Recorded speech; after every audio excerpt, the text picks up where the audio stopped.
Yo, what's up, pineapple?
How you doing, pineapple?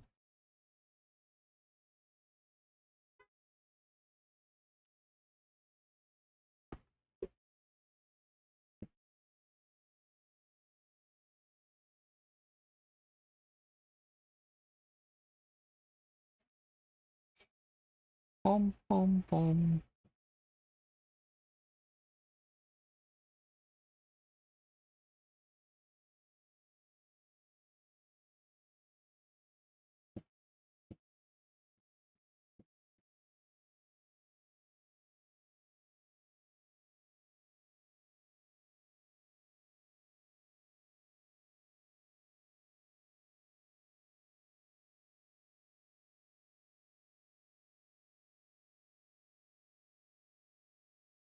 I'm just getting a couple videos ready.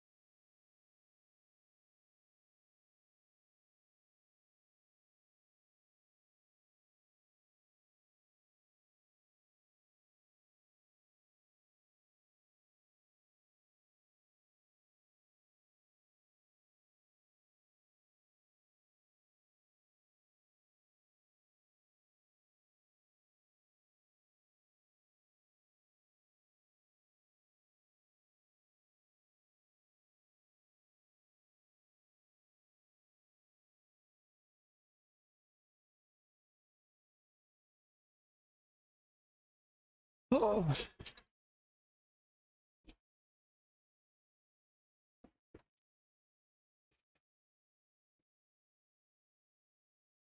pom pom.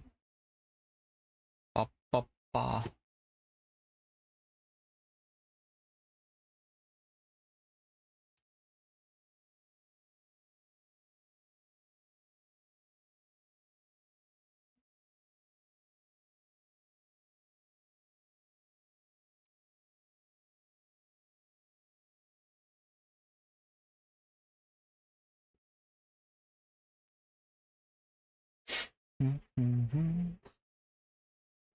Okay, I think I got a couple. I don't know how long we'll stream tonight. Um, Plan is at least a little bit, but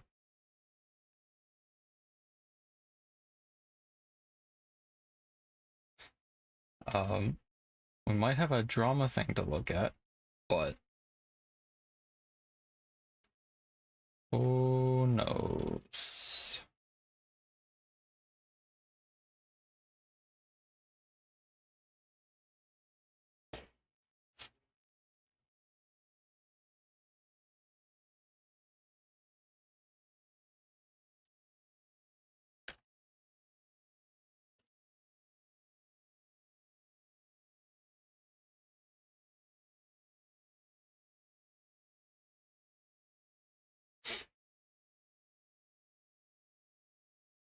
There, apparently, there was a. I don't think we've talked about it on stream, but I know Pineapple and Jonah have heard about it a bit. Uh, um,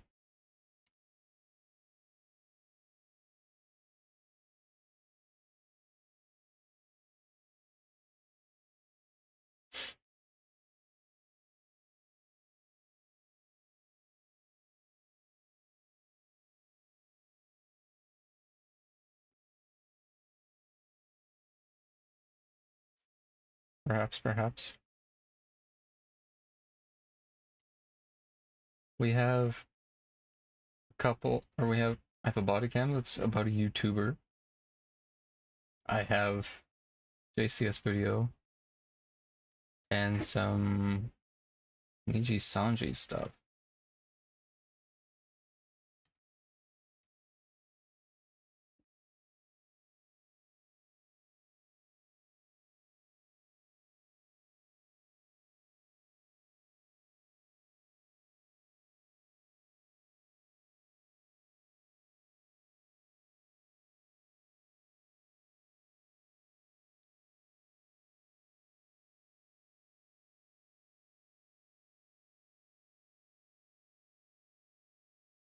So, and maybe a video from Dado across.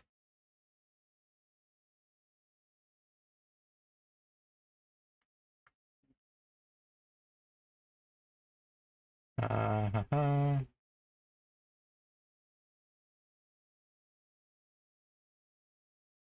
so what do we want to start with?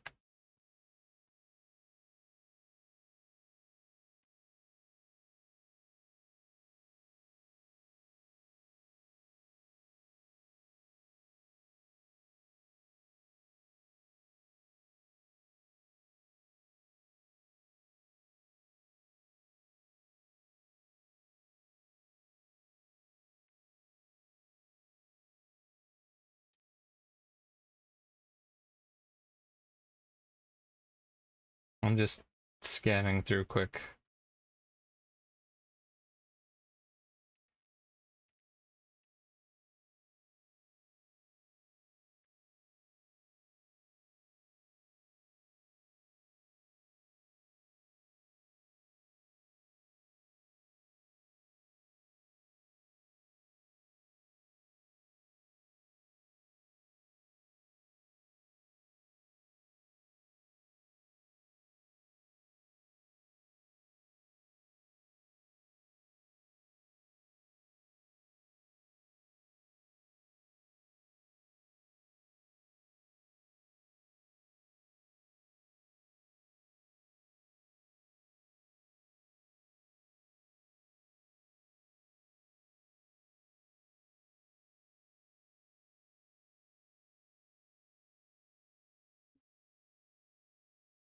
Uh,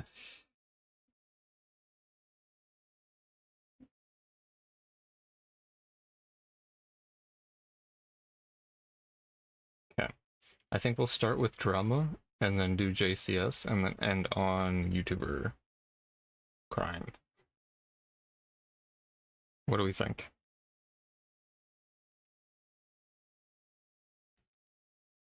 Is Rima going over the other thing? Just kind of plays the whole video, and that video has some slurs. Sounds good to me. Okay. And I'm not gonna play that version. I'm not gonna play the the one with the slurs. So don't worry. We're gonna watch this one, which I don't see any of that one. She's just going over the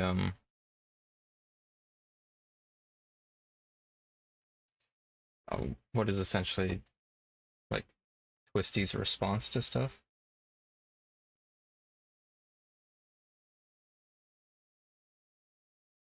I'll be honest, not a good response, but hey, you know, We've seen some bad ones, so it could definitely be worse, I think. Um,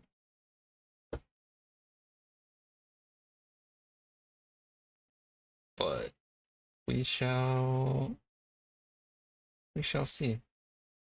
There will be ads because YouTube blows up your computer if you have any form of block for them. So you never guess what I found while moving. What did you find? Inform me.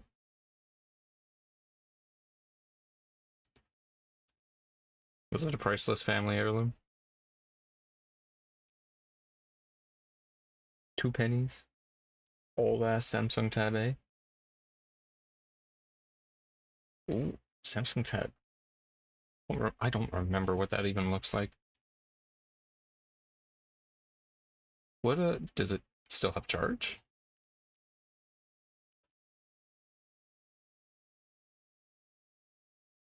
Android 7.1.1. Yep. Damn. 2016? Okay. He's in to read emails now. Nice. That is better than finding money just randomly. Is running Android 7.1.1 still safe? Was that the one that blew up? What version was that? What was the Samsung IED?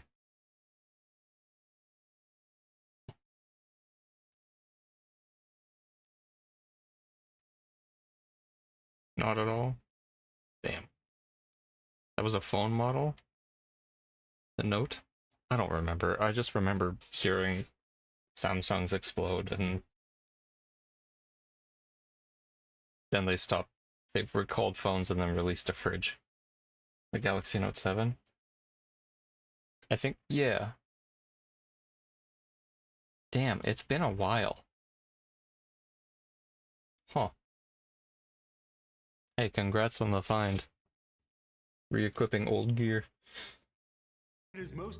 Again, this is Rima Evanstar going over Evanstar going over old, not old. Definitely not old.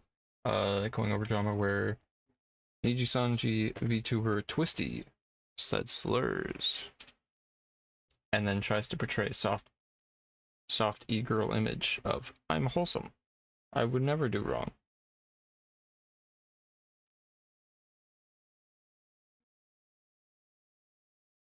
So fair if you don't like bad language or bad topic, mute that tab. But that she sucks. It's TLDR. Passionate burger lovers think about the Teen Burger. How is it? It's stellar. The patty's nice and juicy. What I love about A&W is the beef. The quality of A&W's beef I hate is the ads. unmatched. Taste the Teen. There's been an update on the Twisty situation as she went live to talk about. Oh yeah, she went live. Her apology in text. I think Rima will go over it. The video was horrible. There's a the video that was leaked in a tweet. She linked to a YouTube video, and in that video, she had some explosive allegations. Now, I don't know what Niji's gonna do about this. I feel like this has to worse. So Twisty, in a call that was recorded without Twisty's knowledge, which I have an issue with it being recorded without her knowledge, because that means whoever recorded it held on to it to release to be like a gotcha, instead of releasing it as like, hey. It wasn't to like expose her behavior. It was to dunk on someone. It wasn't to be like they're actually a bad person behind the scenes. It was, hey, I'm gonna make you look bad so I look good. It's still good this came out, because now Twisty has to address it. But Twisty is proud to be transphobic, and then also like, I don't hate my fans, but like talks about a fan very poorly. And then also is like just odd. Rima will go over it, but it's worse than Cinder. Cinder backstabbed friends. This person's just hateful for no reason. To be addressed. And she talks about multiple stuff, a lot of stuff we already knew, but definitely given more weight to them. Before yesterday, there was another twisty recording that was leaked where she said a bunch of, horrible stuff, basically racist. Yeah. Self-proclaimed transphobe and uses slurs. I cannot need bothered with etiquette and being well-mannered when people should be aware of who they're supporting. Yeah. So, in the call amongst friends, obviously not good friends. Stuff, transphobic stuff, misandrous stuff, saying all men are mentally ill and hope she dies, saying her fan base, wasn't giving her any money, that's why she's spamming collabs. And it looked really bad. But in that stream, this is important for context, she also talks about Niji Sanji. And she complains about the company, again, saying that they hate her and stuff. To those people. There was okay. I don't remember which audio this is. There was a 8-minute video that was leaked, and then a bunch of snippets were going around online. I'm just gonna...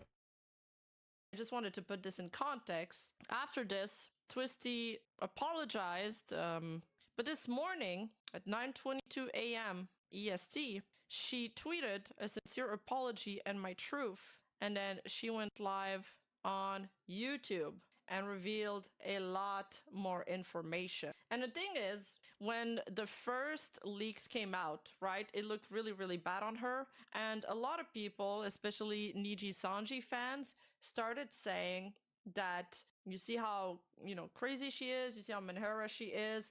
She probably lied about the Aster stuff. Because of those, the recording that got leaked, there was a lot of people doubting the Aster allegations. Now, Twisty in the Aster allegations are that... Are you playing Lego Fortnite Minecraft Skyblock? It's just a stim corner. Just because I've had a couple people come in and be like, I can't focus on the video, it's too long. So I just put a stim thing in the corner. But yeah. The Aster stuff, for people who don't know, Aster's another streamer in Niji Sanji who would threaten female talent in Niji Sanji and would fly them out to where he is and try to have sex with them. So he's a sex pest.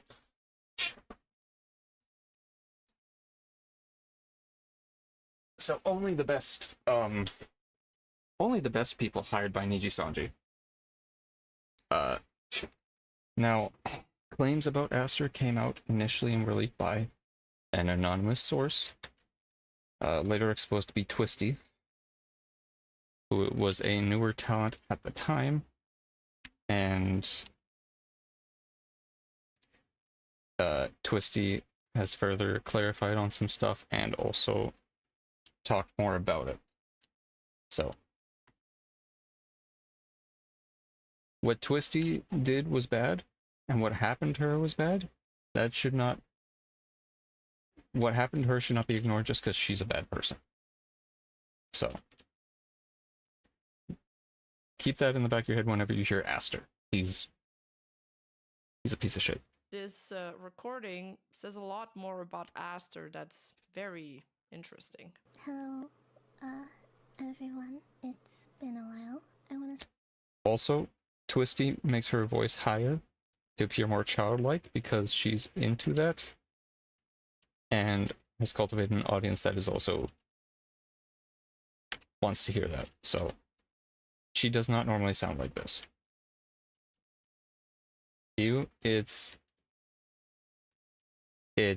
Oh man.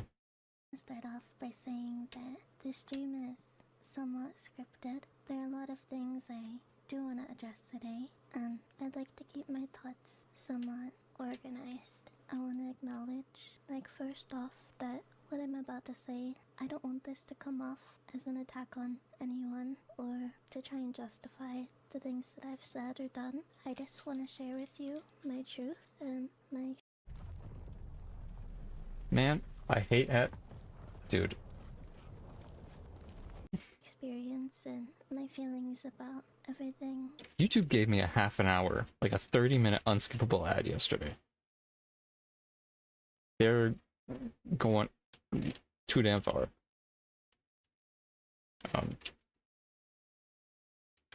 Twisty in the comments also elaborates on some things further in insane ways. I'm assuming Rima will go over it, but a spoiler for it. She says she wants to be a lolly VTuber and do roleplay as such, and then has a... Have I heard of YouTube Advanced? I have. It doesn't work for some reason for me. Every time I try a solution, it feels like YouTube targets me because it doesn't work like a day later. But Twisty has said this, and then in the end of her clarification in the comments is like, believe all women till it's someone you don't like, right? Mic drop. But it's like, you just said that after being like, yeah, I want to make erotic roleplay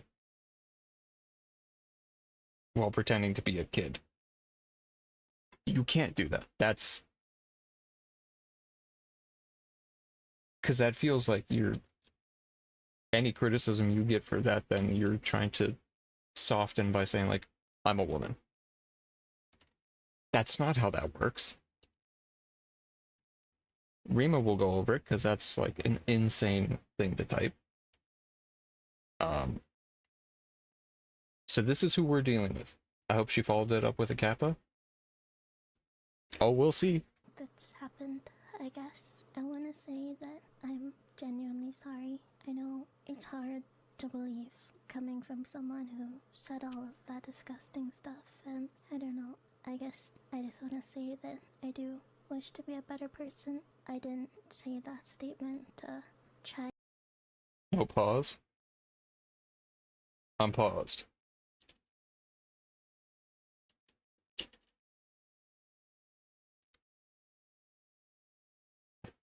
So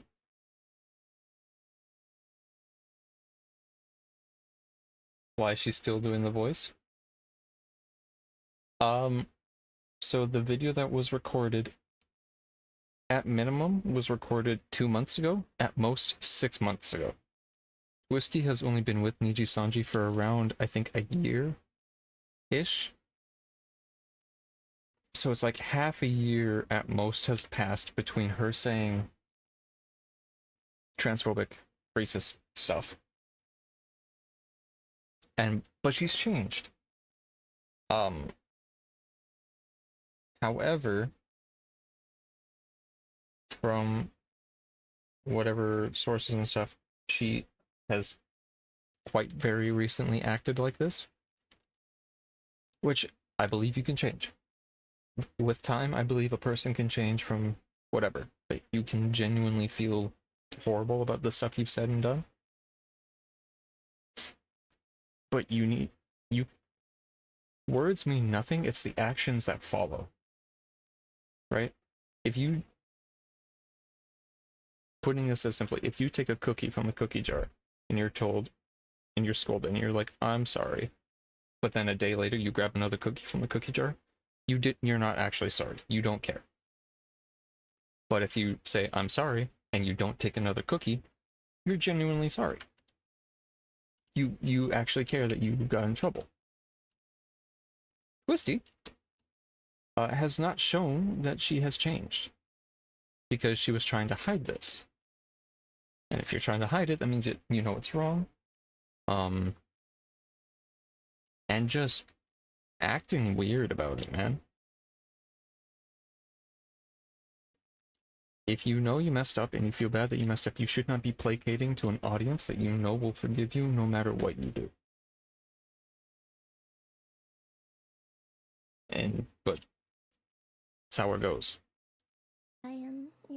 get apologies for me. I know that I want to be a better person going forward, and that's something that is not going to change and will not change. I think it's kind of hard to believe for a lot of people when I say that I'm not the person I was a few months ago, and that's okay. A few months ago. So you hear this voice. Here is Twisty's voice in the clips. So, high-pitched voice now. This is about the It was ugly fucking. again. Twisty saying that is Twisty's the green text. they hate her and stuff. To those people. There was ugly fucking models that they pay nothing for. Take all of our income. I'm so sick of pronouns. You're so fucking annoying.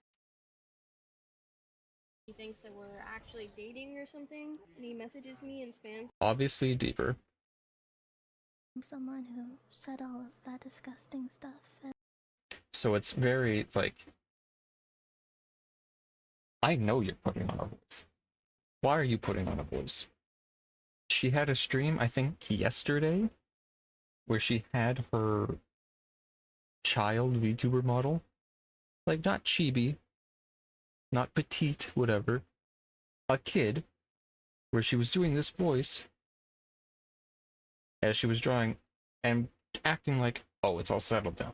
Nothing happened. I've built my little echo chamber of people who like me no matter what I do. And so it's okay. It's alright. It's fine.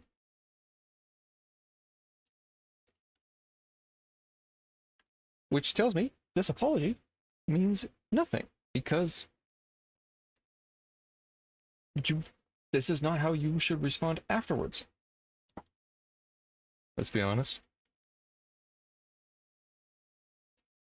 She was never going to change. She was already talking about wanting to leave last August. And then in January again.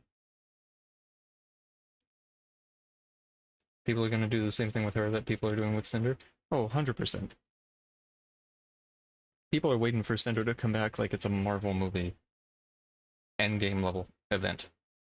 People are waiting to get popcorn, either to see how poorly it goes, or just because I will be there no matter what. They don't care that something happened. And they don't care to hold someone accountable as long as it's, oh, my Pookie. My Pookie has returned. And it's already happening with Twisty, because if she's gonna go... In fact, she has a fansly. I don't think Cinder even posts... Cinder posts artwork to the fansly. You can just find the artist, I'm pretty sure. Which is lame. Because I think she does what couple other VTubers do that have a fansly, where they just post lewd art.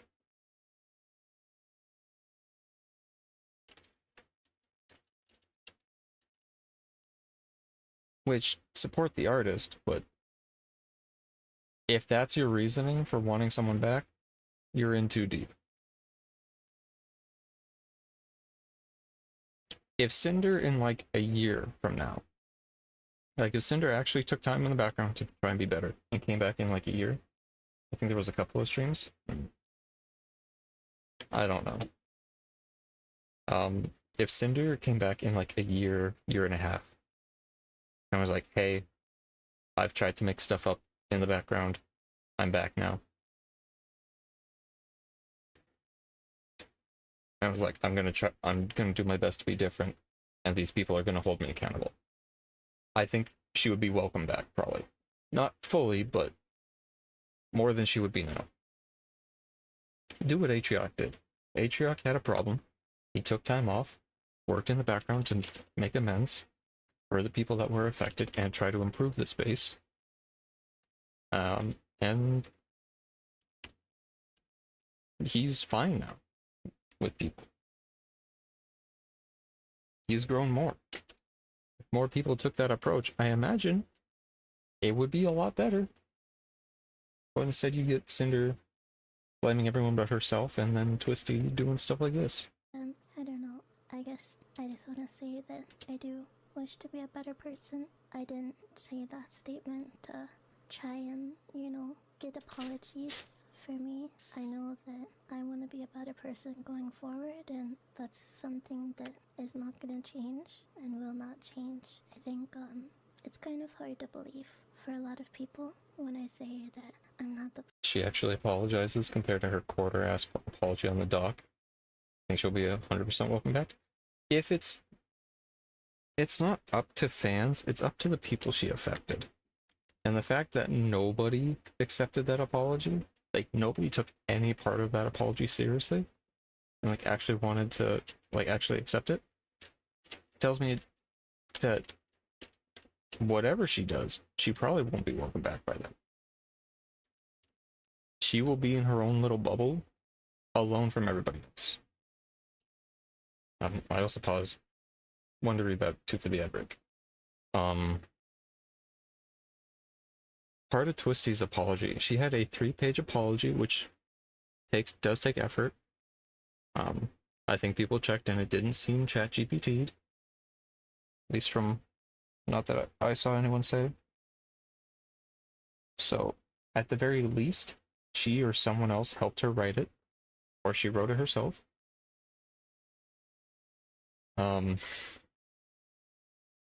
But she was saying, like, I know I said these things, like how she was proudly transphobic, but she doesn't actually hate trans people. Although in the audio clip she was saying if you have a trans flag or anything, like LGBTQIA plus type stuff in your bio, that's a red flag, is what she was saying. But then in her statement's like, no, I don't actually believe that. It's like, okay, well that was a few months ago, so from what I remember, all she really did would say that she's sorry, then throw her yeah. It was like, I'm sorry that I had my manager take this over. The manager that was her partner that she also cheated on.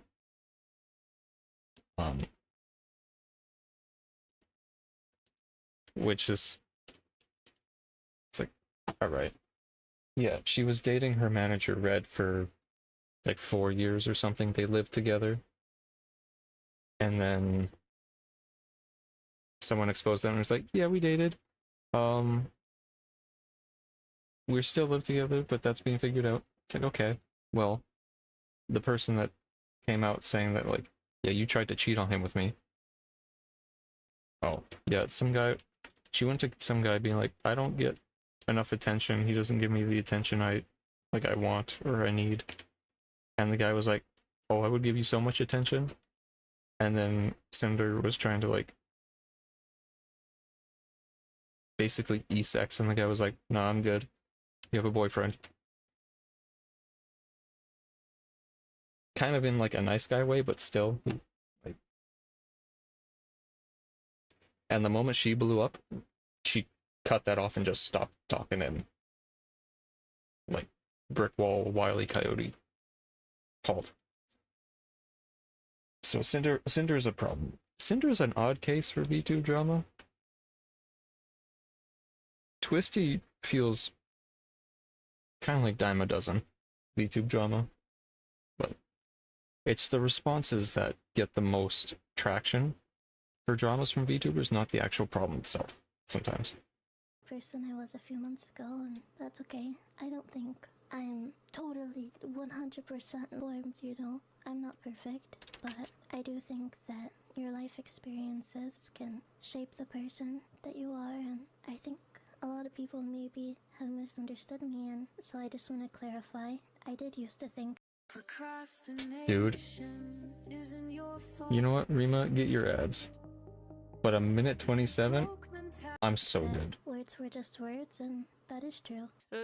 At first, she, mostly apologizes, and then she starts talking more about her experience within the company. Everything I said just had no meaning, and I didn't say things because I hated people or I was angry with them. I just said them to say them without even thinking at all. But just in the past few months, since meeting a lot of people and kind of expanding my worldview, I really do not think that way anymore. I kind of realize now that words do have meanings, and implications and everything. It can really hurt. And She knew words had meanings because if you watch the audio clips, the way she says the words, she knows they carry weight. She's not saying them to anybody on the call. She's speaking out loud, but she says it like she knows they have meaning and that they hurt. You don't say a bad word without, in the same way, without knowing the weight it carries.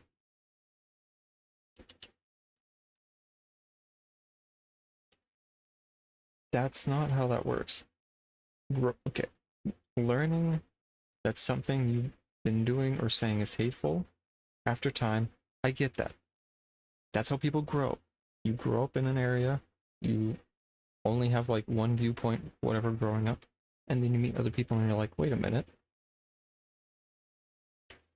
It's different. That's how you grow. That's good. This was at minimum 2 months ago.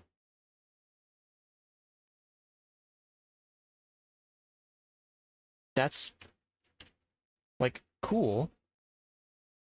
Your actions so far have not shown that you've changed, though. You can't come into the VTubing space, which VTubing is one of the most inclusive spaces I've like around. Like, I don't. You can't like throw like those words around when you're in this space. Best viewers? How about ban Uddles? Best bands? How about best nuts?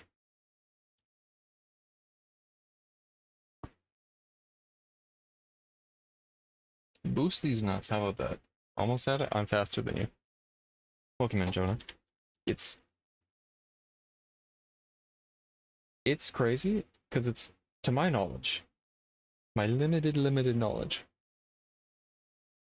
VTubing is a very inclusive space to a lot of people that feel or that are marginalized in other areas. Kind of in the same way that I've heard theater and stuff is. So it's like I've heard theater's pretty inclusive as a space to most people. So to have someone try to go into that area and then be like, ha ha ha, slur, and then act like it's nothing is doing that in any area, inclusive or not, is, I'm pretty sure, would get you kicked out pretty damn quick.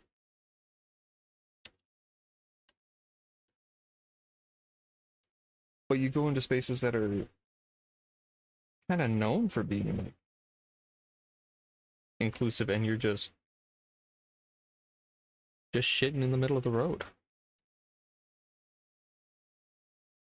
You shit in the road and people are like, what the hell? And you're like, oh, my bad, I didn't know I couldn't do that. What? These are things that I genuinely do regret, and I really... Jonah, she's putting on a high-pitched voice to sound like her lolly model in her apology video. Keep that in mind. intend to never repeat, and I'm truly sorry if I've hurt you, and I hope that regardless of forgiveness, that you'll be able to heal from Classic. the words. That being said, When locked in a stare down with... Okay, if I turn on ad block, it doesn't play. There's been Wait, an what? update. He had no further any content creation. like an uncomfortable work culture, dream opportunity, me just poking fun at them for it, and I guess A lot of them. a few things that I've said that way anymore without even thinking it I don't out, remember where we were. just in the past few months. Comment public indecency real quick. Yeah, it's... I don't I say this a bunch for things of I don't get it, I don't understand.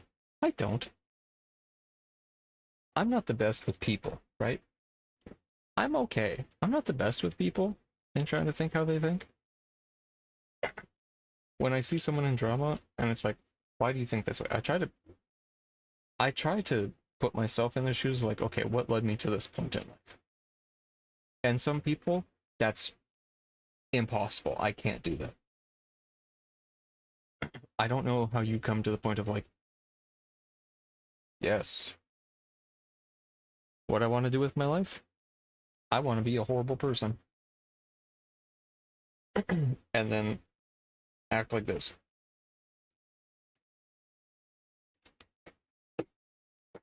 Because her clarifications, it's like, you know what? I tried to be like, I was like, okay, I see this apology.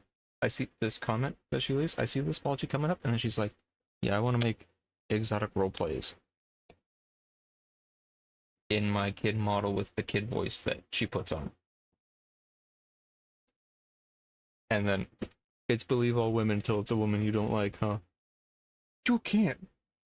You can't do those right after each other. The fuck are you doing? That's not okay. That's not a defense. I didn't watch the video because I was waiting. But what do you mean? How are you gonna put on this voice and be like, take me seriously? When I heard the clip and your voice is 2 octaves lower. Since meeting a lot of people and kind of expanding my worldview, I really do not think that way anymore. I kind of need to just clear up. From her Twitter. Absolutely nothing to do with my statement. Okay. That part I still think is fair. If this wasn't from 2 months ago, I would be more willing to accept that part of her apology that I've met more people, my worldview has broadened, I don't talk like that anymore. Fair enough. Okay. It's not even been a quarter of a year. At minimum. And at maximum it's been half a year. That's not a good time frame. Okay, because she deleted a post from her Twitter, and because of that, people were like ratting about it. It's people were saying that her Twitter posts have been wiped as a day ago. I'm not sure how to reply directly, but I'm sorry if I worried you. It's still a work in progress, but I've decided to remove my posts because I feel like a lot of them come from a place of kind of negative emotions. Things are looking up for me, so I guess She was hiding posts, by the way.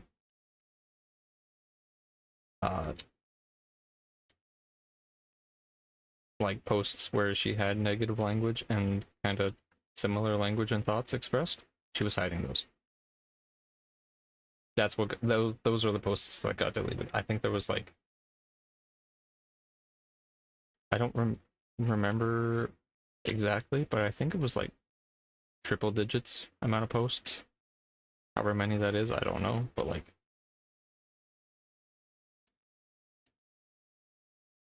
that's not a very good apology if you're gonna like delete half your online history. I just want things to feel more positive. I was not aware of the video being leaked until I think a few hours after it'd been posted to YouTube, and I had already kind of felt like I was on the path The video with her saying slurs was posted on a burner account, so to become a kinder, more positive person, and that was, I don't know, it was the point I was like, well, I feel like maybe my personal account should reflect that. Also, you know, I've never, and I will never, post any sort of like anti-LGBT or racist rhetoric. I'm not a political streamer. I don't intend to be. I don't know what that's supposed to mean. You don't need to be a political streamer to be a horrible person. Those two aren't equatable. They can have a connection, but that doesn't automatically mean one equals the other.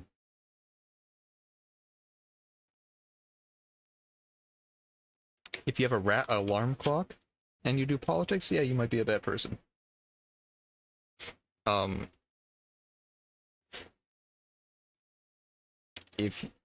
So that's like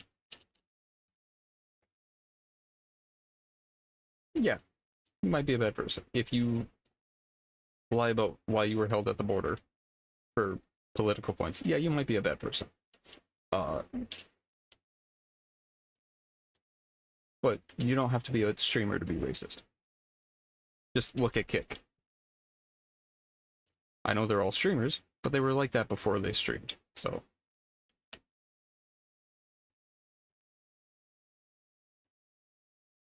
Those two aren't equatable. Believe that these are changes that kind of need to be made in my personal life, and I just don't want my community to be one that's made out of hatred. And also, maybe this is stupid to bring up, but I'm gonna say it regardless. Yes, I hate yaoi. I'm personally not attracted to anime men, so it's kind of a two is worse than one situation for me. Any tweets regarding it were just in reference to my friends talking about BL in the group chat and me just poking fun at them for it, and This was not the thing to address, but okay. I think that you should focus on the slurs part, and then maybe hit this in a separate post. I don't buy it. Considering her model for personal use, I don't either. However, if she says she's joking, I'm joking. You know, whatever. That's not the main problem here. So I'll take her at her word for that. I guess moving on, I'm sorry if this is switching topics, but I also do want to speak about my experience. I mean, I'm sure a lot of you. And now she shifts from, yes, I said slurs, I'm sorry, I don't think that way anymore. By the way, this other VTuber in the company is also a piece of shit. There were people saying that she is deflecting by bringing this up in her statement about apologizing. I get that. I can see that. However, this has been a complicated situation where people have been talking about it and like this leak and stuff with Aster, and then Twisty on her past life account and like alt Twitter things and whatever has been saying stuff like, man, drama channels suck for talking about this. Just leave people alone. Don't bring that up. It didn't happen. No, it did happen. It's whatever. It's this, it's that. She wants people to talk about it, but then she hates the people that talk about it. She wants it to be brought up and taken seriously, but she doesn't want anyone to talk about the issue. So she had to talk about it at some point. There's never really a good time to talk about that kind of stuff. But I think maybe it should have been a separate... I think now is an okay time to talk about it, but it should have been a separate post. Putting it in your apology makes it feel kind of half-baked. Or like it's not the full purpose of your video to apologize. Again, Aster's the person who would fly out new talent and then like try to coerce them or threaten them to have sex. He's a piece of shit. Aren't really surprised to see a stream like this for me. Kind of a lot about if this was something I even wanted to get into, but I know there are a lot of rumors and speculation going around, so I do want to speak about my experience, you know, at my job. And With the thing with Aster, these are allegations. These are allegations. They are not proven true because the company has to do an internal investigation into one of their golden geese. One of their golden childs. So they may not find anything, whether or not that's because they don't want to or because there isn't anything. Who knows? But these are allegations, unproven, untrue, unproven. I'm just saying shit to say shit. I'm not saying anything to get in trouble.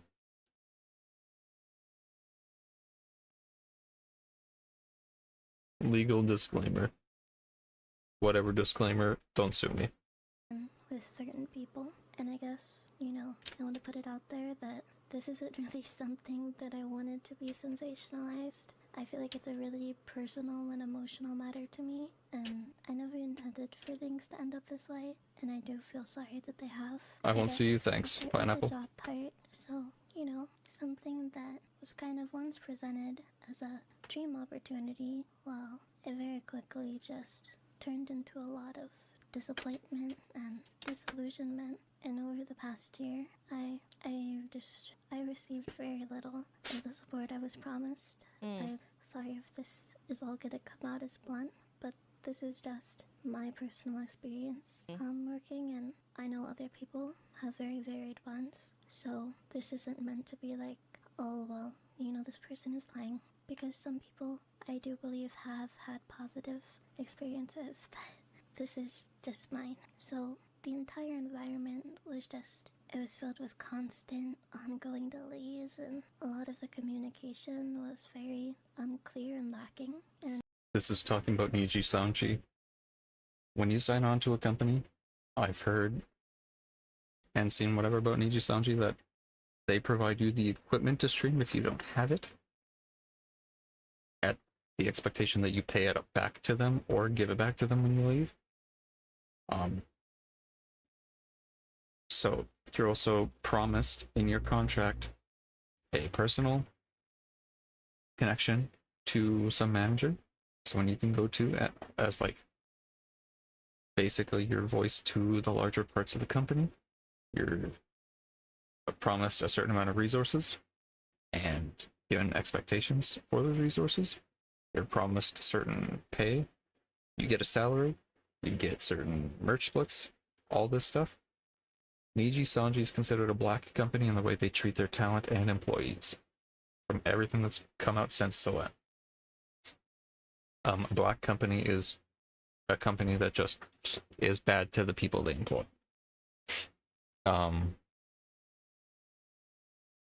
So this isn't really new news. This is just, this is expected. This just reinforces the belief everybody already had about the company.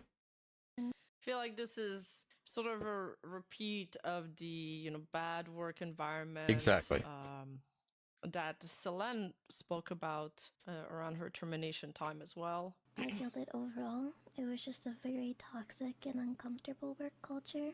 Toxic and uncomfortable work culture. When I joined, we were asked to delete all personal and professional social media accounts and to step away from any existing jobs, IRL or otherwise, to commit fully to this new opportunity. That's crazy that they're also encouraged not only to step away from voice acting jobs or, you know, any content creation jobs, but also any jobs IRL, so they can focus fully on this opportunity and then get shackled with Niji Sanji and watch what she says next. And in return, I received what I feel like was minimal support and visibility and promotion to be able to sustain myself throughout the new transition because of a lot of unforeseen delays that I'm not gonna downplay her expenses, but why tell people now? She told someone privately. That friend then exposed it to other stuff or another thing, experiences. I don't know what her thinking is. My assumption is that she's just trying to get all the stuff she's been involved in out there all at once, so she doesn't have to talk about it again later. So she's kind of just trying to drive in every nail at the same time with one video. This apology video was like 32 minutes. So she's talked about her bad experiences with the company before, kind of.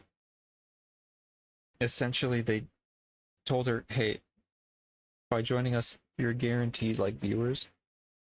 It used to be you were guaranteed quite a bit of viewers. Like you could guarantee 20,000 viewers. Like 5 to 20,000 viewers.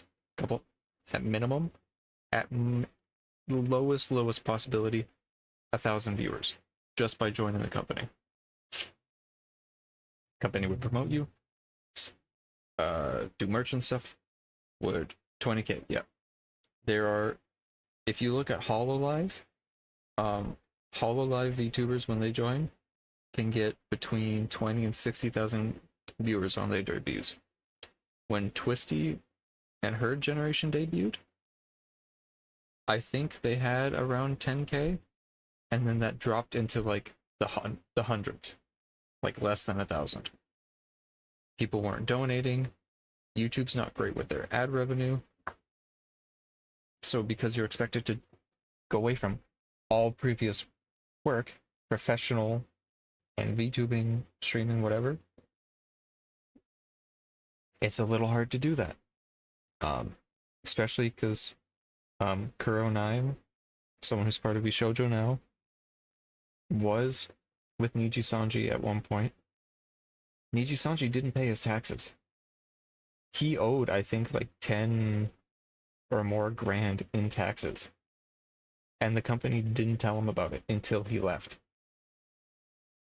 So he had to like go around asking for help. There were other people that weren't paying, or that were taking more out of paychecks, or not doing the right things, not setting up tax stuff completely. They hire minors, like people that are 15 and 16, to be the managers for some people, for like English. But these are kids that don't speak English. So you get people in EN, NA, or Europe trying to talk to the company, and they have to go through a teenager in Japan that doesn't speak English, and you can imagine where stuff gets lost in translation. Or because they're a teenager, they don't respond the most mature, most professionally. So it's... the company has just a bunch of problems, and when people try to bring up like, hey, I'm trying to do whatever, that's where these communications and things break down, and people aren't treated well, staff aren't treated well. There's constantly documents and leaks and stuff coming out about how people are mistreated, they're not getting what they're supposed to be given. And stuff, and it's just not good. So this is, like Rima and I said, this is repeated kind of info, but it's another person, a newer person, which shows the company hasn't changed much. And it's kind of like, what do you expect? But they don't treat people well, but the people they do treat well get most of the stuff. Their golden geese get majority of the benefits. They get first priority in new models. They get first priority in support. First priority with merch. They get whatever taken care of. They get treated really well. And when they mess up, if they get a slap on the wrist, that's like the worst they get. If they get punishment, though. Some people, though, you make a D's nuts joke, and you get kicked from the company.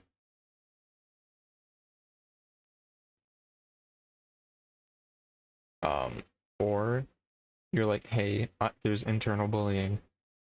I almost made a permanent decision with my life. Can we talk? And the company's like, no, that's on you. By the way, we know you said you wanted to handle this quietly and just sweep it under the rug and like water under the bridge and just move on with both of our lives. We're going to put out a public statement saying we're fired and say why. That makes us look bad. Just because we're scared that we're going to get sued. When that wasn't on the table at all. So it's a company that doesn't treat people well.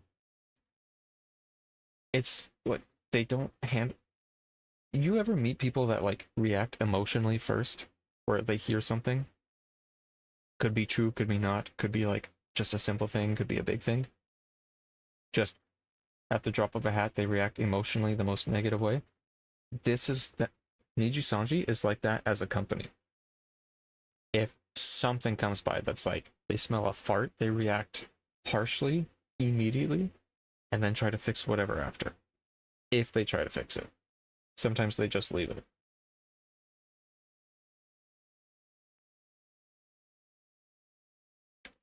One of their top talent had allegations before they hired him about him possibly drugging somebody. And when it was brought up in stuff and problems after whatever company, they didn't do any investigation into like who they were hiring. And when all that stuff was brought up, it was just ignored. Stuff was leaked about someone's experience with Aster and with another talent, and they had an internal investigation, not into the talent that caused the problem, but into the talent that leaked the information. They were investigating the whistleblower, not the problem. So that alone should tell you all you need to know about the company. That they do not care unless you make them money. And now there's ads. It's bad. I'm just gonna wait for the ads to be done.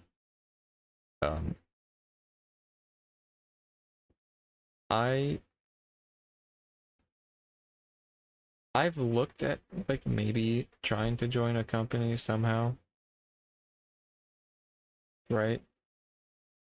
Just because I don't get ads, I have a silly little thing. Oh, you better be giving me money some other way. The 5 pennies I get from ads. Gimme. I've looked at joining stuff. If you're in Japan with Niji-sanji, I don't know how the contracts are with other people. If you're a streamer in Japan for one of these companies, at least with Niji-sanji, you sign a non-compete clause. So if you leave the company, you can't go to another company, you can't stream under another name in Niji-sanji. You have to enter a different work field. Like a completely different field of work. That wasn't in your contract, you were lucky.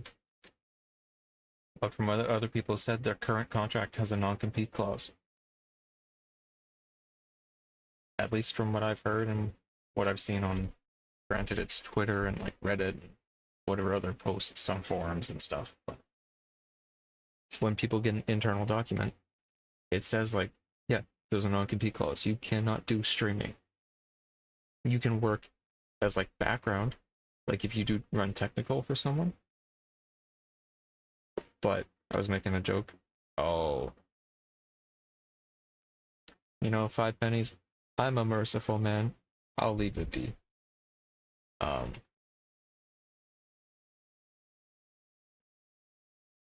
But it's already hard enough to find a job.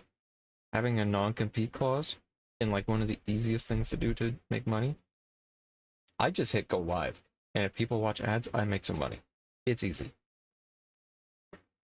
Right? The hardest thing I have to do about stream is try to be entertaining and figure out a plan of what to do. That's it. When you get higher, there's like more business and stuff, whatever. But like, it's the easiest thing to do, so them legally trying to lock you out of it is such a horrible thing. Like, imagine if McDonald's gave you a non-compete clause. You cannot work at any other restaurant in the city.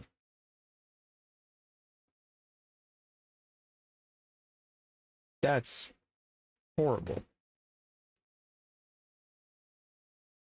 Engineering companies, I can understand.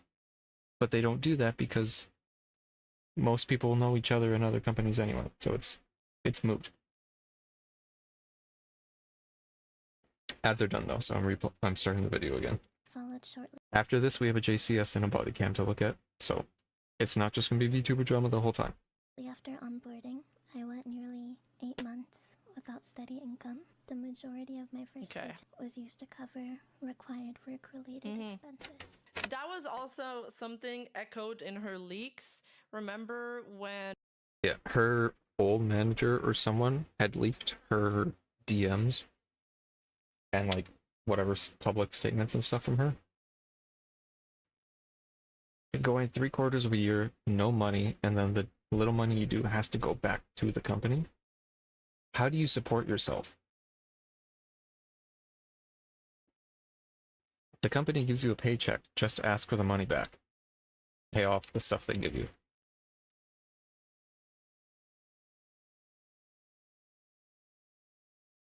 Dumbest way to function ever. And False ID made that video with the twisty leaks. That was something that was mentioned in those DMs as well. She said something like, oh, 90% of my paycheck went to work expenses, and said that she didn't get paid for like 8 months. Also, somebody else who's echoed this exact pattern from Niji was Zion Lanza. Yeah. You remember she wrote One Girl's Story? In there, she talks about her interview with Niji. Zion or Sayu is another big case as to why Niji Sanji sucks at dealing with problems. She made a D's nuts joke, and management put that on her record as her making a breach of the company contract. Because there's a company called D's, like DEES, D's nuts. It's been a company for a while. It's not like a new thing. It's stupid. But I don't know why they haven't learned. Niji Sanji. When I received the first email asking me to interview with Niji Sanji, I confirmed the time slot that they had already listed as an offer and waited. However, I realized that the day of that I still didn't have a link to the online interview call. Exactly 4 minutes before I was meant to be on the call, I messaged them again to ask for the meeting links. Then 2 minutes after the confirmed meeting time, they sent me a new email with the link. The interview itself felt fine. There were 2 people on the call. It felt like they were asking questions based on the answers I gave, which made me feel like they were listening and did care about the person I was. There wasn't any information told to me regarding specifics of their company, like how they ran things differently from other VTubers or talent agencies. Things like being unable to use my current social media or streaming accounts forever versus simply for a short amount of time.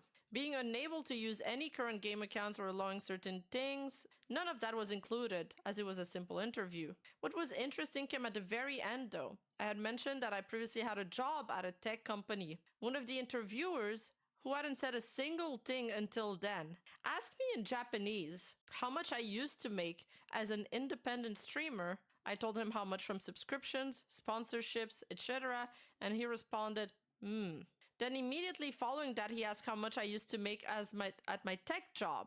I answered that I actually made less than I currently did as a streamer. He gave me the same and said he had no further questions. I thought, well, if they're gonna ask questions like that, then I'll ask one that I wasn't sure if I could ask. And I asked, do you guys have a monthly salary or minimum per month that you pay to your talents? That interviewer answered, no, but I can tell you that if you sign under us, that you'll make more than you're making right now. I'll never forget that. But at the time, the compensation structure was not discussed. Fast forward to the 21st of August, I made it through to the final interview with the CEO. This was the only time in the entire time I had been there that I would get to even see his presence in my or the talent's vicinity, let alone speak with him. He asked questions that I thought were very good and well thought out. Things such as, what kind of character do you want to play? To which I answered, I'm usually the anti-hero. I like saying things that make people laugh or surprise or shock them. I love getting reactions out of people. He also asked how much I wish to act for my future character on stream. I said that depends on how much content the company and I end up expecting of myself. I do shorter hours per day, then of course that makes it easier to keep up a persona further from myself. I do longer hours, like I'm used to doing, however, then it would be easier if I was being more myself. Again, nothing regarding how they run the company or what they expected me to give up was mentioned. Around the end of October is when we were finally able to start planning for our debut. I had experience debuting as a VTuber for my own activities, so I was familiar with all the elements needed and how to manage planning with all the different people I'd work with. Regarding the question of what was needed for the debut and subsequent streaming activities, the managers informed that nothing is really required. It's up to you how much or how little you want to have for it. I personally incurred the cost of planning a successful debut. Our lore was written ourselves. I had to find people who had the skill set needed for the graphics and animation myself, and pay for them myself. By the time we debuted, I was already hugely in the red, and in order to plan and execute a debut befitting of a talent of such a big company. It's a pattern. They tell you to quit your jobs, allegedly. They kind of lock you in, so you place all your eggs into the Niji Sanji basket. You have to front a hugely expensive debut, just like Twisty did. And then by the time you debut, you're usually in the red, and then you gotta work even harder to try to make that up. Now, Twisty claims that she went nearly 8 months without a steady income due to company delays. I don't know if it's because their debut was delays or other delays. And then she says that her first paycheck was almost entirely used to cover That doesn't surprise me. work-related expenses. And then she states that posting publicly on social media was the only way I ever received any form of response from my job, as private communications was consistently ignored. And there was also, Doki Bird, who paid $200,000 of her own money for projects. Actually, I forgot about that. Mr. Man has been helping out a lot. When he's like, what do you want to do? And I was like, I want to do so many projects. I want to host events. I want to host events with so many different indies and different companies in the West and everything. And then Mr. Man was like, we can get sponsors for that. I was like, and he was like, yeah, you don't have to pay out of your own pocket anymore. I was like, what? I was like, wait, and that blew my mind. My mind. By the way, my mom scolded me about this because, during all of this, she looked at my financials and I made 0 profit last year. She was like, Dookie, you have to spend less. You spent $200,000 $250,000 last year, and I was like, that hurt. Oh, that hurt. But then when Mr. Man was like, all those projects you want to do, all of that you want to do, you don't have to. You won't be spending $200,000. It just blew my mind. It just blew my mind. I couldn't. So this is kind of a pattern with Niji. This is the third person that kind of repeats this. The way you make the most money is as a company and as a person, the way you make the most money is be the one to spend the least. So if they can get you on and you say, asking questions like, well, how much did you use to make at your old job? Well, if I say like, oh, I used to make like 22 an hour, they're assuming you have a bit lined up. So you will be able to cover the costs once they hire you. That's probably their assumption. So when you come in and you're like, hey, by the way, I need my taxes done, and then you as the company go, oh, we haven't paid your taxes in like 2 years. You owe 10 grand to the British government. Your natural reaction is probably like, the fuck do you mean you didn't pay my taxes? That's your whole job. And they can just go, ow, cost us money. Why would the company be expected to do their job? Especially overseas.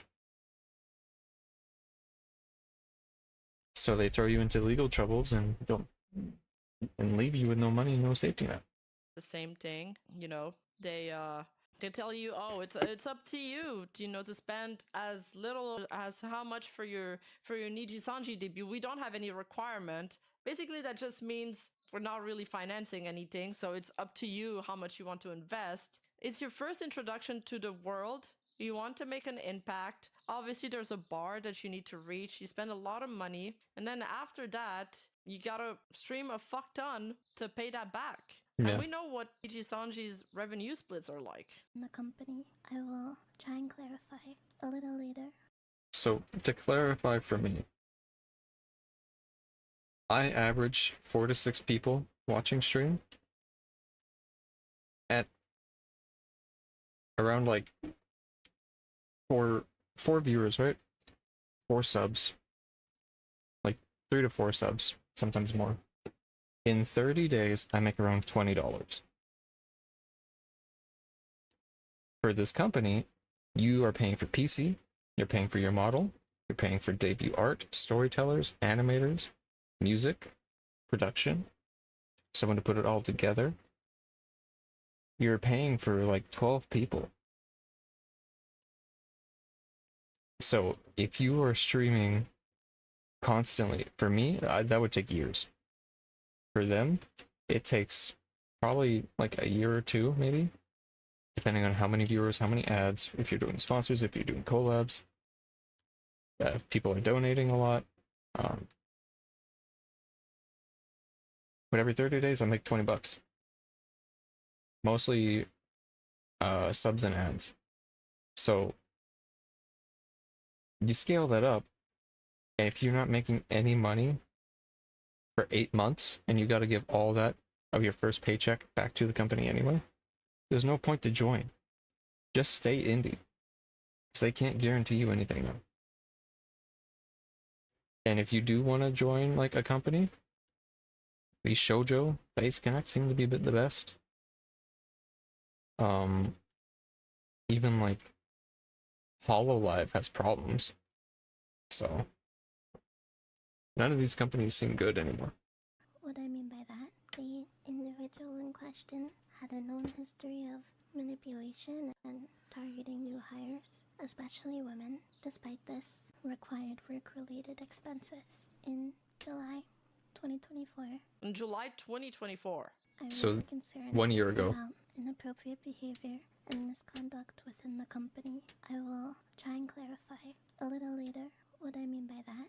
The individual in question had a known history of manipulation and targeting new hires, especially women. So she's referring to Aster here, I believe, or people believe. And keep in mind, Twisty debuts May 2024. Despite this, I was told that no action would be taken. So you join a company, right? You join May 2024. 2 months later, you raise concerns because someone is trying to is like being like, hey, let's do something. At a company you've worked 2 months at. And the company's response is to then investigate you, the whistleblower, instead of the person with claims against them. Because it looks bad on the company.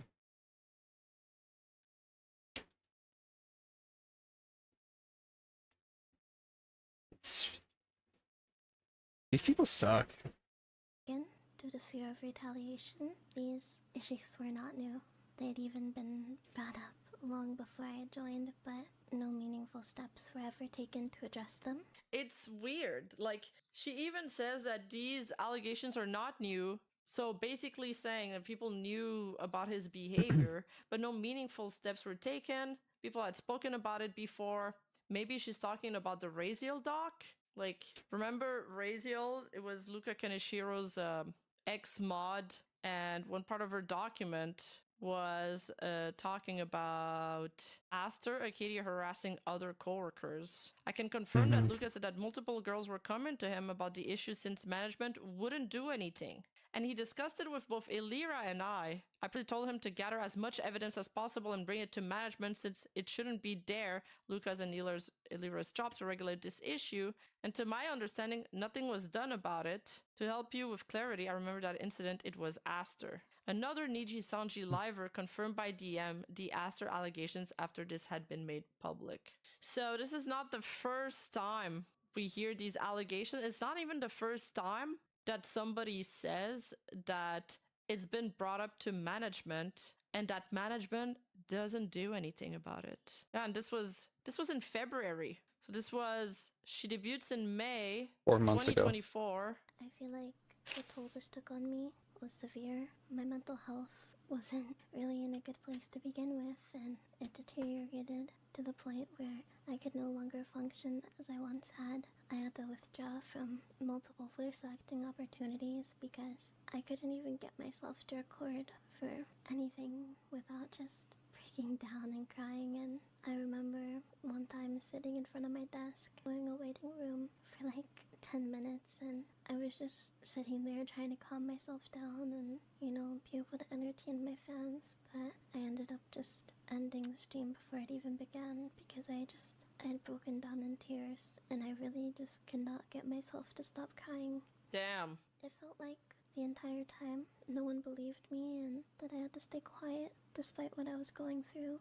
I was told not to speak about this with anyone, not with my coworkers, no one, just to never speak of it or mention it again. Who told her never to speak about it or mention it again? Was it management? Like, what is she? I felt like I just couldn't risk showing what was really going on to the world, and because of that, I made a lot of mistakes. Together with some of my coworkers, I pleaded for the situation to be taken seriously. Okay, so she ganged up with some of her coworkers and they brought it up to management The once union. again. We emphasized that without proper intervention, the consequences would fall on everyone. But still, nothing had changed. In November 2024, staff were made aware that private conversations had been leaked online.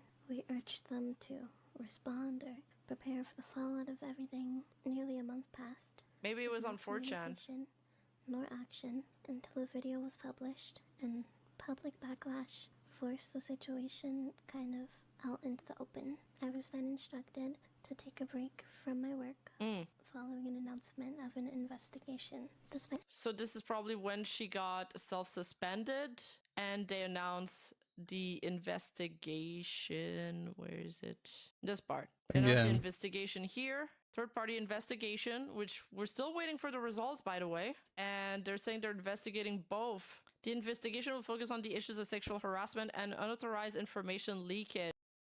They shouldn't care about the information leakage as much as the fact that someone is going around harassing employees.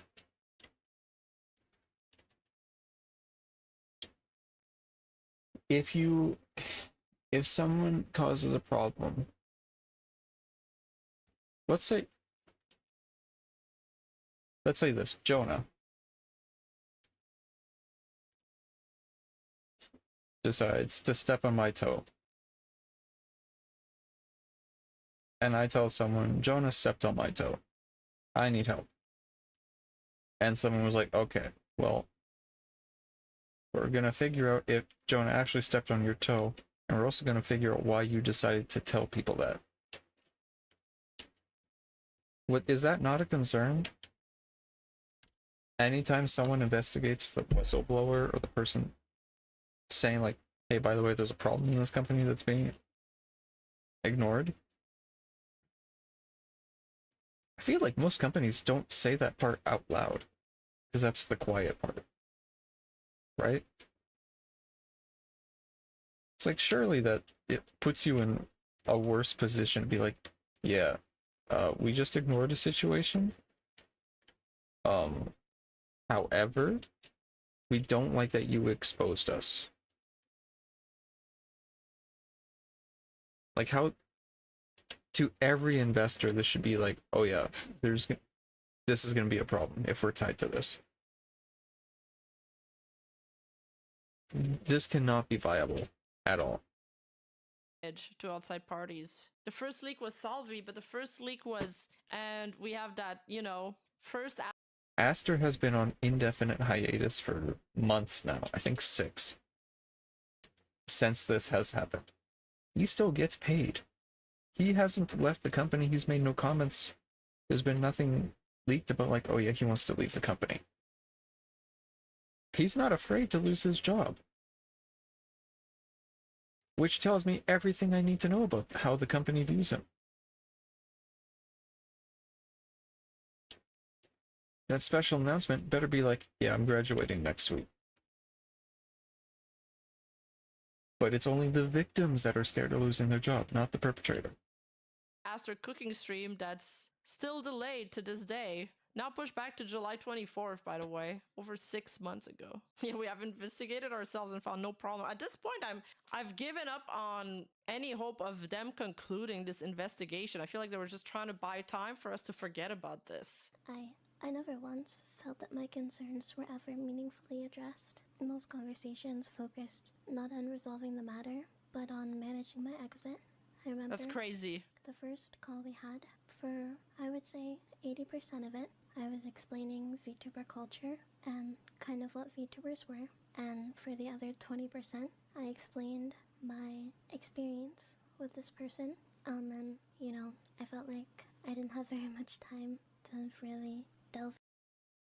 You shouldn't have to explain what a VTuber is and VTuber culture to someone that works as a VTuber talent agency. If I gotta explain what a draftsman is and what a draftsman does to... I worked as a drafter. If I have to explain what a drafter does to someone in the company I work in, that's a problem. Also, I feel like that should be talked about more. Just this one point of like, yeah, I had to explain what a VTuber is to the VTube company. That's crazy.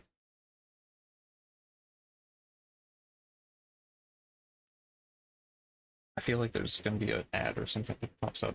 Into everything, and I was told that they would follow up and we'd speak more, and that never happened. Damn, that we were also told that there would be a follow-up. The public was told there would be a follow-up on that investigation, and guess what? Nothing also happened. We want the results of that investigation, Niji. It's crazy because every single day I have notifications on for Niji Sanji's Twitter, and every single day, every time there's a notification, I look because I'm like, one day we're gonna get the results of this. We're gonna get a conclusion for this. And nope, it's just them promoting stuff, trying to bury this controversy, debuting new waves. Pretty much happened because after pushing and pushing. Oh yeah.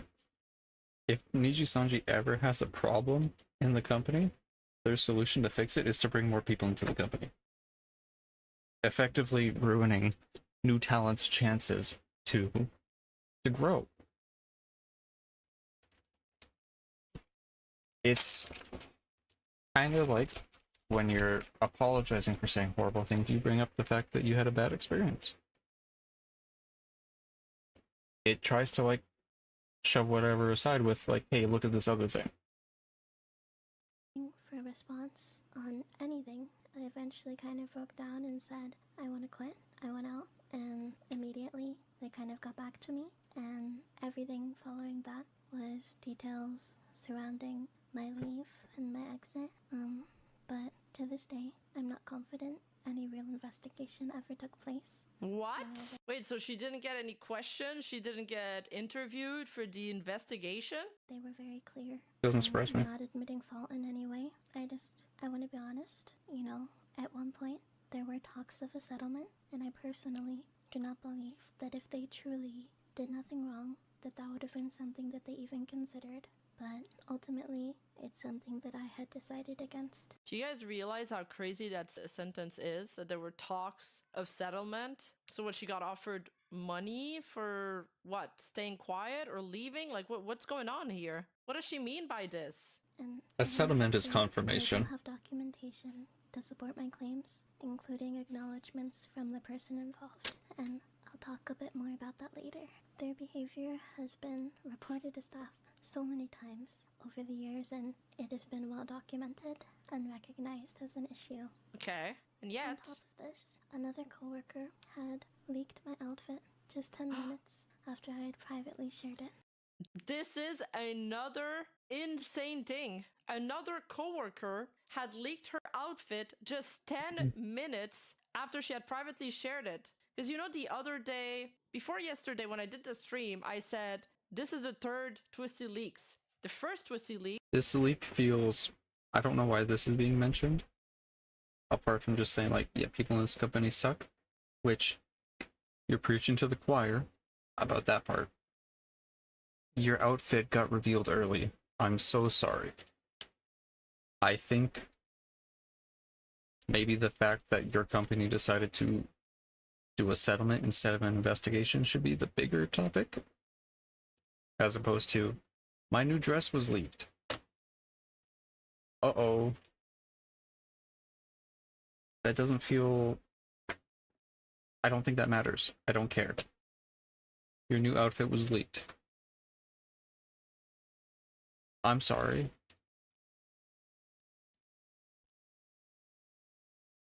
This one feels like she's trying to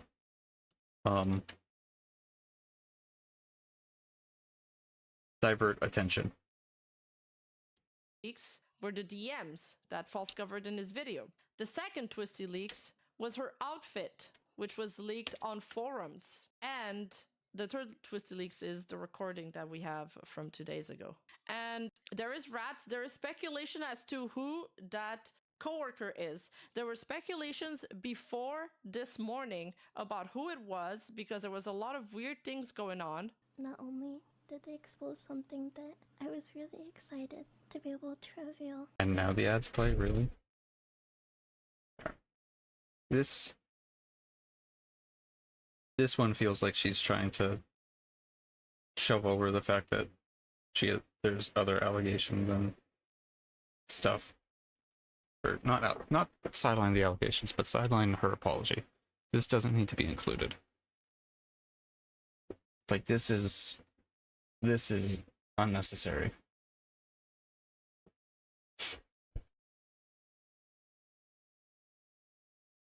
But Jonah Cohen, what's your feel about this so far? What are your thoughts on this? I think pretty clear. Like, it sucks this happened to you. I'm sorry this happened. But, like, this should have been a separate thing.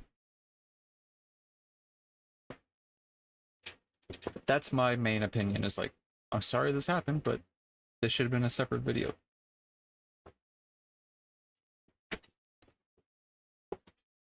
Because this feels like you're not giving it the full attention it deserves. Like, hey, make an apology. At most, your apology should be like 5 minutes. If you really want to like hit everything and go in like whatever. Quick little video. Be like, hey, I messed up. I'm sorry. I'm trying to change. That video was recorded a while ago. I'm doing what I can to change. I'm trying to be better. Okay. Apology video done. Make the rest of your half-hour video about the allegations and stuff. And the fact that your company tried to get a settlement going instead of investigating harassment.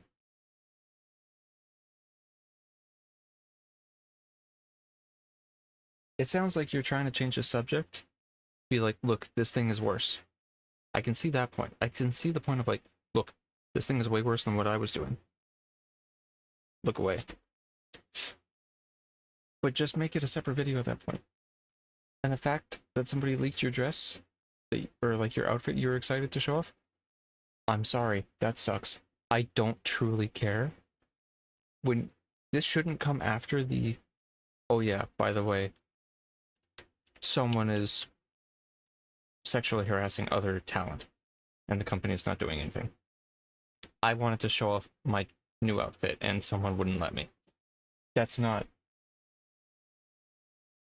That shouldn't be the focus. It shouldn't be the focus with you doing a fake voice either. To my fans and Use your real voice. community, but they also added a lot of very mean and what I believe were manipulative comments to stir up drama and attempt to implicate me. What I feel like should have been a really happy moment was just completely ruined. I am gonna try and shed some light onto that other situation now, and I'm gonna be honest, this is gonna... Get my head up, it's getting late. Have a good night. We might be doing, if we hit 150 this week, we'll do a 24-hour this month, and then we'll do one on Canada Day. So, have a good sleep, get some good rest. I will see you later. be kind of a very difficult conversation for me.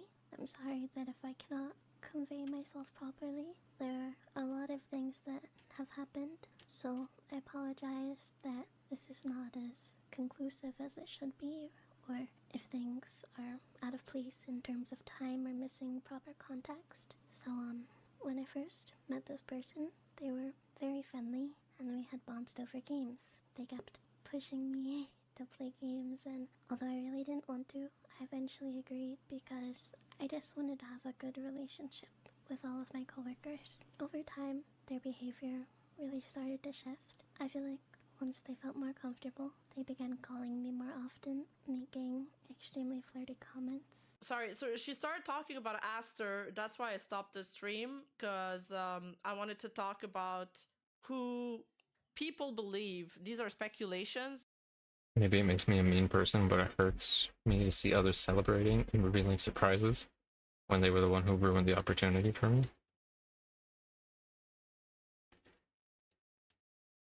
Again, it sucks that someone ruined that opportunity.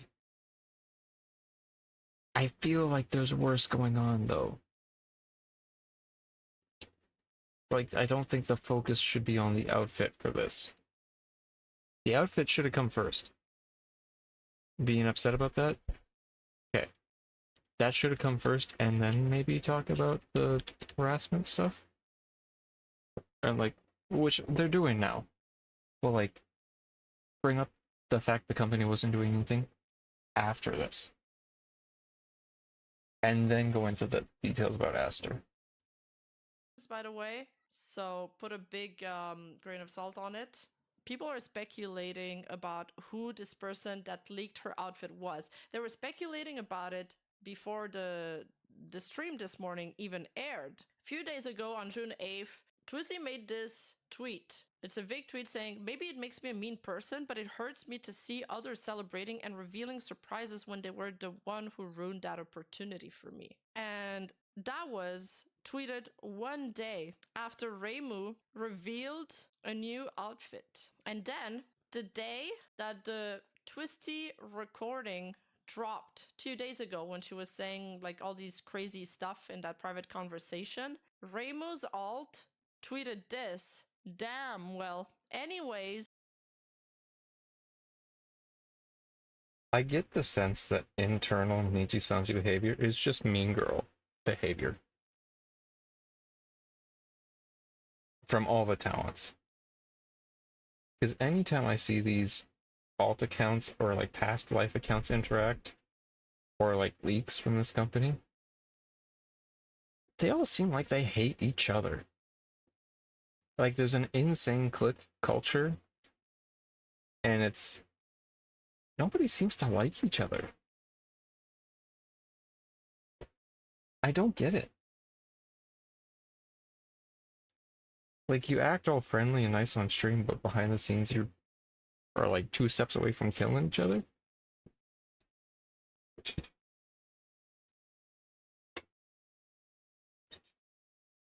Jonah, do you remember me telling you yesterday how Kyo, the person Quinn used to be, had like a flirty company kind of thing, where they kept being like flirting on stream, whatever, or like soft flirting, not full flirt, but like whatever, and we're just kind of being weird with each other. It was Reimu. It was the person currently on stream going, damn.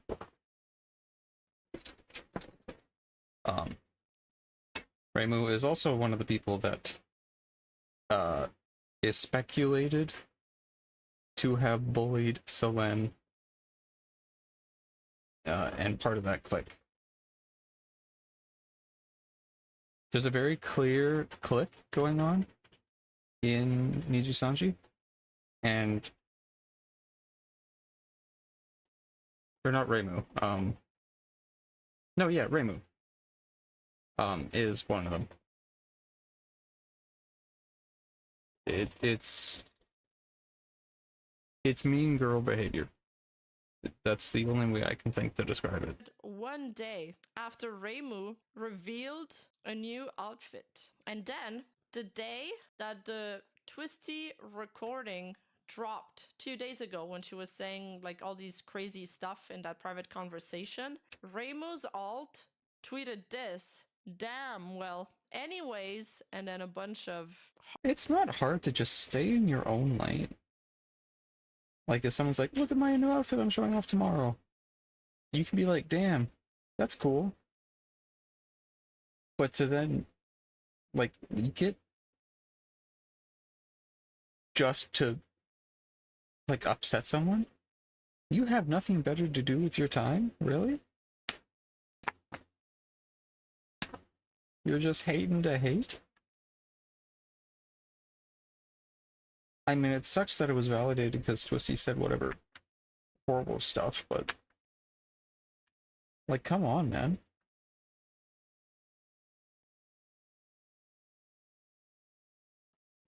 It's not hard to not be a dick. Hearts. So people are connecting dots and they believe that the person who might have leaked her outfit might be Reimu. Now, of course, this is a rat and it's not confirmed, but a lot of people are echoing that sentiment. There was some people saying that in her live stream comments. There's some people tweeting that on Twitter saying streaming her apology at the same time someone she is very vocally salty over is having an outfit debut. I see what she did here. And indeed, that apology was streamed at the same time Reimu was debuting her new outfit. She literally, like 1 hour when I was doing this, when I was putting this together, I grabbed a screenshot and that tweet was 1 hour ago. New outfit revealed now, and 16 minutes before I grabbed the screenshot. Thank you again for coming. So it was literally right on top of each other. Oi, you! Yeah, you! Hi! If you're not subscribed to my second channel, I don't know what you're doing with your life. So take a moment, press the like button, press the subscribe button, and hit that notification bell on. And thank you so much. Go subscribe to Rima. Both channels. And follow here. Hey. We're all in this together. Much. I appreciate you. Now let's get back into the video. Is Nuzagi in chat? I think Nuzagi wanted to hop in. Wow. Wow. Wow. Wow. The little bunny that just popped up is depressed Nosagi. I can never read the name correctly because it's not an English word. It's Nosagi. He's another he talks about VTube drama and news. Typically drama, because that's the more interesting thing. He's another YouTuber. He's been retired, but constantly has to, like,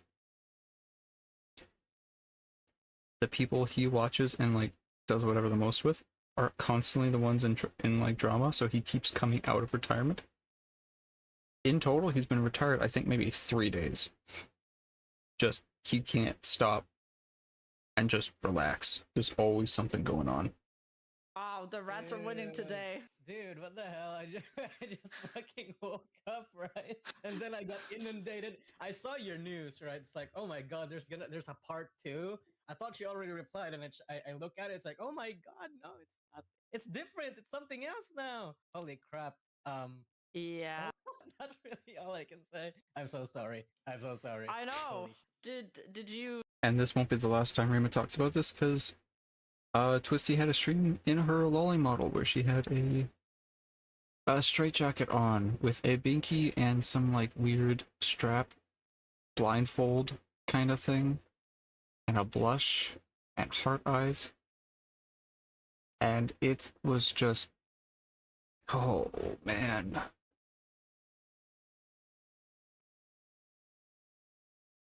I don't understand how you can be like showing your horrible experiences in this and like people be feeling sympathetic and then to ruin it by going, hey, by the way,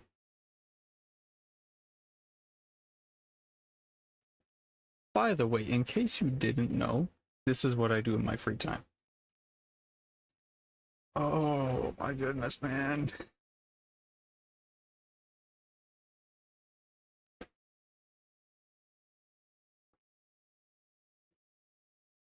If it was a chibi model or whatever, sure. But when you clarify it's not even like, oh, I could be 8,000-year-old, where it's like, we know what you are, but you're like, you're not saying it directly. If you gotta say it directly, you are. Jeez. Oh. What's up, Maple? I'm not giving you my Doritos. I'm sorry. You're not even giving like yourself the benefit of like the benefit of doubt that maybe it's not what it is. Like Jonah, I skipped around it to see like if she said anything. I I don't think I could show it on stream.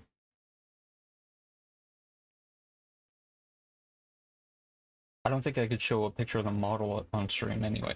Or just like bring the stream up to show you what it looked like.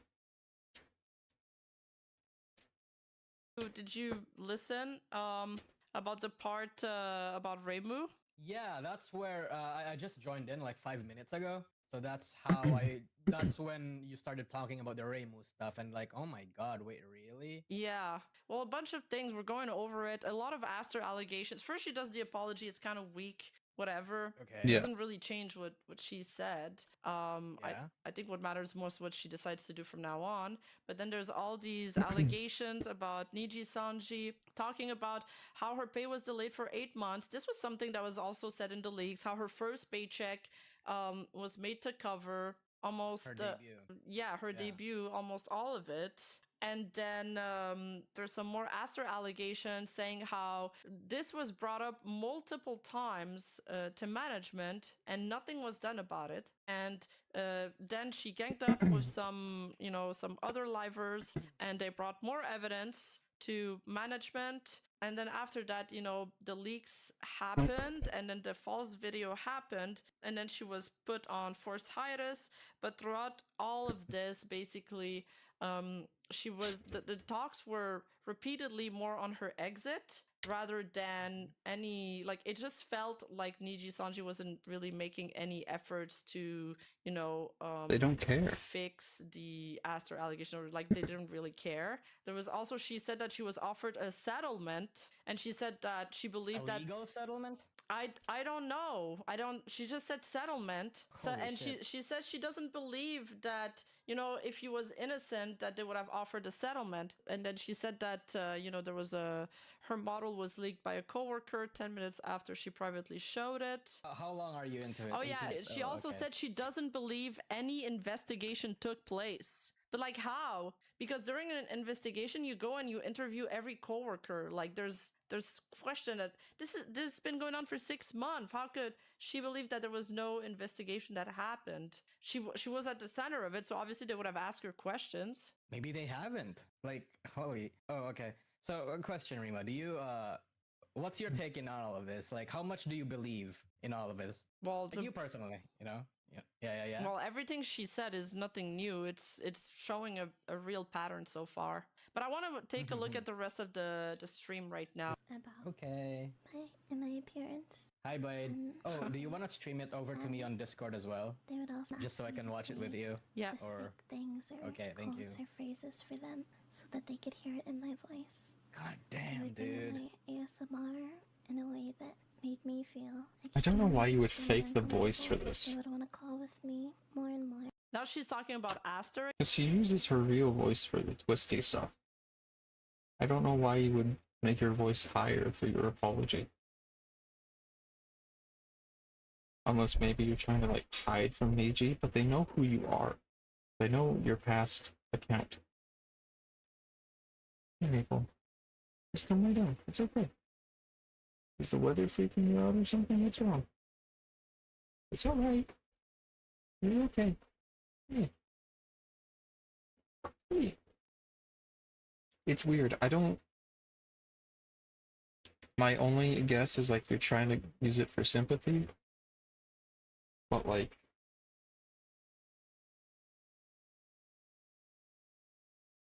she's trying to placate, she's doing it to try to placate to the crowd that will forgive her no matter what. But that's not who you should be trying to appease to. You need to make this, like, this started as an apology for like 7 minutes, and the rest of this apology is no longer that. It's now just full on. Here's all the other problems I have. Deflection is the word I was trying to think of before. Hey. Why can't people just be normal? Why can't, like, I don't get it. Again, and she's saying Yeah. that you know, they got first they were gaming, and then it was starting to get a little bit weird. It was a working horse. Overly familiar and constantly just putting me down, calling me weird, asking if I was mentally disabled or had Tourette's, and Whoa. claiming that Right? He just made a bunch Whoa. of weird comments about her. She has Like, that's not Tourette's. okay. I'm sorry for laughing, But, but like, whoa. I know. this really hurt at the time, but I later found out from another coworker that this wasn't true and that manipulation and bullying were just were just a pattern of his. Okay. I remember, one time we were in call and they just kept repeating like, "Why can't you be normal? Why can't you just be normal?" And I don't know, as someone who's never really fit in, I feel like it just kind of hit very hard. But during one of these calls, they brought up the idea of meeting up in Japan, and I've always been a shy person, but I also struggle with severe agoraphobia. Even something as simple as going to the grocery store can end in a panic attack for me, which is something that I had already mentioned before. When they suggested meeting up, I kind of explained again that I wouldn't feel comfortable, and I even said that if I were in Japan, I probably wouldn't leave my hotel room. Their response made me kind of uneasy. Instead of respecting the boundary that I had set, they kept pushing, saying that I didn't really seem like that type of person to him. They would Okay. continue with things like, What does that even "What if we mean? were in Japan together?" Oh no, that was something she said in the leak too, that he was, what did he say in the leak, that he wanted to fly her to Japan or some shit? Which I stated, like, regardless of who was with. So Aster ignores boundaries. We know that. He's also just...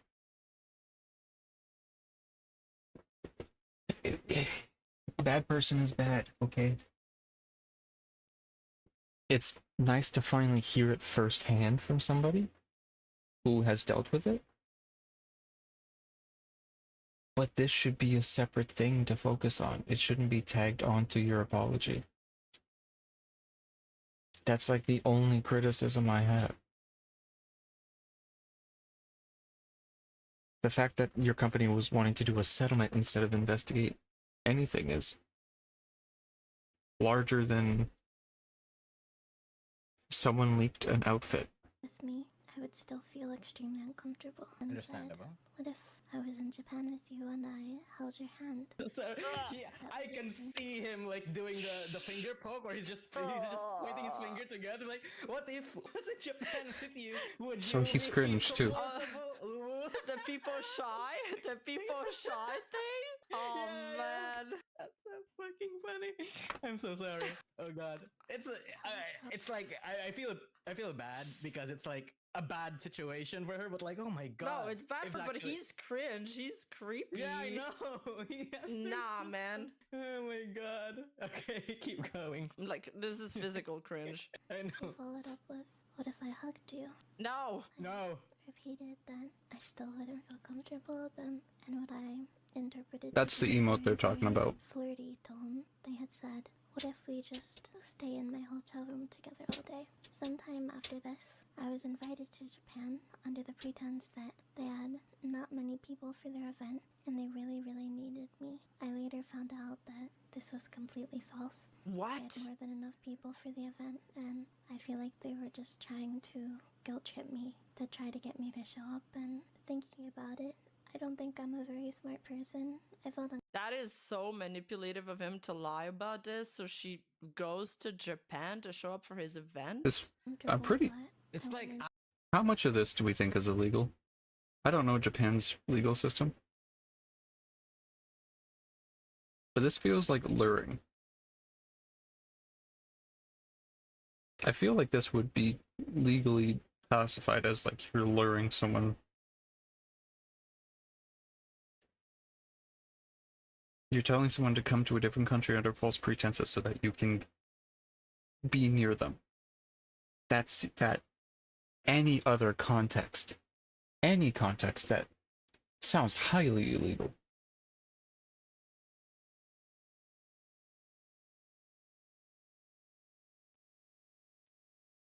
Like, I know I'm not wrong for thinking of that. Report it?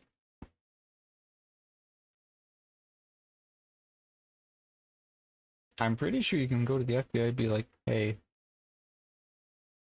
a person in another country was trying to lure me out to their country for sex and manipulated me. I'm pretty sure the FBI would take that. How much more is there? I know they talk about There's it. like a stigma against male VTubers that they're all like creepy, like groomy, weirdo, sexual pest behavior. Like, you know, they're all a lot of them are like that. And you know what? Situations like this kind of like, you know, not help that case because I do believe a lot of them are like actual just normal people. Some of them are just, you know, it's like. Yeah, and somebody brought up a good point that I True. I was thinking about it too, but I forgot to source the clip for that. But reminder that Quinn Bennett was very creeped out by his behavior too when he said that it was weird the way he acted about women or something. Oh, yeah. So why do you just have to wonder why like the company still has him around? I don't get it Because he makes money. Like, you don't have to wonder why they have him around. Look why they have Vox around. Why do they still have one of the main people that makes them money around? Because it's one of the main people that makes them money. You don't kill your cash cow, even if that. Like, if they bring problems, just sweep it under the rug. You still make money.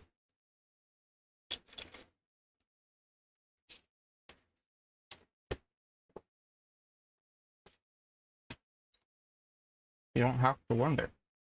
It's crazy to me. It's crazy if you guys remember properly. Like, one of the reasons why they terminated Sayu was because of offensive remarks regarding discrimination and sexual assault. Because she made a joke regarding like sexual assault. But then they're not taking this Aster situation seriously at all. Do you think part of Nijisanji just gave up? Like the EN branch just gave up? I don't know. But I don't want to get it. I know Sayu had some darker humor, but that's...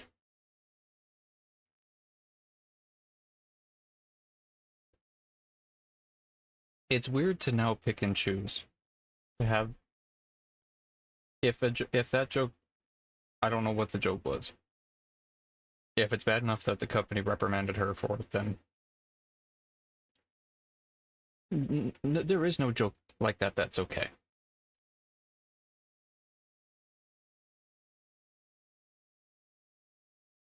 But if you're gonna have that stance, that jokes like that are so horrible that you will reprimand someone, and then when that situation actually happens physically in the company and you don't do anything against it, that's not okay. That's illegal.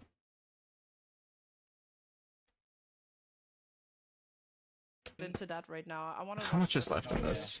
Gonna share a clip of a conversation that we had. Okay. Oh. Where I basically, after finding out about what my friends had went through, I basically had confronted them about it. I feel like it's kind of weird when you offer to fly girls out. Just in general.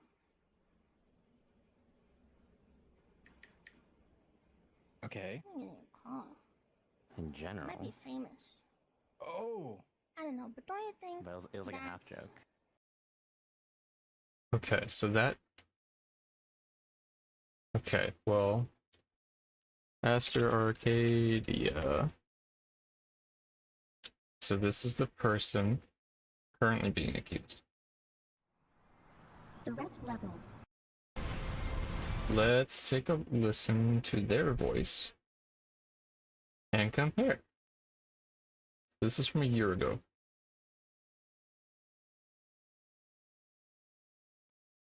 Sus. So Aster's the purple one. You're acting kind of strange. Oh, I guess.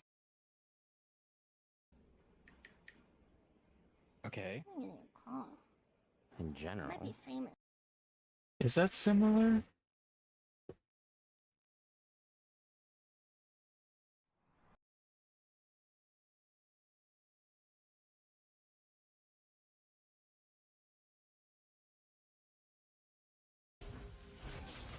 Of course he plays League of Legends.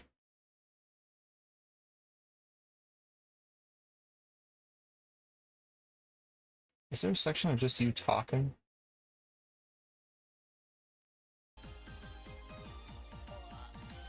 Oh, whoa. Wow. Tired. Oh, oh, oh, oh.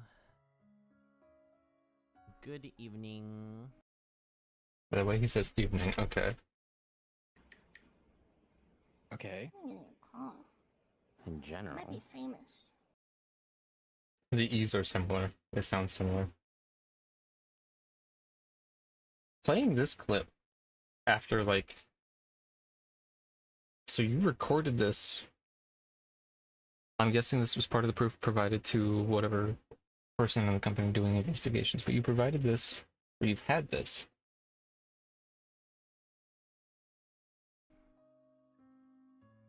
Just holding on to it? Back in La Liga basement. I...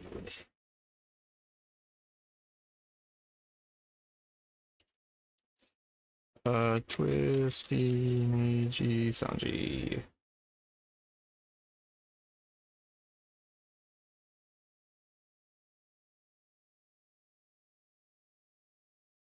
What is this page?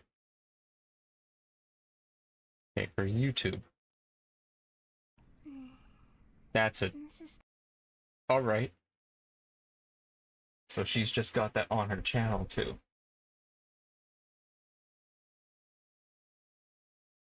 What is her voice on streams?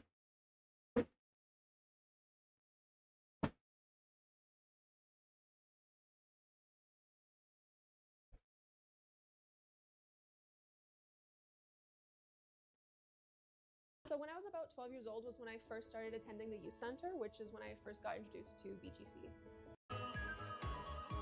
Show us where to dig the hole, I guess. Here. We can go down. It's very dark. Hi. Yeah, we can go down this hole. We just have to make it safe. Can you not start off with the ASMR as like your first video, please? Please. Drawing. Okay. Like, how the draw part, right? I have made zero progress. I'm confused. So what, the clips of her actually saying whatever horrible stuff, her voice is deeper.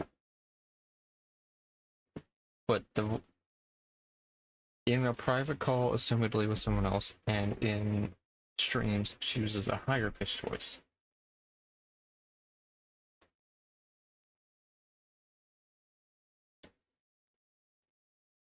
So, what's 3914? Like, about the company, again, saying that they hate her and stuff. To those people. Those ugly fucking models that they pay nothing for. like they're the green. Twisty's the green. So you hear that. Because, I don't know, YouTube videos go all over the place. And it's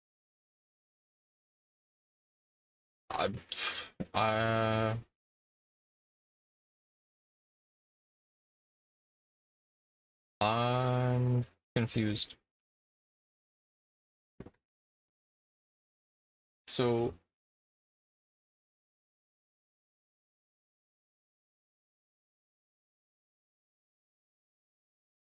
Jonah, I don't understand. It's really hard to pay attention because, like, you'll look at like I But don't you think But it was like a half that's- joke. No, that's not really a joke. I wonder who. Like, I feel like to someone who is like, because like, okay, so just this audio tells me, yeah, okay, that's Aster. I don't need to hear that conversation of someone trying to explain why that them doing that is not whatever. But you don't just bad, say, but "I'm gonna fly you out, and you can stay in my hotel room." I mean, I guess she recorded that conversation. And she got sort of a confirmation by him. So I guess that's one receipt. She didn't provide a lot of proof for the rest of the allegations, but I mean, we've heard them from other people. It shows a pattern. Yeah.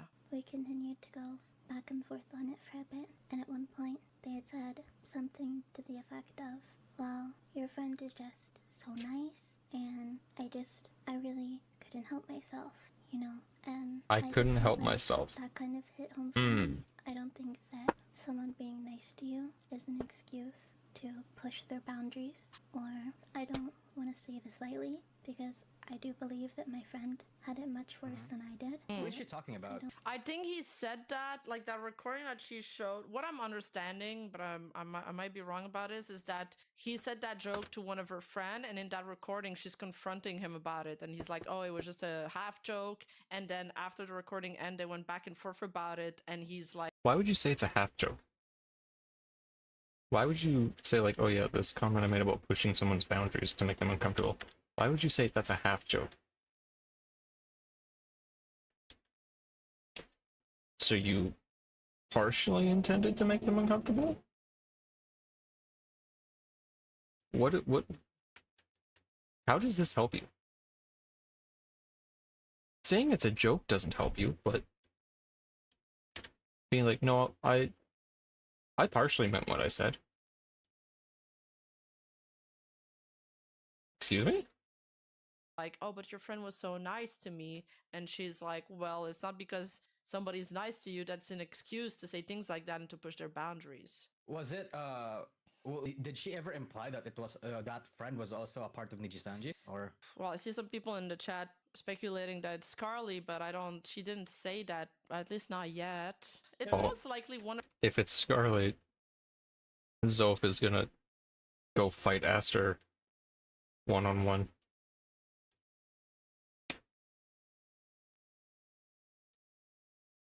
Saying it's a half joke is crazy. That's... These people... Okay, the fact that somebody recorded Twisty without her knowledge, I think is bad for one, the reason of Twisty didn't know. I'm glad it was recorded, but if you had cared about what she had actually said, you would have posted it with the intention of showing her character. You wouldn't have held on to it for like a drama thing, as a gotcha. Twisty recording this, I believe this was recorded as a receipt for the investigation, but it shows that you recorded somebody without their knowledge in the company setting, so the company can now go against you. Like, yeah, you say like male or like male one or whatever person, you don't put their name, it's still quite clearly their voice. Like, if you work with this person or you watch this person, you know their voice. If you hear my voice in somewhere else, you can tell who I am.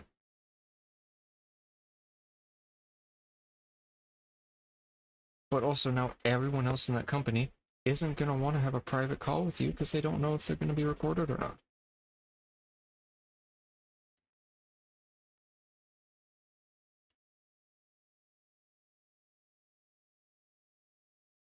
In this situation, I think people would be okay. But like,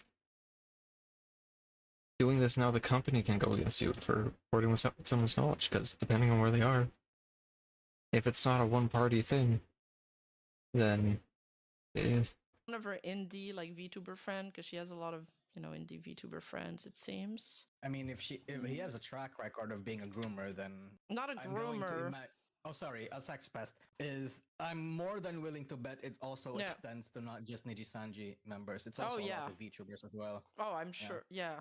Yeah. This is an excuse to sexually harass someone. I think another thing many people have asked why I post publicly so often, and honestly, it's because it was the only way I ever received any form of response from my job. Oh. Every private attempt at Same as- communication was met That's the same as Sayu. So that also shows a pattern with the company that they don't do anything privately. They only respond when they get shit. with silence or redirection. I remember at one point, recently actually, they were upset because I had stated I want to stream and said, why didn't you just ask? Despite me and others pleading for months upon months for my return, and the only reason any of this even became public was because a friend chose to expose it because... Oh. She's talking about the DM leaks here, I believe. Yeah. Like, none of this would have come out if that leak didn't come out, okay? I can't really put it any other way. I was stupid. I had trusted them. I truly considered them a friend, but it came to a point in our relationship where I felt like I had to set boundaries in response to their very abusive behavior, and they weren't happy with that. They kind of stated that this was a way to get back at me. Looking back, I feel like I realized how naive I was to think that I could just handle it all on my own, but at the time, it felt like I had no one to turn to. My coworkers were already overwhelmed and dealing with plenty of issues, and I didn't want to bring my own issues into the mix and kind of just add more stress. So Didn't she? I gotta take a look back at the leaks. I thought she leaked these on purpose. I thought she wanted this because in the leaks, she was asking which newstuber he went to, and then he said false, and she was like, "Oh, it's cooked." I have to take a look back at these receipts. Like, I have them, but they're not censored, so I couldn't pull them. I couldn't get them ready for the stream.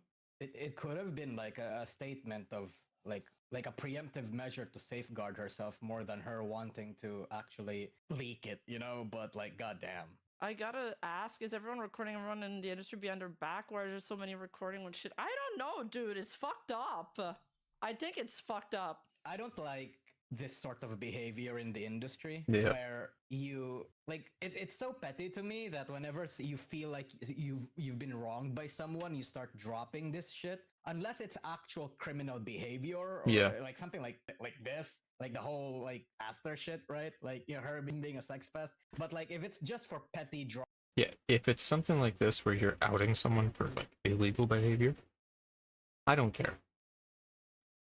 Like, you recorded them without their knowledge, but you're exposing like a crime? Good. Someone being transphobic or whatever, if you're holding on to that as like a gotcha, like a petty drama thing, you don't actually care about the problem. You're just looking to look better. Because it's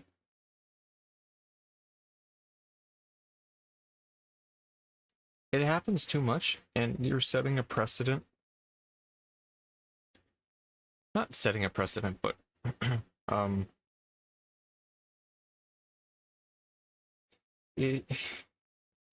it's weird because in this part, she's justified in doing it. But if everyone feels like they need to record everybody because they feel like if they get slighted, they can just go into their folder and just pull out an audio clip of you from like however long ago of you saying you're doing something. That while it may not be illegal, it looks bad. It looks worse that you have just dirt on people that you aren't sharing until you get like a gotcha moment. And it does kind of create a precedent where like you can just record conversations, and when people dog on you for it, you can go, look, I was just doing like what Twisty did. or like whoever did, even if you're in the wrong, and you can just use that as like a pillar to stand on. It's not good. Drama between both of you that could have been like resolved privately. So you instead of like talking it out, you resort to actually like causing trouble for their reputation and their career. I think that's like absolute rat behavior. Yeah, I think it's absolute rat behavior. Like that's kind of cringe. Yeah, no, Falls had the leaks first, but Falls held off on it because he wanted to confirm things. He wanted to confirm things, and then Salvi made the video right away. Oh yeah. I think that was what happened. That was also the narrative that people were running. I just believe it. I didn't have time to it.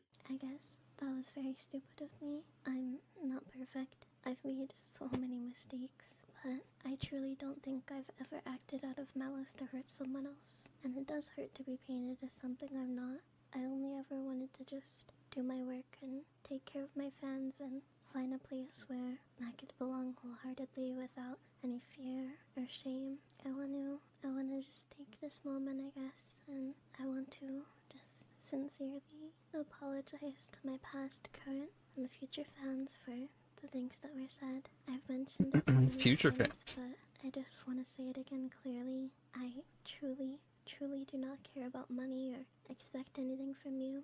What I had said came from a moment of frustration during a very difficult time in my life. The financial stress and feeling unsafe in my work environment and just being constantly disrespected by outsiders in my own space, it made things worse. I was angry at everyone and angry at myself for not being able to do things for you. I wanted to be able to have fun events and do song covers and fun things for you guys, and being unable to just hurt. I don't want it to come off as an excuse. None of it justifies what I said, and I take full responsibility for my words, and I really am sorry if I've hurt you in any way. I also just want to clarify, the person mentioned in the video was not a fan of mine, but someone who had been stalking and harassing me and others for years. Oh, even that's after She's talking about the alleged Indian guy, right? yes. What they're talking about is Twisty had called someone, just referred to them as Indian, just boiled them down to that, and said that they were probably dirty and smelled like curry.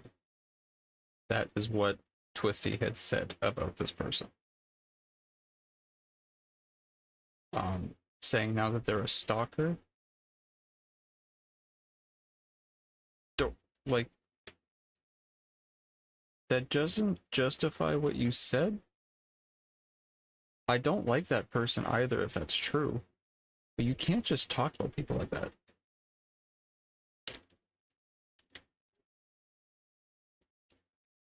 Because that's, you can't say that.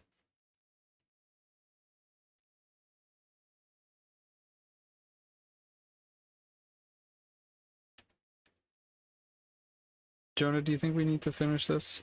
Or does that kind of sum up the... I feel like that sums up the... most of the stuff. It's like 2 minutes left. Yes. Okay, you've seen that recording. Yeah, that's the recording that leaked 2 days ago. Yeah. Okay. The guy. I'm trying to think of a not weird way to word it, but I guess just to fulfill his own fantasies. That still doesn't excuse the way that I spoke or the people that I hurt in the process. Okay. My anger. So she admits it doesn't excuse the way she spoke. I want to see if they comment on the comment post that Twisty made. Okay. I did it, Those people, like she was hitting on people. Well, okay, not hitting in the flirty sense, but she was like attacking people left and right. People that didn't involve herself or really. I don't know what to make of that. Do you remember this including right? Yeah. Do they talk about the...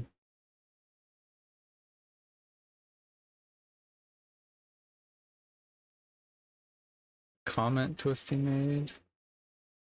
No. Okay. Yeah, I think that sums it up.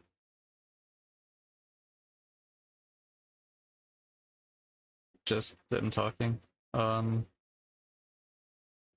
I can't keep listening to that though. That's uh so we have two other videos to watch. We have a JCS video and a body cam about a YouTuber. Which do we want to watch first?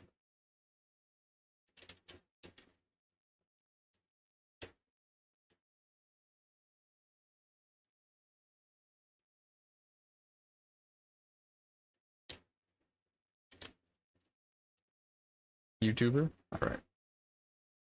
So this is about a family vlogging channel.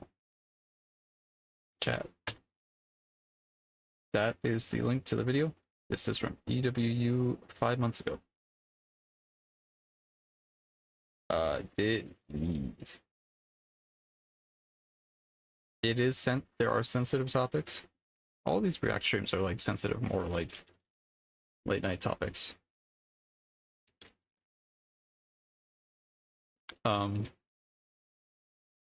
So fair warning again.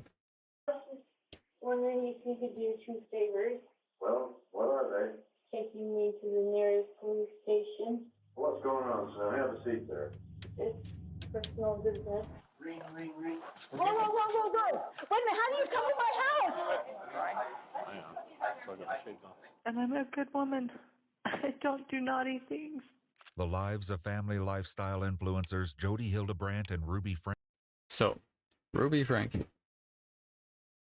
Are we, Jonah, are we familiar with who they are? Have you heard those names before?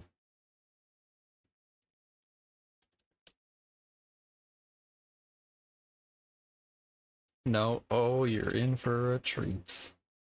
Frankie imploded on August 30th, 2023, when one of Ruby's 6 children was discovered weak and hurt. The other 5 had not been accounted for at this time, and law enforcement wasted no time in launching a full investigation. As the police delved into the twisted dynamic that had grown between the 2 women, they never could have anticipated the depths of the depravity the children were subjected to, or the mind-boggling justifications offered by the perpetrators. I just want my kids back. I want my family back. Adults have a really hard time understanding that children can be full of evil and what that takes to fight it. The following report is based on police records. When Dan Clarkson answered his doorbell at 10:46 a.m. on August 30th, 2023, he never could have expected his actions would kickstart a nationally publicized police investigation. However, as soon as he laid eyes on the young boy outside, he immediately knew something was very, very wrong. His Ring camera captured the heartbreaking conversation that ensued.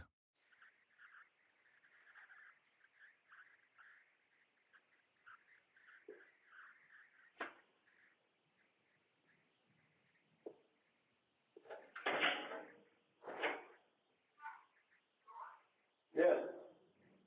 Hi, how is this? Wondering if you could do 2 favors. Well, what are they? Taking me to the nearest police station. Well, actually, just one's fine. What's going on, son? Have a seat there. It's personal business. This was actually the second neighbor the boy had attempted to contact. At the first house, there was no answer, so he'd been forced to move on. The disturbing reason he was seeking help came out when Dan made this emotional call to 911. I just had a 12-year-old boy show up here at my front door asking for help. Said he just came from a neighbor's house. He's hungry and he's thirsty. While Dan was on the phone with the 911, his wife gave the boy, who introduced himself as Russell, snacks to eat while waiting for help to arrive. But shockingly, there was something more appalling about the boy's condition than his extreme malnutrition. He has duct tape around his Injuries. There's sores around them.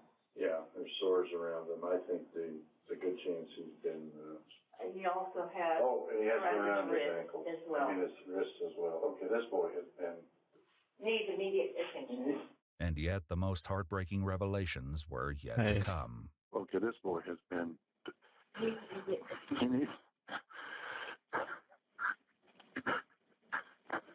This kid has obviously been... I think he's been detained.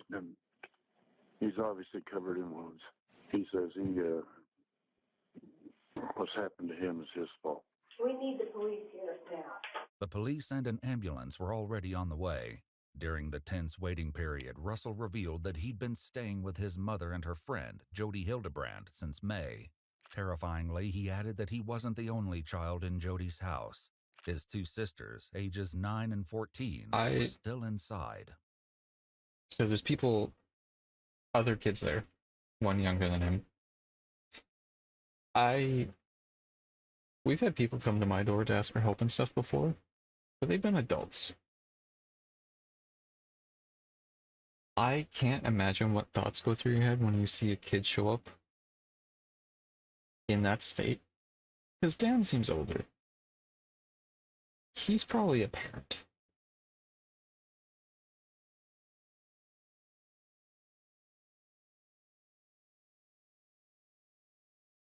A damn good guy to do what he did.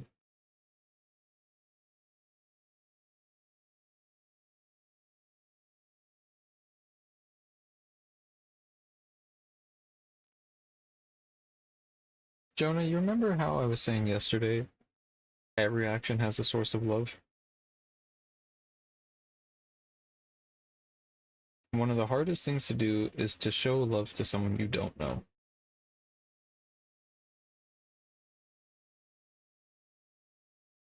And just the care you have for people. One, calling for help that's easy to do. That's that is expected. But I think in this, Dan shows up as a witness in like whatever court thing and gives everything he possibly can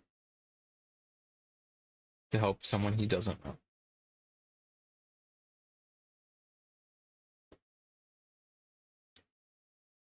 Jody, the kid's parent, I don't know if EWU talks about the dad. The dad is just as in this as possible as well. The dad will say like, "Oh, I didn't know," or I was just going with what my wife said. The dad basically tries to play like, "Oh, I was under the same manipulation." But with the way the dad was complicit. I don't care what he says. If you can see the same things happening to your kid and you're like, yeah, this cult stuff is okay, and you don't respond, you're also a piece of shit.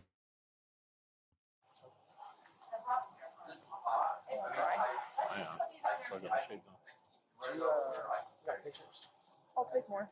As Russell underwent medical assessment, more police officers arrived. We need to identify that house. If there's 2 other kids there, we need to go do a security sweep. So Russell walked on that pavement and stuff. No shoes, no socks, no pants. So the kid walked on that road in summer in Arizona. So keep that in mind of what he's gone through to go and get help. Not just for him, but for others. That house, help them. They were about to realize that they'd gotten there in the nick of time.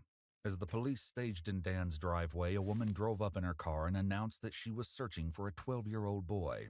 She gave her name as none other than Jody Hildebrand, the woman Russell said his family had been staying with. Cleverly, the police didn't tell Jody how much they already knew. They just took down her address and said they would come to speak with her shortly. She didn't have to wait long.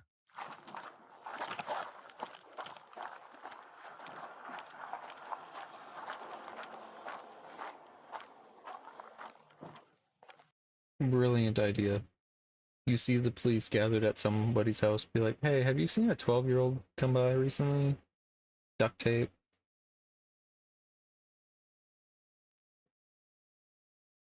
And like, oh yeah, I live at this place.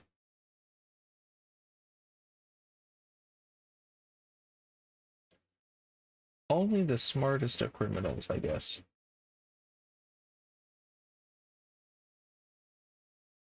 There's an ad about to start in 30 seconds. That's kind of why I have it paused.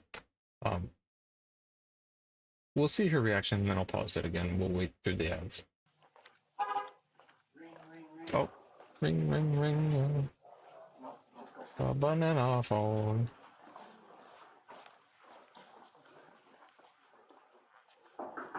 You got 2 ring cameras. This is a nice house. Police officers, open up!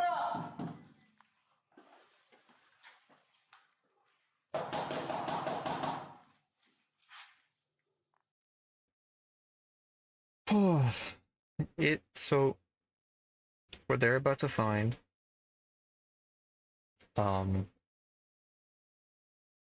there's another video on EWU of parents who, I'm guessing, just hate their kid. Had their kid locked up for like years. Their kid got out and went to go find the cops. Their kid appeared to be the kid that came out of the house. This is a separate video. The kid appeared to be 12. The kid was 21. And they're fine now, these kids. But it's another thing where some kid has enough, somehow gets out, finds a neighbor or someone around that is willing to put themselves at risk, or to put, like, to just do everything they can. Not just like, yeah, I'll call the cops, like, I want to go find a safe spot, like, is willing to sit with the person and stay with them, make sure nothing happens. For a total stranger. The person you're about to see open the door is someone who uses religion to enforce personal beliefs and biases onto people in a cult-like fashion.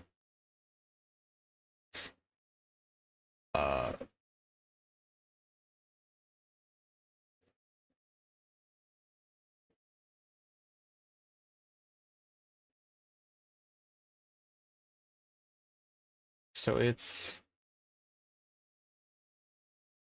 like, it's a family channel that started as like, okay, a pretty decent family channel, and then it just went to like, oh yeah, filming every embarrassing and like thing your kids go through. Your kids are always on camera. I can't show the kids being angry at us for us disciplining them because that makes us look bad. And like, just horrible stuff.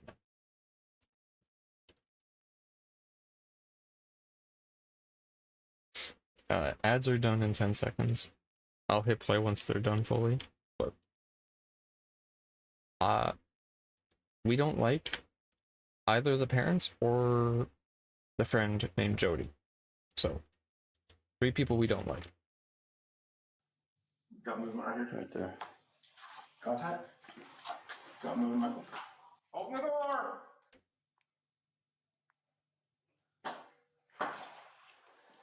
Jody? I need you to step out. I have my turn. That's great. Step out of the house. No, I'm not gonna step out of the Step house. out of the house. Step out of the house. Whoa, whoa, whoa. Great sign. Before you are looking for a 12-year-old, cops come find you, and your first thing is like, I'm talking to my attorney. Really painting yourself as not the problem. 10 out of 10. Whoa, whoa, whoa. We're just gonna see Whoa, if whoa, anybody whoa. else. Is there anybody else home? Wait a minute, how do you come to my house? Right there. They come into my house. Do you have a search warrant? We'll explain it after this. You can't just come into my house without a search warrant. Jody was mistaken about the need for a warrant to enter the home. Yes, they can. Because the police already had probable cause due to a 911 call that the neighbors had placed after Russell showed up at their door. There was a clear emergent need to enter, and a warrant wasn't necessary. The police must account for the welfare of the other 2 children. They certainly had their work cut out for them, though, because the house was massive. During the search, the police found one room that appeared to be set up for filming. This, they would learn, was because Jody and Ruby both had a significant online presence. More details would emerge throughout the investigation, revealing the dark side of these social media influencers. To ensure that they left no corner unchecked, the investigators retrieved the blueprints of the house. This turned out to be a brilliant idea. Why do you... Okay, question. Do you just have the blueprints for your house just in your house? I guess if you're rich enough to have a boat and multiple cars in your garage, probably. I wish more people did. Yeah. It seems like a rich person thing, though. Because I've never heard about that.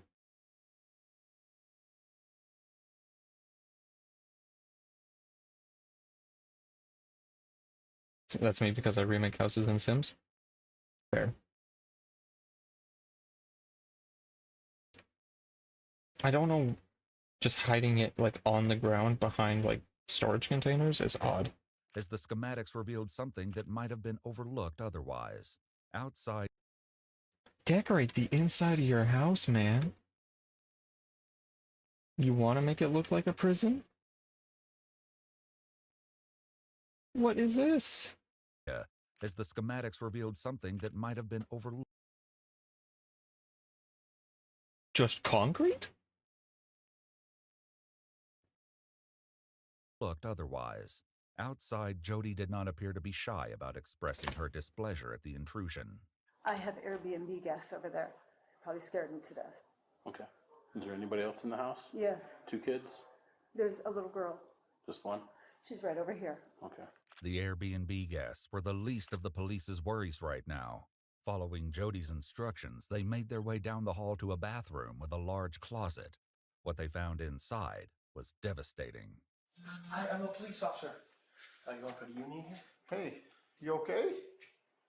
Is this just you in here? I'm Sergeant Tobler. What's your name? I just have one. Where's your sister at? Contact one. You okay? Huh? You doing okay? You don't want to talk to me? Yeah, that's okay. Can you come with me though? We got Jody out here. You know Jody? According to the information Jody gave, this was Russell's 9-year-old sister Eve. We want to be best buddies, but we're getting a little mad here because he won't give me his shoes. Guess what? I learned how to ride a bike with no training wheels. Oh, good for you. I'll show you. Despite the officer's gentle approach, she sat eerily still and quiet, hardly giving a sign that she could even hear him. You take your time, bud. I'm in no hurry. I'm a police officer. Did you know that? I don't mean to hurt you at all. You doing okay? Are you scared? Yeah? You're okay. Do you need help? I'm not gonna hurt you. Promise. See this right here? It's a badge. So it tells me I don't hurt people. Okay, well, one,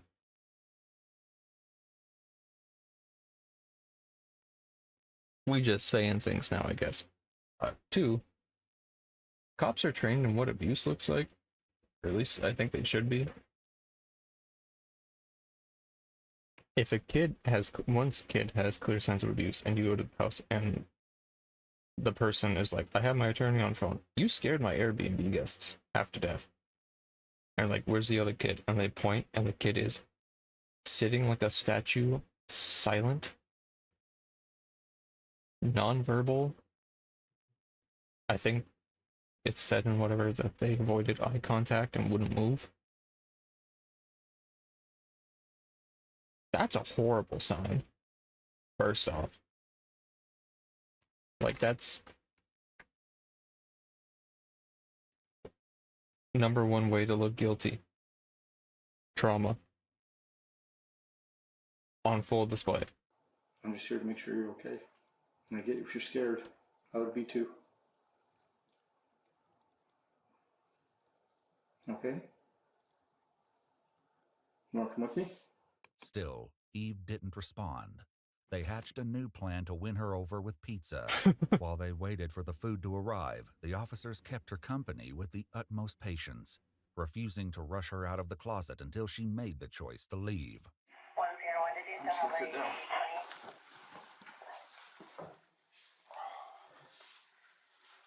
It's okay if I just sit here with you. We don't have to say anything. If you don't want to.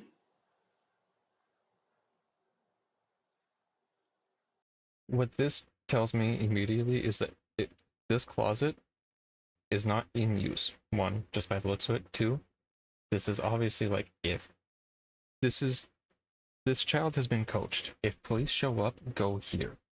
Don't say anything, don't move, don't do anything. Which if that's what you have to do, you're in the wrong already.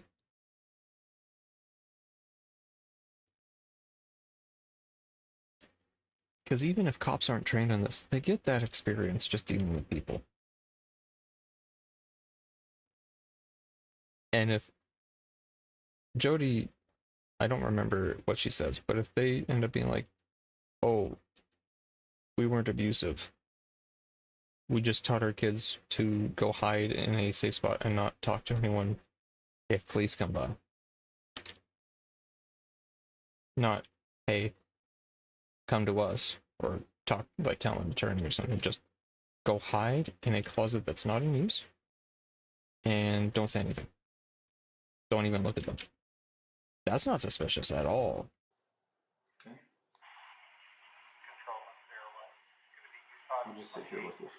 Meanwhile, back with Russell, the EMTs got a close-up look at the duct tape and wounds around his ankles.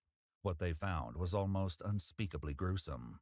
But even this was overshadowed by what Russell said next. In between bites of the snacks from the neighbors, he told the police officer documenting his injuries additional details, which made the situation all the Let's more go, Russell. sickening. You're not in trouble with me, okay? We're just trying to... Also, the fact that Russell was in this condition and he said, like, sorry, it was my fault that I'm like this. From a kid to any adult. That's a red flag. That shows what home life is like immediately. figure out what's going on. Our main focus right now is you, okay? Who put the ropes on you? What's to help you out? The police report revealed the chilling answers that were redacted in the body cam footage. Russell said that Jody and his mother, Ruby Frankie, had restrained him with ropes to help him with what he'd been choosing. How the women had chosen to treat the resulting wounds left EMTs puzzled. The officer who spoke with Russell repeated the distressing details to his supervisor on the phone. They put cayenne pepper mixed with honey and then covered that with the plastic saran wrap and then the duct tape.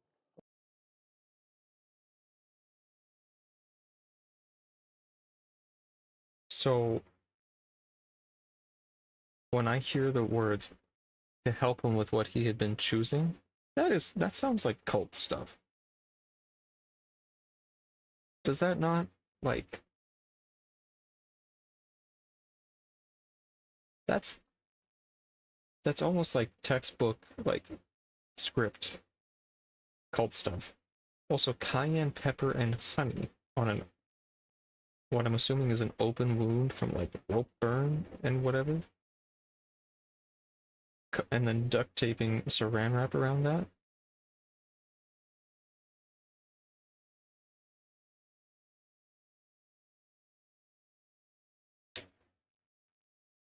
I don't think that's how you treat that. But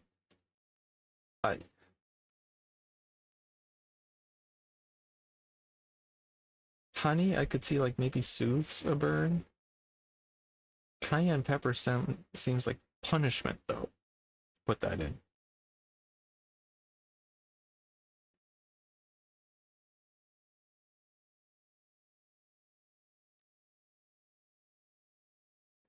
I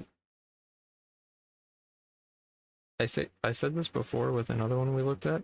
I don't think I could be a cop because I would hear something like this and I'd be ready to punch somebody.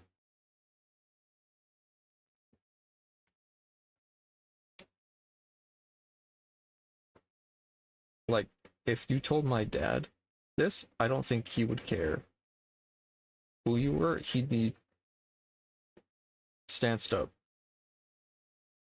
So for the cops to not immediately, like,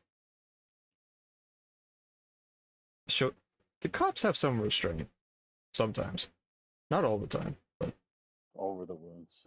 Detectives have found evidence of the honey and cayenne mixture in the upstairs bathroom, along with more ropes, used bandages, and other wound dressings. Medical got there, they started cutting the stuff off him, and then you can see like the dark around his ankles. You could smell it. When they went to go peel it, they thought it was some of the dressing. It was actually his skin that was peeling. Obviously, the police wanted to talk to Russell's mother to understand what could possess someone to treat a child in such a manner. As of yet, though, Ruby Frankie, along with Russell's older sister, were still unaccounted for. Jody certainly wasn't sharing where Ruby was, as her behavior became increasingly strange as the house search continued. When this officer seemed unreceptive to her stare, she tried a different target. You wait for me to say something, or? Okay. Inside, the search went on for more children, especially Julie, the older sister Russell said was at Jody's house. There was no sign of her yet, so the police decided it was time to confront Jody about what they'd found when referencing the blueprints. Like that, you're telling me this is a house and not like a prison facility or something? The bare concrete?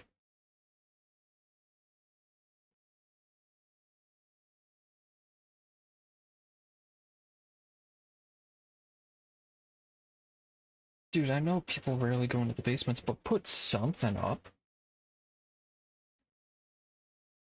Like, you have industrial light, like the office lights there. Can you make it any more soulless looking? A safe room in This isn't a house. You have a stairwell.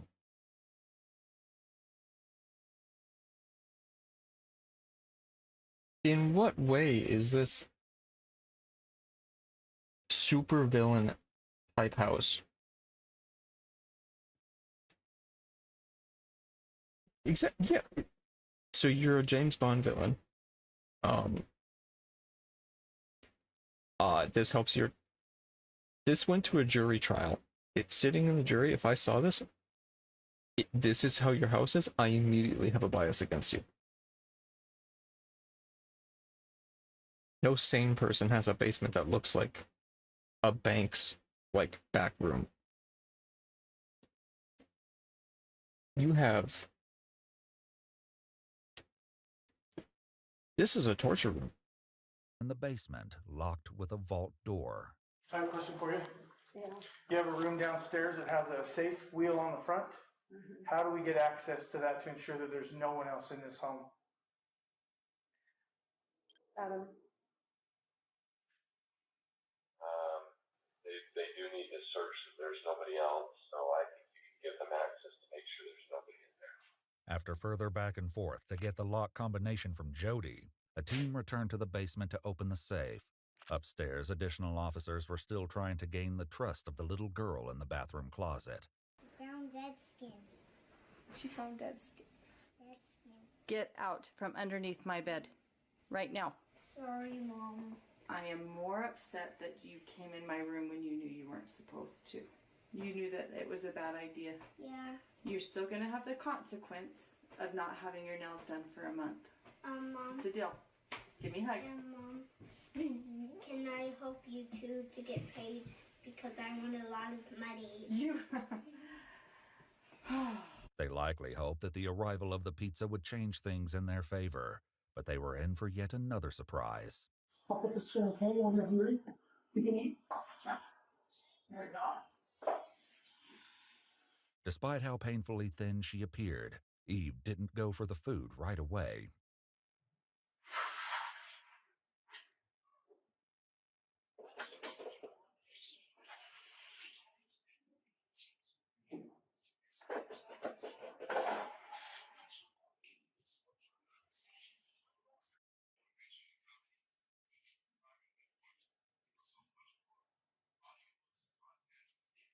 Eve proceeded to eat the entire pizza and requested 2 more large slices from the lunch that the police had. As Eve ate, Why are the police eating?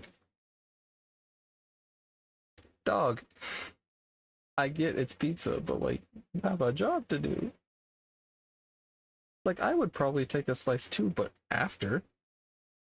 I guess at this point, the only thing they're trying to do is get her to eat and get in the vault, so they don't really have anything to do. Maybe, yeah. I know they're supposed to be on scene and they're just like waiting, but just panning over to see two officers just a face full of pizza. Like, come on. Yeah, going, mm-hmm. The plan was to focus on opening the safe, but suddenly a new priority emerged. With no warning, Ruby Frankie, Russell and Eve's mother, arrived on scene. After determining that she had no weapons on her, she was taken to a separate area of the house to wait out the search. The police would check in with Ruby once they finished going through the house. The only place left to look was the basement safe room. When they opened the door, though, they were likely crushed. Julie was not inside. At first glance, the room looked to be nothing. Okay, so you have a bed and a vault. I know people have like fallout shelters, like bunkers, like a little safe room in their houses sometimes. They don't look like this.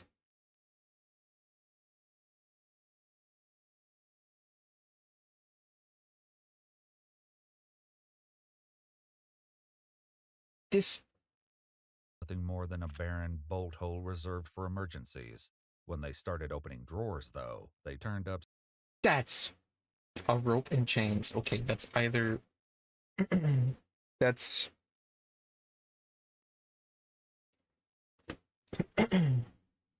one, you have a kid that is missing. Two, you open the room. It very clearly is like an emergency room, I guess. A little microwave, a little toilet and stuff. Just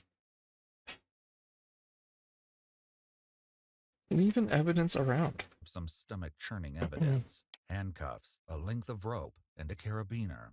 Based on the condition of Russell and Eve, the police received an official search warrant that enabled them to collect these items, along with many of the electronics, as evidence. But even after being in the house for hours, there was still no sign of Julie or the other Frankie siblings.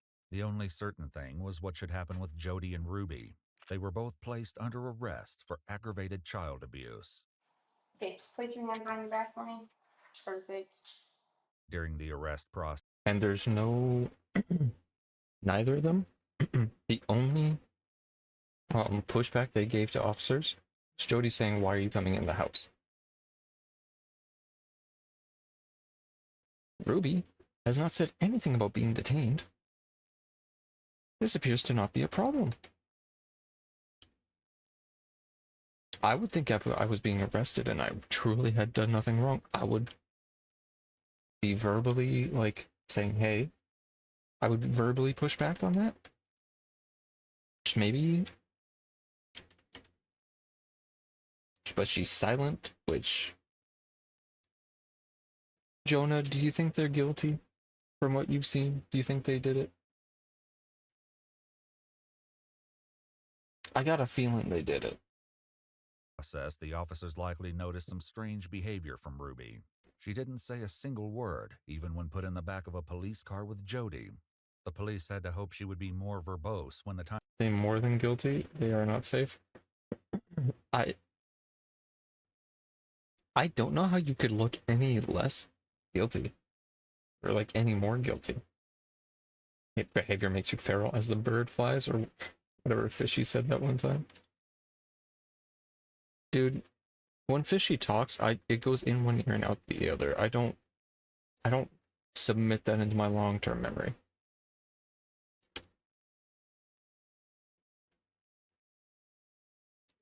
Whenever Fishy talks, it checks in and checks out like your punch card at work.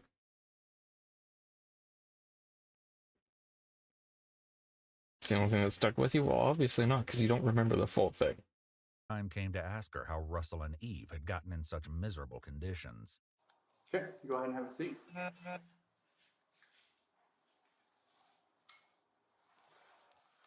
She is definitely not a talker. She not? Even if I ask her a name or just like, then you ask them about things, she looks at me and goes, While Jody was at least responding to direct questions, whether she would respond to the hard ones police had in store was yet to be seen. I'm a little nervous. You're that, you know, to be honest with you, if I was sitting over there, I'd be a little nervous too. So don't worry about it. We're just here to talk, to get your side. So I trust my attorney. He said, don't say anything. And I said, I have nothing to hide. And he's like, I know that, but just let me be there with you. If you have nothing to hide, why was the kid hiding in a closet?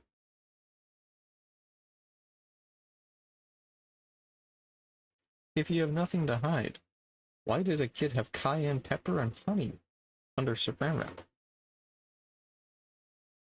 Why did you have a bunker with handcuffs and chain and rope? That feel so much of what was in your house was hidden. I don't know how you can say I have nothing to hide. If I tell someone I have nothing to hide and then I delete my search history, it kind of looks like I got something to hide, man. You talk. So you guys seem nice people. I'd like to just tell you, but I don't know who you are. I don't know if you're gonna flip my words. I'm a psychologist. I've watched people flip things all the time. So I get it. I sit on your side. I get it. It looks sad that I don't want to answer anything, but it's not because I'm trying to be difficult. Even though Jody refused to talk without a lawyer, trying to get information from Ruby was astronomically more difficult. We're just here to talk to you about kind of a few things involving your kids. So first, do you live down here or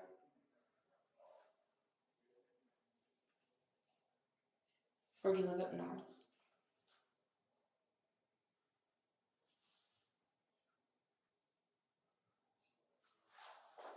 Do you want to talk to me about where you live or how many kids you have? It is You don't worse. want to talk to us about anything? It is so much worse to not talk. They're not her kids, Jonah. Jody, the psychologist, is not related to the kids.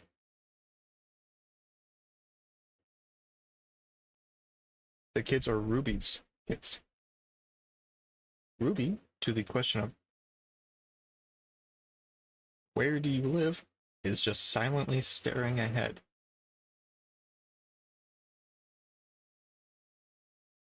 That looks, I think, astronomically worse than going, yeah, I live around here.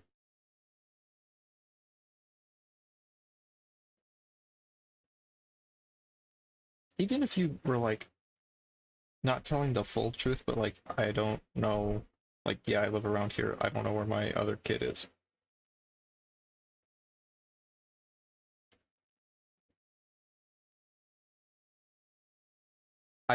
Being silent like this, I think, is infinitely worse.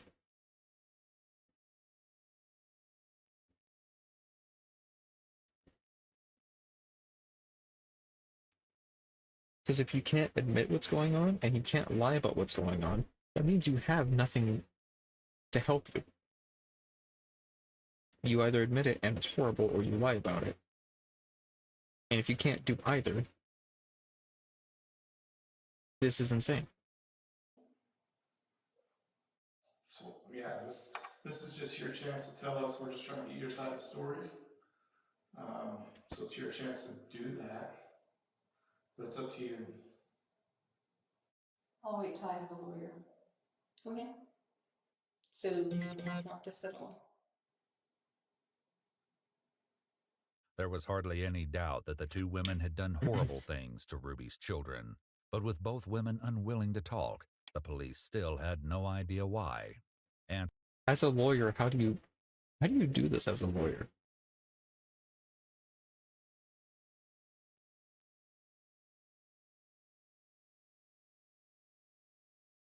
You're crawling up a mountain. I feel like if you're the lawyer trying to do this. Because how do you be like, no, they're just, you don't understand. They're just quirky, people.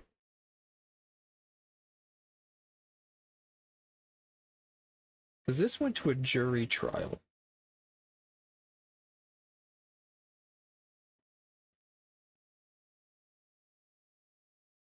What do you... I don't even know, like... Apart from saying, like, pleading insanity, maybe? Or just saying the kids did it? I don't know what you could do. Because so far, one's a psychologist, so you can say, like, oh, she manipulated whoever because of psychology stuff. The other one is of sound enough mind to remain silent and to ask for a lawyer and to be acutely aware of her surroundings. So you can't really plead insanity for that, because for that you have to show or demonstrate that you don't have control over your mind or your actions. But from whatever point of view of cops and stuff, she's in full control. So I don't know how, as a lawyer, you could get around this. Answers, though, were closer than anyone thought. When the detectives first got to the police station, they found a surprise visitor waiting. Ruby's husband, Kevin Frankie, was there, and he wanted to pick up his kids. With so many burning questions pertaining... This is the dad that sat idly by while all this stuff happened, and didn't once try to get his kids back until Ruby got arrested, and this trial was going on. To the Frankie family, Kevin was detained and taken to a third interrogation room where 32 seconds and 1 minute in. We have a minute left on the advert. Ow. Oh.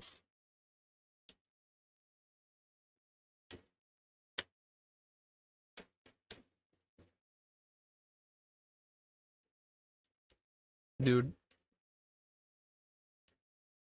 I'm...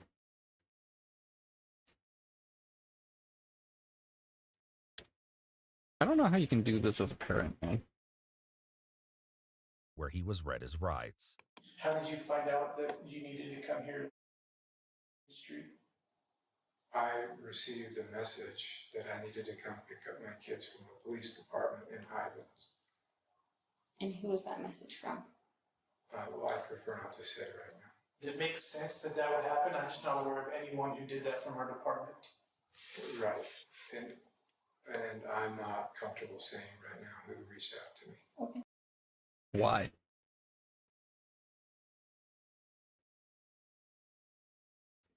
These people either don't answer the question at all in the most suspicious way possible, just silently staring like some horror movie villain, or they answer in the most suspicious way possible, like, no, I won't tell you who texted me, I need to pick up my kids.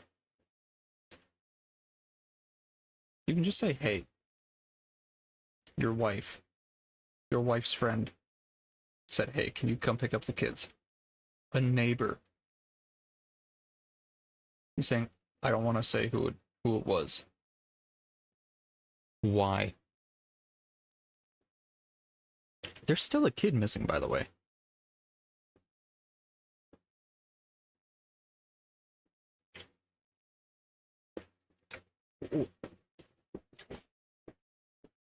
It's the simplest question to be like, okay, well, who told you? It's like, oh, Jody told me. Okay, well, did she tell you why? You can be like, no. Okay, well.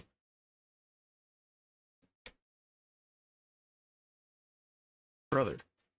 Was that Jody? I'm not going to answer that question. Kevin was keeping quite close-lipped. However, it wasn't all bad news.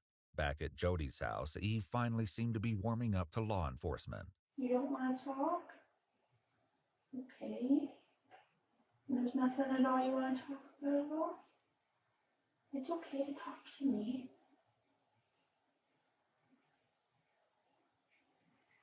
Are you scared?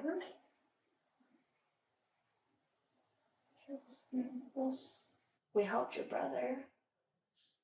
And we got him some help too. And that's what we want to do for you. If we want to get you some help too. We are safe.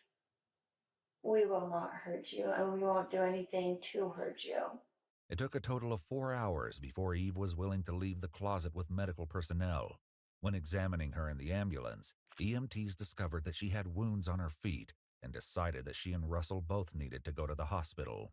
Thankfully, as Kevin's conversation with police continued, he was willing to provide some crucial context. And how many kids do you have, Kevin?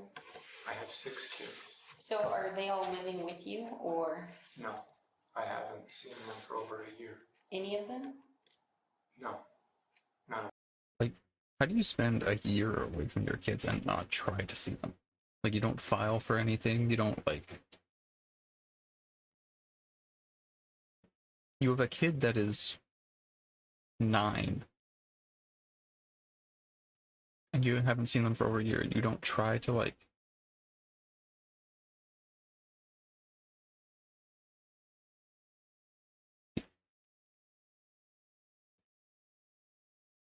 Okay. So you haven't seen them for over a year, yet someone texts you to come pick them up. Odd. For a year. over a year. Okay. I've been in a separation. From who? From my wife and family. Ruby invited me to leave the home while I thought about the choices that I've made in my life and the way that I've treated her. And did you ever try to reach out to the kids, drop by the home, or? Was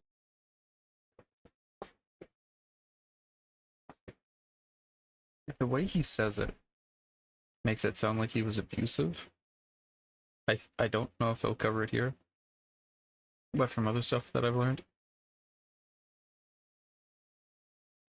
it was the choices he made against her was like sins of like, oh, he was a little lustful.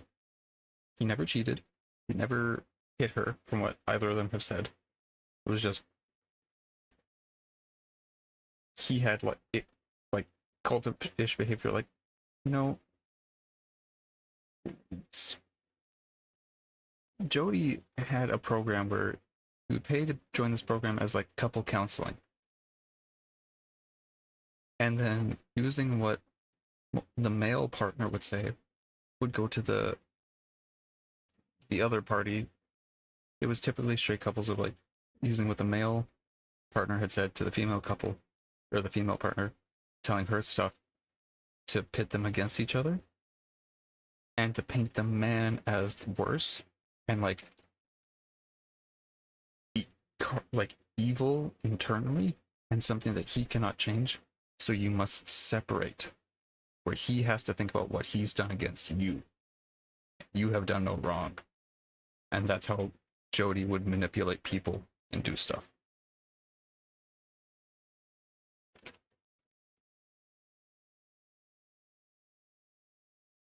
And she's had her like psychology license revoked and stuff and problems, and just a horrible person. Was there? I honored the no separation boundary that we agreed to. When was the last time you saw Ruby? The last time I saw her was the 18th of this month. We met she requested me to sign over vehicles, or the titles to the vehicle that she drives, that were all in my name. When's the last time you physically saw Russell or Eve? The day that I moved out, July 24th, 2022. So my job is to financially provide for them. I was trying to figure out like how much of a role do you play in the caretaking of specifically of those two kids? I pay the bills. Okay. With my job, I provide the money, goes into a shared bank account, and that's my only involvement. So essentially, think that they might explain it. The way Jody would have people set stuff up is the couple would separate. The women in the relationship wouldn't do anything except for continue doing this like cult, like empowerment couple counseling type scheme, whereas the men would do what a job to pay for everything the woman was doing. So in this case, this guy would pay for Frankie and the kids to have that nice house, to have 2 or 3 vehicles, to have a boat. Would pay for all of it while he's not living there, he's not driving the vehicles, and he's not taking care of the kids. And obviously, neither was she taking care of the kids. But it's using, Jody would use religion as a way to push these beliefs onto the people she was counseling. As the conversation went on, Kevin seemed to be just as in the dark as the investigators. Who lives in that home with your, is it ex-wife? Is it currently a separated wife? Like, who lives in that home with your children? To be honest, I don't know. I know that she's there with 4 of the children, and our 2 older children have moved out. This likely came as a shock to investigators. If there were 4 Frankie children still living at home, that meant they weren't just missing Julie, but another one of Russell's teenage sisters, Abby. Before launching into a frantic search, the detectives decided to finish talking to Kevin, hoping he could give them an idea of where to look for the girls. As the conversation went on, though, Kevin's story only got stranger. Who's this female Jody that your wife lives with? Do you know a female named Jody? She is a therapist and a life coach, and she's... Do you respect her? Do I respect her? Mm-hmm. Yeah, I think she's a very honest, truthful person, yes. Okay. Is your wife a partner of hers? Is your wife a roommate with her? Your kids are living in her house is what I'm trying to say. I'm not aware of that, but I know that they've been in business for the last year filming. So every week a podcast goes up and I listen to it. What's the name of it? Connections with an X. This would explain the film set discovered in Jody's house. As it turned out, Jody and Ruby both had a significant following on Instagram and YouTube. Jody was a therapist, and her accounts focused on counseling and family dynamics in alignment with the Church of Latter-day Saints, of which she and Ruby were both members. She called her program Connections and had written several books sharing her methods, and even taught online Zoom classes on the topics of family health and harmony. Ruby, meanwhile, created more slice-of-life content, cataloging daily life with her family as members of the Mormon faith. Her main platform was a YouTube account titled 8 Passengers, supplemented with an Instagram under the same name. In due time, the police would learn that the content made by Ruby and Jody had become unimaginably twisted behind the scenes. Are you involved with their business efforts, or no? And were you involved in the 8 Passengers account with your family? Yes. I was in the videos. Recently, Ruby's online presence had undergone a shift. She rebranded to Truth Mom, but began focusing less on her own channel in favor of working with Jody on Connections. You guys got a lot of heat for neglect and child abuse. A lot of people commented those things on there. Why were they commenting those things? Mm-hmm. That's a good question. That is a good question. We had a son who was... Had a son. They still have that son, by the way. That son is still around. Acting out in very selfish behavior. Is this Chad or Yes, this was Chad. And, none of this is strange or odd. You could get on YouTube and find out all sorts of stuff on this. Eventually, Ruby stopped posting on her private YouTube account altogether, which Kevin said eliminated 90% of the family's income. Her last video on Jody's channel, though, had come out just 2 days ago. In the interrogation room, Kevin shared more about the situation, which led to public outcry against the Frankies. He was being very cruel and mean to his siblings that he shared a room with, and so we removed him from the room. And we said, you can sleep anywhere you want. Sleep on the couch, sleep on the pull-out bed, sleep on the floor for all we care, but you're not sleeping in that room with your brother.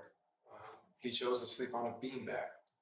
He was forced to sleep on a beanbag for over a year. by the way. He did not choose the beanbag. He was told to go to a room, and it was either the floor or beanbag. So 9 months later, he had made a lot of changes in his life. And They sent him to an outdoor wilderness camp that was known to be essentially abusive and like harmful to the kids enrolled there. It was a behavioral changement camp disguised as like an outdoor enrichment camp where they just threw you out into the wilderness for a couple months and would occasionally come check on you, but you were supposed to fend for yourself. That was their idea of how to discipline their child. he was ready to, and we had moved by that time. And so we had a new house, and he was ready to move into his own bedroom. Made a video about it. And in the video, he mentioned something to the effect of, I've been sleeping for 9 months on a beanbag. And that is what all the uproar was about. This wasn't Ruby's only run-in with the law. Shockingly, just 5 days before her arrest, she'd been pulled over while driving with her kids in the car. Hello. You know how fast you're going right there? No. Okay. Got you going 57 in a 35. Ruby was sent on her way with only a speeding ticket.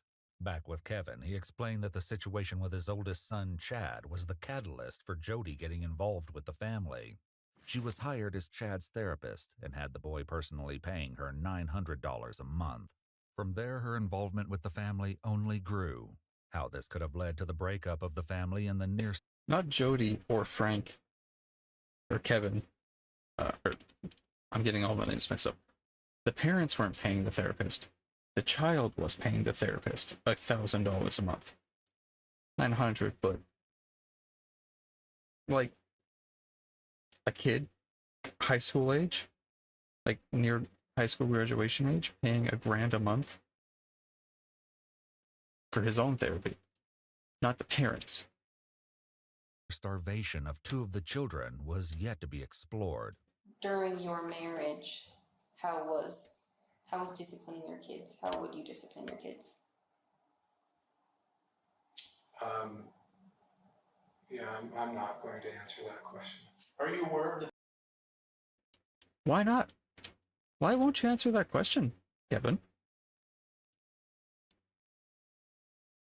How did you discipline your kids? That should be an easy thing. Like, oh, we took away electronics. Surely it's not that you sent them to an abusive outdoor camp. Surely not.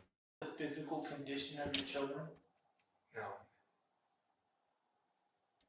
No, I've chosen to trust my wife with the children. That was part of the agreement of our separation. Kevin was about to learn the harrowing consequences this decision has caused. We received a phone call from 911 on our dispatch that a 12 to 13-year-old boy was knocking on doors in a neighborhood asking for food and water. So he had, I'm sorry, what? He had duct tape on his extremities, on his hands, on his ankles, and those were covering rope burns that were used to tie him down. Take a second and think about what I just said. That's the condition of your son.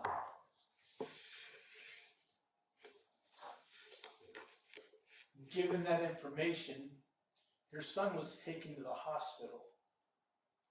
A warrant has been applied and granted by the Department of Child and Family Services to remove both Russell and Eve from your wife's care. Do you understand that? I understand. Would you condone that behavior? Would I condone that behavior? That's my job. My job is to find out your knowledge of That's the easiest answer to say is no. Treatment of these based on precious your description, children. no. But again, I don't know the details, or I don't. Why do you need details? Why do you need a further explanation? You were told your kids had rope burns that were covered in saran wrap and duct tape. So, it should just be a flat no. If that's what's going on, no.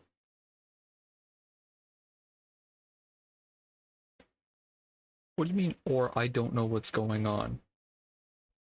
Just say no and leave it there. No, but as you described that, that sounds Horrible, horrible, disgusting. No human being should be treated like that.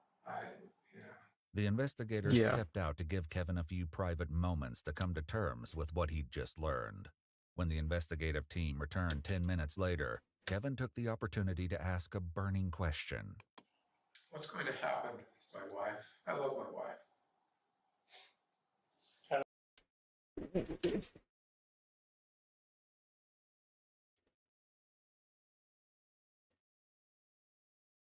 What, Jonah, what do you think should happen to Ruby?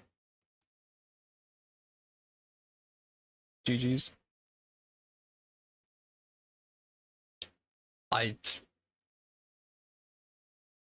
understand, like, you love your partner, right? If something's wrong, if there's some, like, maybe she's going through, like, a mental break or something, and she needs help. I get wanting to, like, help. But if I have a kid, if I have 2 kids, let alone 6, and I hear she's been treating them this way, I do not care what happens anymore. I just want my kid to be safe. My kids are the first priority. I don't care about her anymore. I don't care about whoever. Why are you not? Why is your first question what's happening to my wife and not are my kids in the hospital okay? I don't know. I'm being honest with you. I don't know. Haven't had an interview with you. I don't know those charges against my wife. Possibly. Why are you sighing? I'd be asking if I could join. Can I do that too?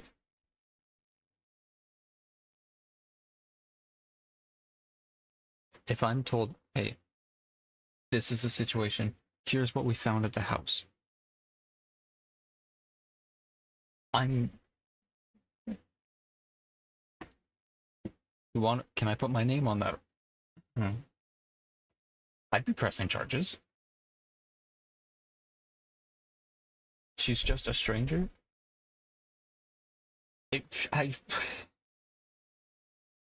Heavy sigh. Oh no, criminal arrested. I think given the circumstances, that's highly appropriate, but again, That night, the police decided that Ruby would be booked into jail to await her attorney. Even this, though, failed to get a reaction from her. Trace, you want to let you know what criminal charges for, so you're under arrest? It's going to be 2 counts, second-degree felony of child abuse or neglect, okay? Do you understand that or no? Are you okay? I'm wondering if there's like a medical clearance that needs to, like, do you need medical attention before you go to the jail? Okay. Have you ever been arrested before?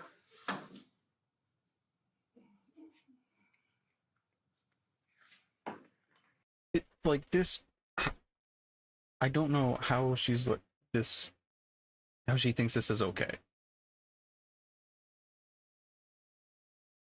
If I ask someone a question and they just stare blankly ahead of me, they won't look to me, they won't answer me, I have alarms going off.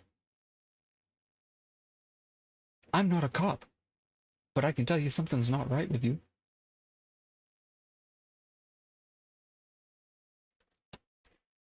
It hurts your case more to just not answer at all than being like, yeah, I understand. No, I don't understand. Because you say, no, I don't understand. They'll explain it to you. They're quite happy to talk. They're just streamers with a badge. They're quite happy to tell you. Or if you go, yes, I understand. They're like, okay, well, let's go this way.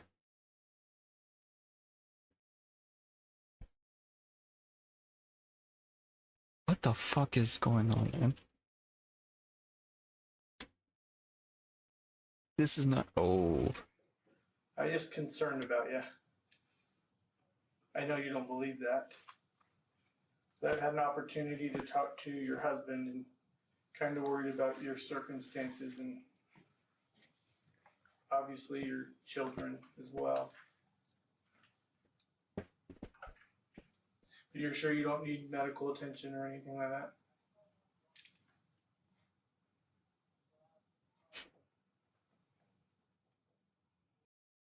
Her lawyer must be pulling their hair out. Because this is making their job infinitely harder to try to defend you. You have not said any word of like, how are my kids doing? Are they okay? Like, no, I didn't do any of this. No, it's not my fault. None of that. You're just okay with all this happening.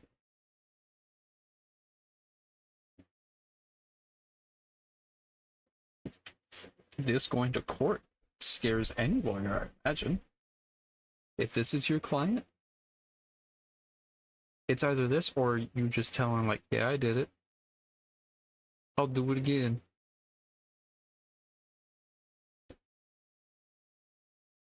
I feel like the officer in the background, scratching my head. Jody, too, was escorted to a police car to be transported to jail facing the same charges. Still inside the police station, Kevin learns more from the investigators about the children. And so, I mean, this feels like getting run over by a steam truck, what you're sharing with me today. Yeah, I can tell you're caught off guard. I thought I was just coming here to pick up my kids, and for what, I don't know what or why, but... And I was planning on taking them back with me. Everything you're sharing to me just sounds like a made-up story. Like, I have no idea what you're talking about. Like, it sounds like a horror movie.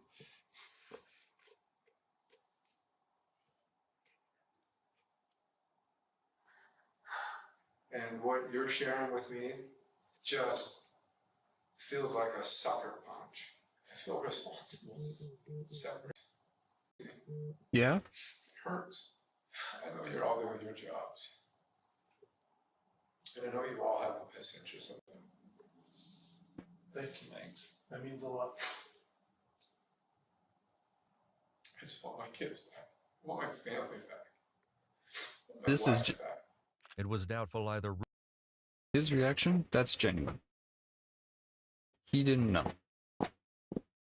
Jody and Ruby have confirmed he didn't know. So him figuring that out and hearing that, that's his genuine reaction. Now, in court, you show 12 random people the clip of him going like, him crying and saying, I just want my family back. This sucks.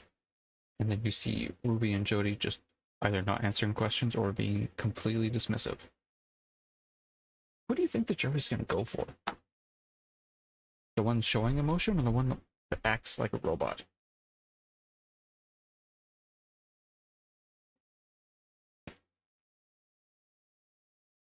Today.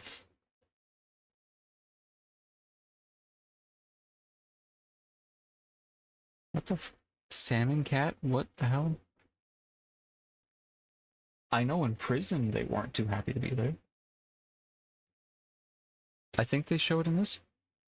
Jody or Ruby has like an actual mental breakdown by not being within like a 500 feet of Jody. Like she has a tantrum, throws a fit. Like she's being separated from like, I don't know if they're just friends or if they're like, they were roommates, but they weren't type thing.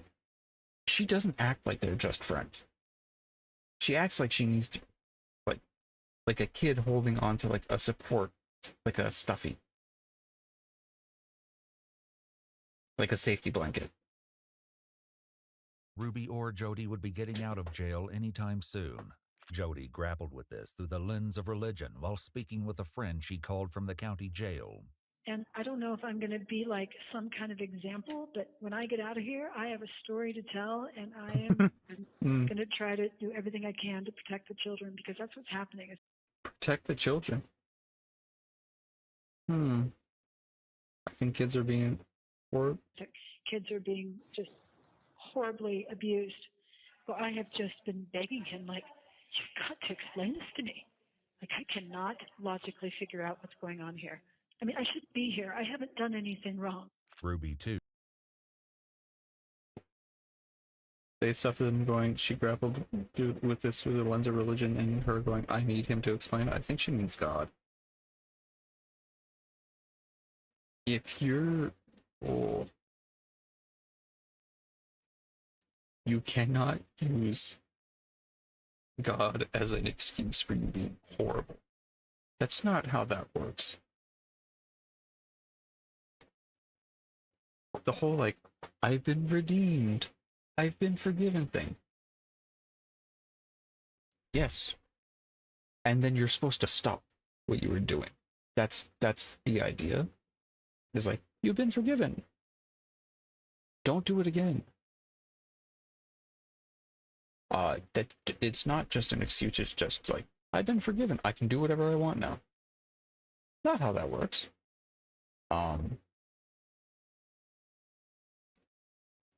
Yeah, Ruby too made some equally baffling claims. I think this is where she says like kids are evil or something. Who made some equally baffling claims during her jailhouse phone calls. But the most upsetting thing is that I am completely misunderstood. That is the most horrible feeling.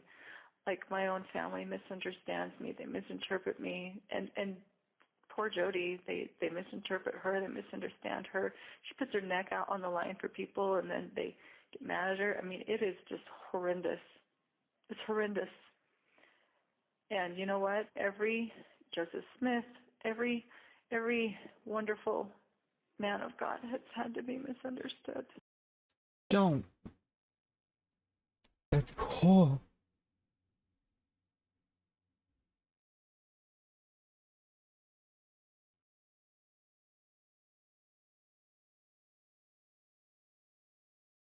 That's not equivalent. You can't. Oh, Jonah, man. Oh.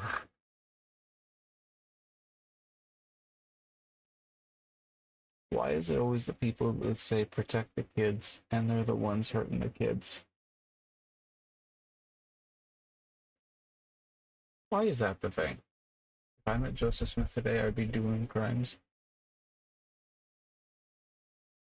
Joseph Smith was the Mormon guy, right? Is he the one that had kid wives? Or was that someone else?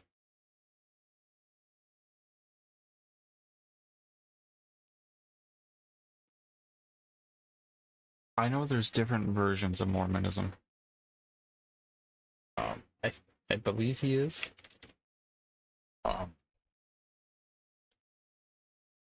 I know there's different versions of Mormonism. They don't all believe the same things. I don't think any of them believe in child abuse. I don't think that's the case. And I'm a good woman. Doubt. I don't do naughty things.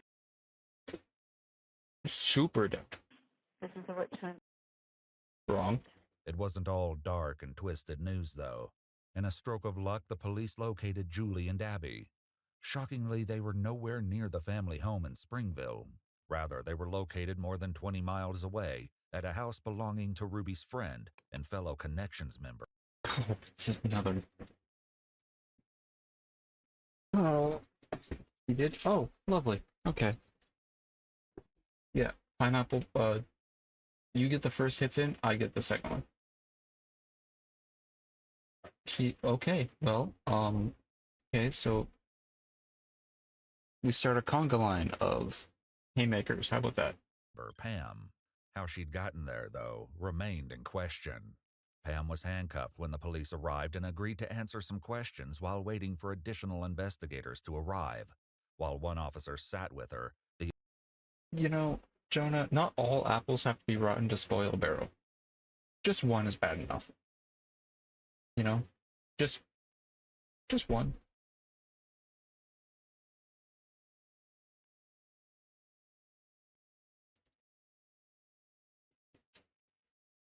Just one.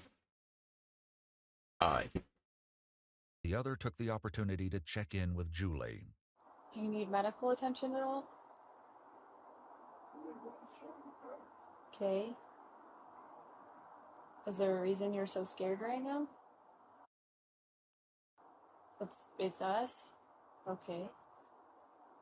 Well, I'm sorry if you've had a negative interaction with law enforcement in the past, okay? My intention is not to scare you. Do you go to school? Down the driveway, Pam was unhandcuffed when investigators arrived from Springville. She told them that she'd received a call from Ruby asking her to pick up 2 of her daughters while she dealt with a family emergency. Up until this point, the officers were under the impression that it was only Julie at the house, but Pam clarified that her older sister, Abby, was also there. Thankfully, neither she nor Julie appeared to be in physical distress like Russell or Eve. Julie and Abby appeared hesitant to go with DCFS representatives when they arrived, but were safely taken into custody to await the outcome of the investigation. The uncertainty over Abby and Julie's whereabouts had been answered, but so many questions remained. First and foremost, the quandary of what could have happened to leave Russell and Eve so frail and traumatized. Kevin returned to the police station with his lawyer for a second interview. The additional details he was about to share were nothing short of astonishing. Have you found the pen papers? The pen papers.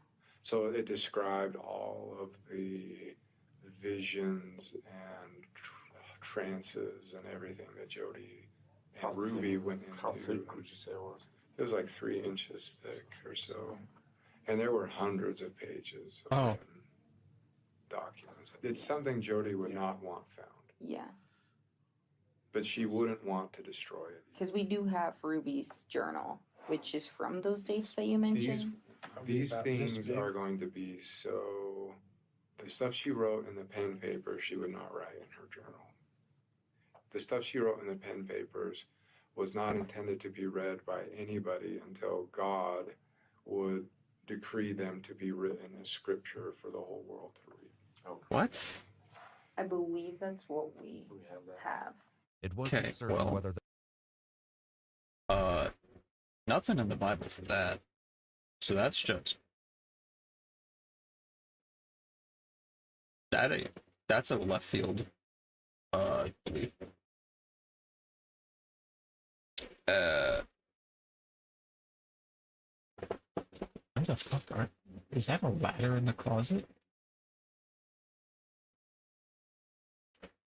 They got an attic in this too? They have an industrial stairwell for this? For the basement. But nothing to get to the attic?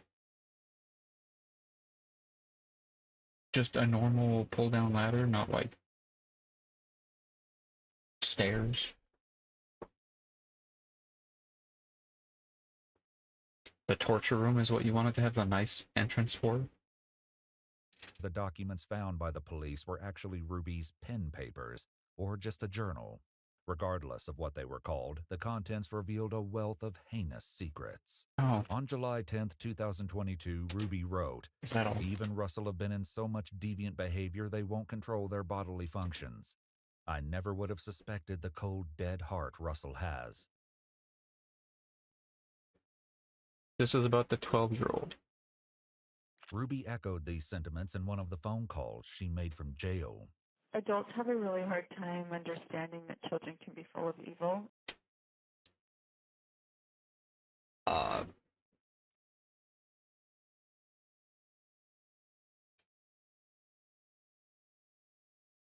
That's just not true.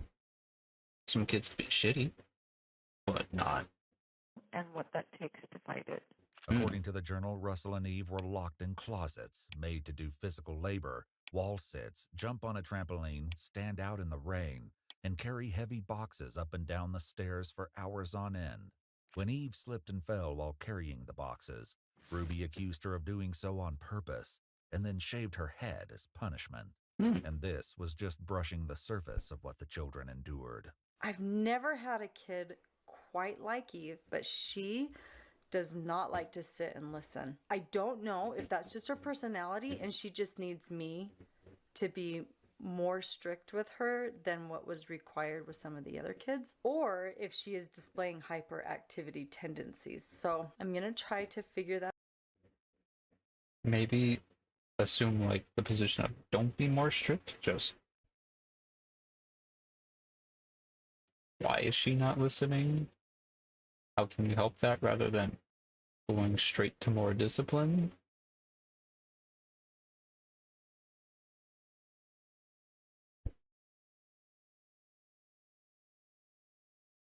I feel like if this is your 6th kid, maybe you should have learned this by now. When I work with kids for youth stuff, it's pretty clear of like, hey, come from a place of kindness, be calm, be like, try to calm them down, try to like, be like, okay, well, what's going on? How, like, what can I do? Like, what's the deal? Not just punishment. That's not how you solve things.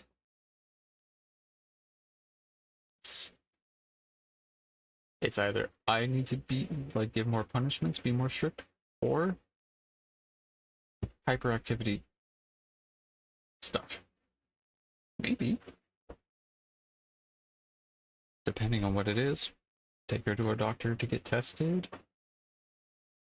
Don't just be more strict to be strict. That out today. I honestly don't know which way it's going to go. She knows that I mean it and I'm going to carry through with it. If she absolutely is not capable, then I'm going to maybe take further measures to figure out if there's hyperactivity tendencies going on, or if she stays and she's really good and she listens, then it probably just means she needs a little bit more of a strict routine with her. According to Kevin, the fight against so-called evil had not originated with the children. In fact, the downward spiral had begun more than a year prior under some very strange circumstances. We went out to like a dinner afterwards, and that's where Jody really opened up to the women in a private conversation that she believed she was being tormented and haunted by shadow figures every night, and that was spooky. Ruby also revealed that Russell and Eve still sometimes failed to control their bodily functions. She presented this as a method by which they defied her. Back with Kevin. Oh. So a kid that needs diapers, and that's a slight to you. Oh, I'm so sorry. You know, maybe it's just the fact that they're kids, and that happens.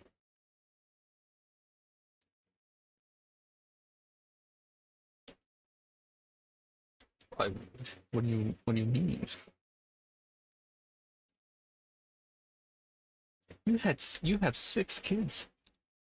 You should know that sometimes a 9-year-old has trouble with stuff.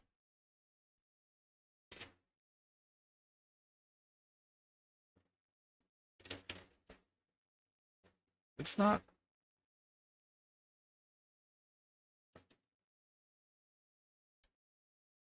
It's so dumb. Kevin, he alleged that Jody's experiences had rapidly grown more intense. She was walking along the beach with Jesus, and Jesus challenged her to go walk on the water, and it was a whole lesson on walking on the water. And that was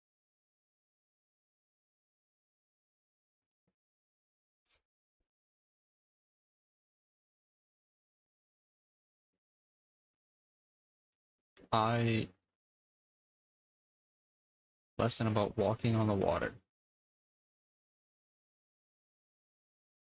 Okay. For what reason?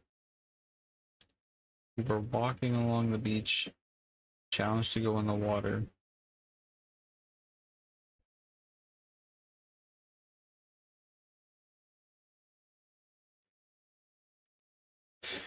So there's two scenarios. One, she has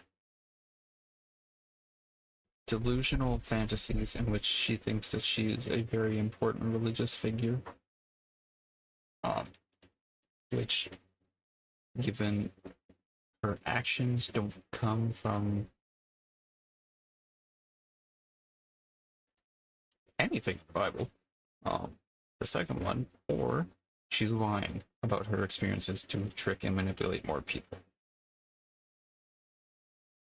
And like I just said, given that the actions she's doing don't align with anything in the big book, I'm gonna assume she's lying. Or she is just having these like visions, hallucination things. But she's attributing more meaning to them than there is. Still just the tip of the iceberg. The more investigators read of Ruby's journal, the more depraved the story became. Tuesday, big day for evil, she wrote on July 11th. All night, Eve screamed and cried and hit her head on the tile floor. Today, Jody confronted her. Eve admits to putting on a show for her mother. Eve said she wants to be pitiful. When the investigators read on, the 9-year-old says she wants to be pitiful.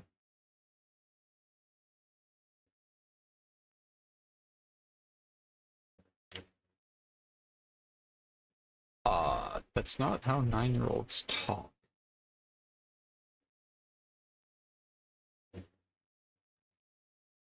This is a parent. She's writing like she's never met a child. I don't understand this. And learned what torment Eve had endured to reach this level of desperation. They likely didn't know whether to be enraged or heartbroken. Jody mentioned her experiences with what she called the spirit in one of her jail phone calls. When I feel the spirit, I have two physiological reactions. I get really like shaky, like I'm shivering, like I'm cold, or I feel heat, like I have a fever run through me. It felt like I was burning up, and I was just shaking with gratitude. Like, here's your answer. Here's what this is. Back with Kevin, he revealed that while Jody's alleged visions had initially seemed positive, things quickly took a much darker turn, and things changed inside the house. There was a lot of satanic ones. When she would go into possession mode, she would talk in like different voices. It was really creepy. But the voices would say, she's ours, we're not letting go. She is Satan's bride. She's mine. I'm going to marry her. If she was faking it, she believed that Satan wanted her as her bride. The journal revealed that Eve experienced horrific punishments. What? This is the day Eve anticipates breaking her 2-day fast, Ruby wrote. I let Russell know she has hardened her heart and will do one more day of fasting to invite her to humble. Eve flips out and begins ranting.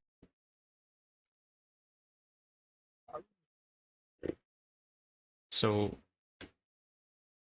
well, good job. You willingly... These weren't made to be read by anyone apart from her. But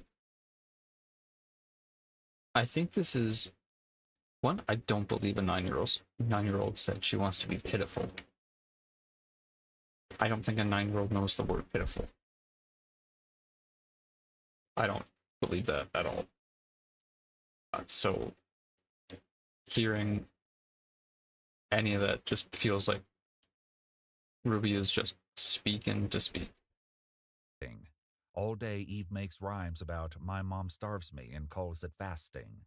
In his second interview, Kevin continued his description of what it was like to live with Jody. There's no way your kid is making like poems about whatever if just falling gets her in trouble. There's no way she's doing that. Yeah. Like, you're gonna insult and like try to like make a poem to piss off the person that is starving you and punishes you. Yeah, I don't believe that. A 9-year-old's first response would not be to insult the person harming them. It's just to be safe. if I'm quiet, I don't get in trouble. That's why there's some people don't talk when they're confronted. Because when they've talked back or something, they get in more trouble.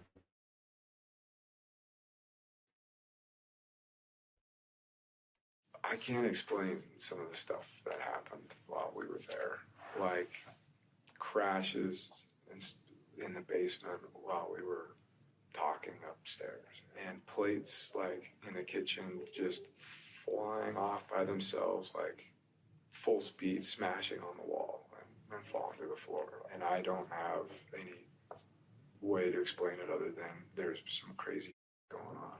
On other occasions, Eve was doused with water in the dog wash and made to sleep on the basement floor. And it only got worse going forward.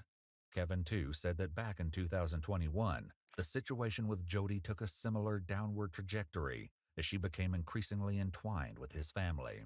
But it reached the point where in August, her bishop at the time, he's not her bishop anymore, but I mean, he was going over there every night, and he'd be there for like 4 hours, and he'd be like, I'm fighting evil spirits, I'm casting demons out, I'm crazy stuff going on. And finally he got to the point where he's like, I can't do this anymore. Like, there needs to be some sort of resolution. After the bishop left, the first attempted fix was for Jody to move in with another family involved with connections. The opinions Kevin shared about what happened with that family reflect only his beliefs, and we have not been able to verify them. According to that, after 6 weeks and trying to seduce the husband of the family, they kicked her out. Oh. While there was no way to prove... Okay, well...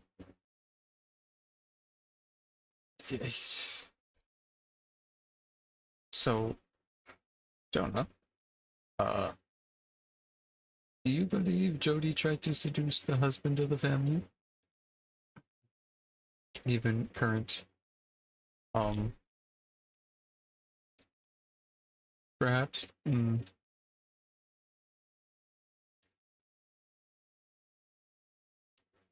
Every single time they say something, it's like there's no way it can get worse, and then it gets way worse.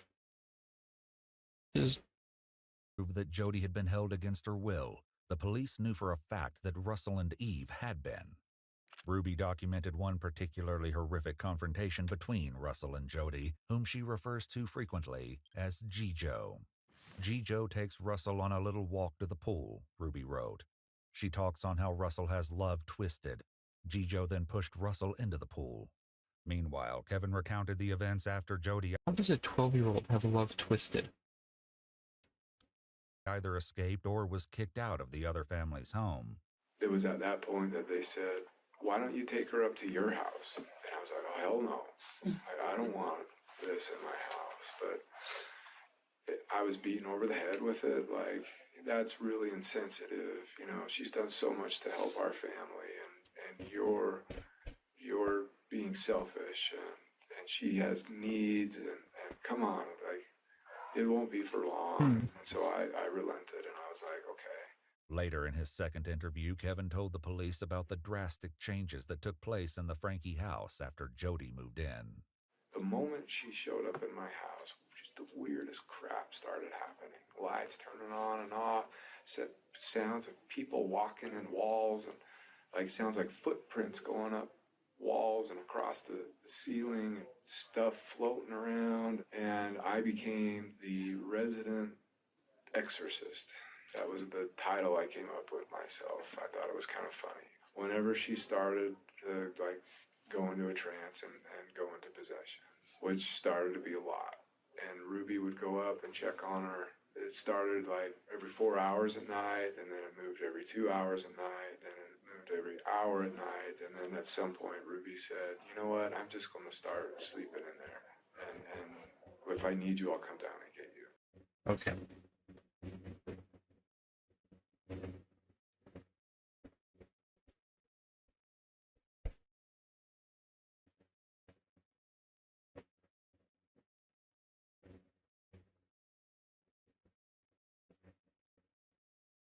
You know, it wouldn't surprise me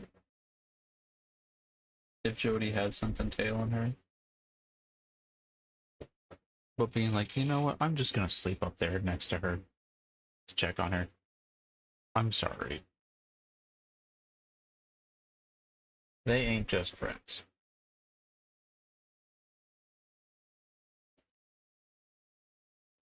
If she has a history of seducing one of the members of a family, and every 4 hours and every 2 hours and every hour, and then you just decide, you know what, I'll just stay up there. No.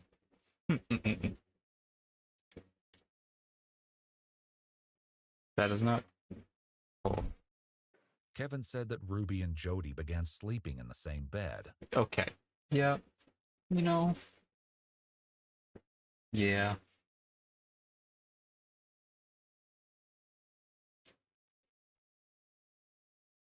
Yeah, that doesn't surprise me. However, this was only the beginning, and soon Kevin noticed that he was being subjected to unique restrictions. I could leave when I wanted, but I couldn't come back until Ruby gave me permission. I couldn't come into the kitchen to eat until Ruby gave me permission. And the upstairs where Jody roamed was completely off limits. Ruby would dictate all of the terms of how our interactions would be when we would talk. No matter what I did, no matter how much I tried to track better, be truthful and not be selfish. Every week it was like, you're being manipulative, you're being selfish, you're lying, you're hiding something, you're still hiding stuff. And I really started to question my sanity, honestly. It became more and more and more and more and more isolated. Jody had an approved list of men that I could make phone calls to.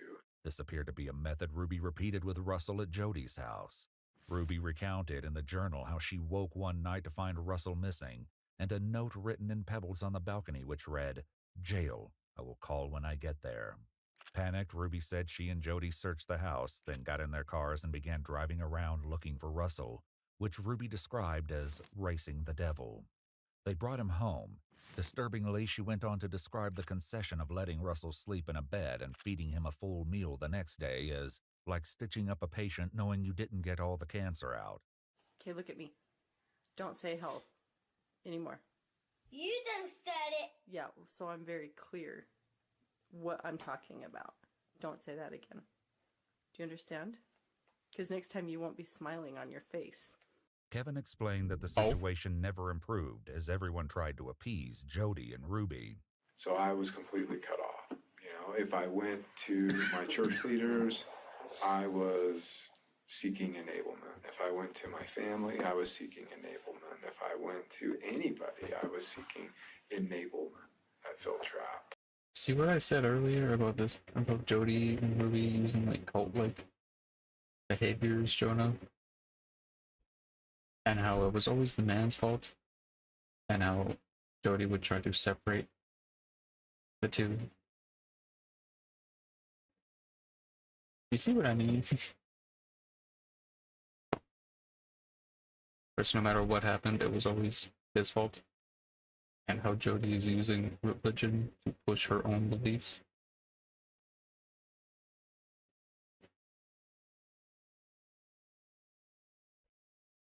So,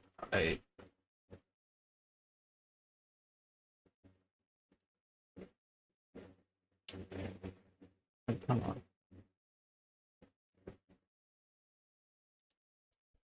And just, if it's to the point where your wife is like, you know what, I'm just gonna go share the bed with her, make sure she's okay. The thought of cheating doesn't, they ain't just having a seance up there. I don't know what to tell you, man. If you're seeking enablement by going to talk to anybody for help, get a lawyer.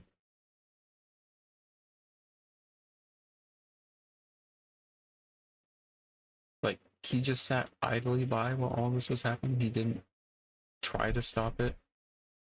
How passive of a parent are you? You don't do anything to try to help your kids? You don't go to a lawyer or anything first?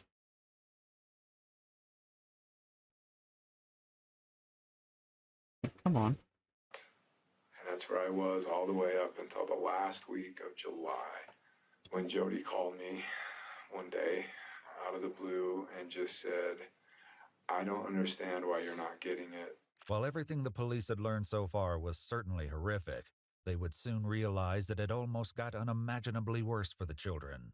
Based on the journal entries, the authors believed that the children's bodies needed to be engaged in painful good work as punishment. What does that Just mean? as Ruby and Jody set out to look for rural land in Arizona for the Frankie children to work, Ruby got a text. I found the land. As the move to Arizona loomed dangerously closer, it became obvious that the women wanted the pair to choose punishment over respite. In an emotional phone call made from her jail cell, Jody had this to say on the topic. Nobody wants the truth. Nobody wants the truth. Nobody wants the truth because these kids, I told Doug, I woke up, the spirit told me, it's all the devil. I mean, you've seen him, and he uses these kids, and he uses all of us as the adults, the parents that don't hold the kids accountable. So now it's abusive to make a kid sleep on the floor. It's abusive, or it's abusive to, What do you mean hold kids accountable? That's ridiculous. You can't even raise your kids anymore. You can raise your kids. You just can't abuse them. Oh, the law won't let me be horrible to people. Oh no.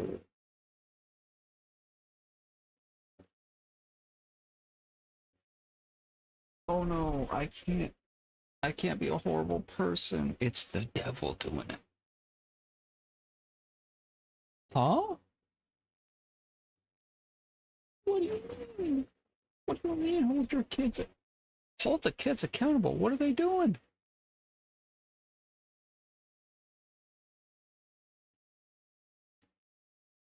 A parent telling a kid, I'm holding you accountable, is like saying, this hurts me more than it hurts you. I'm sorry? Excuse me? This was the... Okay. One, the Spirit. She's talking about the Holy Spirit, right?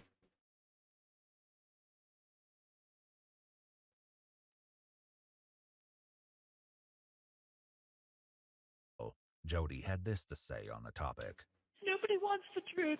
Nobody wants the truth. Nobody wants the truth because these kids, I told Doug, I woke up, the spirit told me.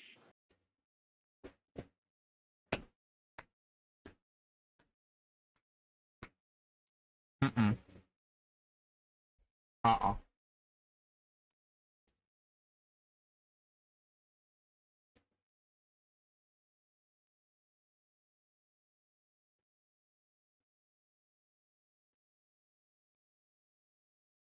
I don't think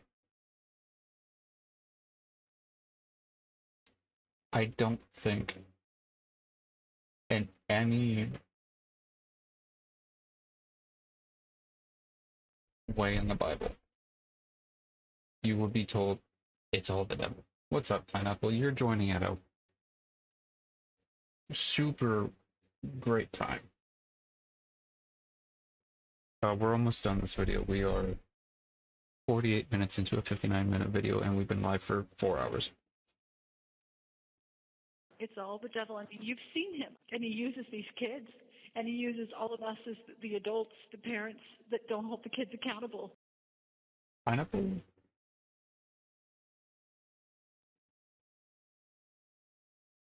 Did I say pineapple? I thought I said oatmeal. Dude, I'm so tired. I'm sorry. If I did. I'm so sorry. Hello, oatmeal. I'm so sorry.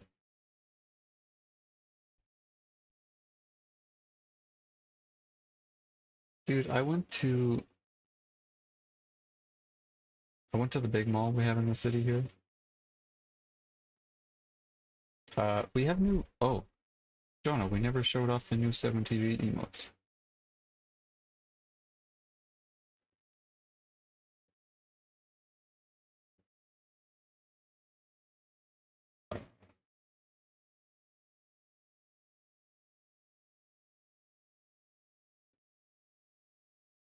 And hello with 3 O's. So oatmeal.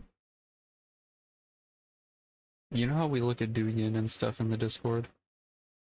I've decided I'm just gonna start importing foreign memes. So most of the things I upload to 7TV will probably just be things I've taken from Douyin in comment sections. So Usicle and Usadance and Hello are the first three. Not the first three, we've had a couple, but I think that's what we're gonna start doing now. More.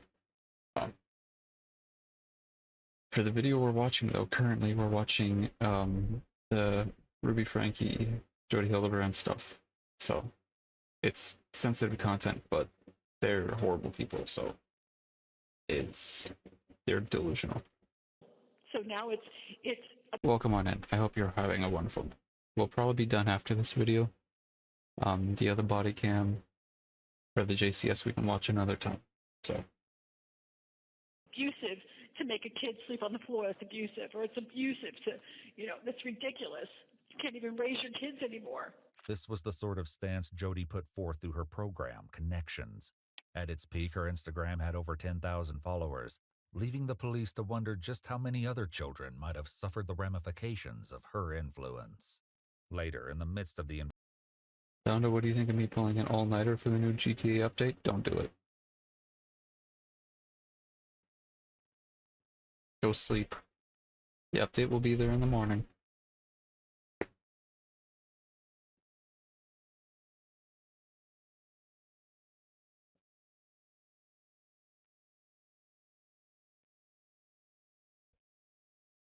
While the update may be fun now, how will you feel in the morning after pulling an all-nighter?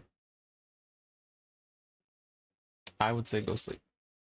investigation, Kevin continued his story of his family's breakdown. So that separation continued all the way up until the holidays, maybe. And then Ruby ended that separation. You want to play when it comes out? And I want a lot of things when they happen.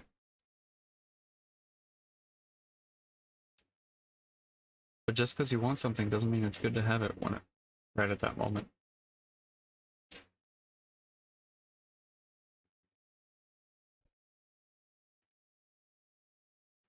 If I go shopping and I see a cake, I want that cake. But I shouldn't have that cake right then, because I won't feel good afterwards. It'll be there in the morning. Just do it when you know you'll be rested. Jody went home the second week of January. But by that time, Ruby, Pam, and Jody were completely determined to do this work that they felt God had for them. I thought it was crazy. I thought it was just that crazy. When talking with Kevin, the police learned just how far Ruby was willing to go to pursue her work with Jody. She wanted to legally, work with Jody's attorney to give Jody 8 passengers and become an employee of Connections. Basically, the contract was Ruby gives Jody everything and Ruby gets nothing in return. Our YouTube manager at the time was like, red flags. I don't know how to tell you. She is scamming you. Ruby fired him. Regarding this issue of Ruby and Jody's business entanglement, Ruby made some interesting claims in one of her calls from jail. In fact, she seemed to be changing her attitude towards Jody entirely. Jody Hildebrand never was my business partner, nor was I ever her employee. I never received wages from Connections or Jody. In 2019, I hired her as a counselor for my son, and then in 2020, I paid her to be my mentor. She's a whirlpool. She just pulls you. Regardless of any legal business arrangements, finances became an increasingly central component of the travesty that I'm a little befell late the to figure Frankie that out children. now. This became clear when police continued reading Ruby's journal and gained further insight into the disturbing reasons she and Jody were looking into moving to Arizona. It's kind of late to come to that conclusion, especially when the day before you got arrested, you're still following her word. So I don't believe you with that. Jody and I took Eve out into the desert, Ruby wrote. She went out into the heat, barefoot. Eve still tried to run. She screamed for another family, water, food, care, love. Oh, Eve, a manipulative ploy. All right. So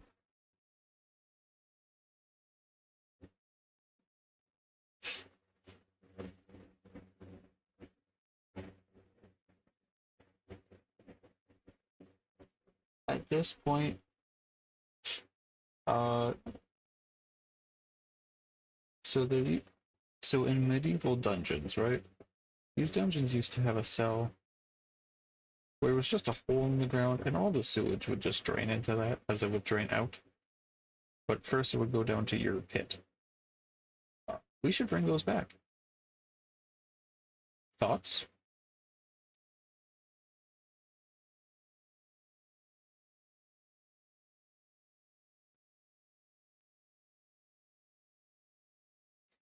Not to put people, like, just for, like, display. You know? Like, hey, look at this. Not to put people in them.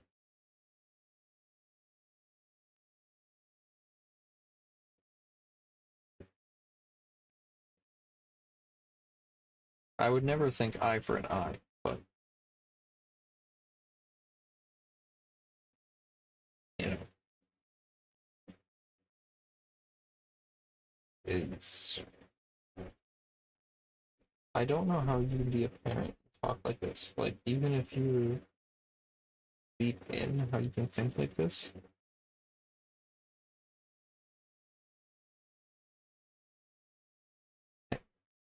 She's disconnected herself from her child in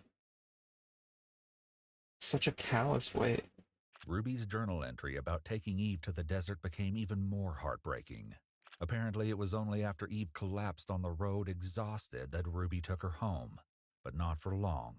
The very next day, Ruby, Russell, Eve, and Julie all returned to the desert. For the next 3 days, the children were made to weed and tidy a cemetery on a nearby Native American reservation. They were not allowed to wear shoes or gloves, despite the fact that there was broken glass and thorns everywhere. At one point, Russell became so desperate to escape the heat that he stuck his head in the toilet. Footage of this suffering was captured by a local who explained in no uncertain terms to Ruby that she was not welcome there and that she would be filing a police report. Oh. This, Ruby wrote in her journal, was a sign that the devil does not want us to take Russell and Eve out of society. Apparently, So they were cleaning a Native American cemetery without permission.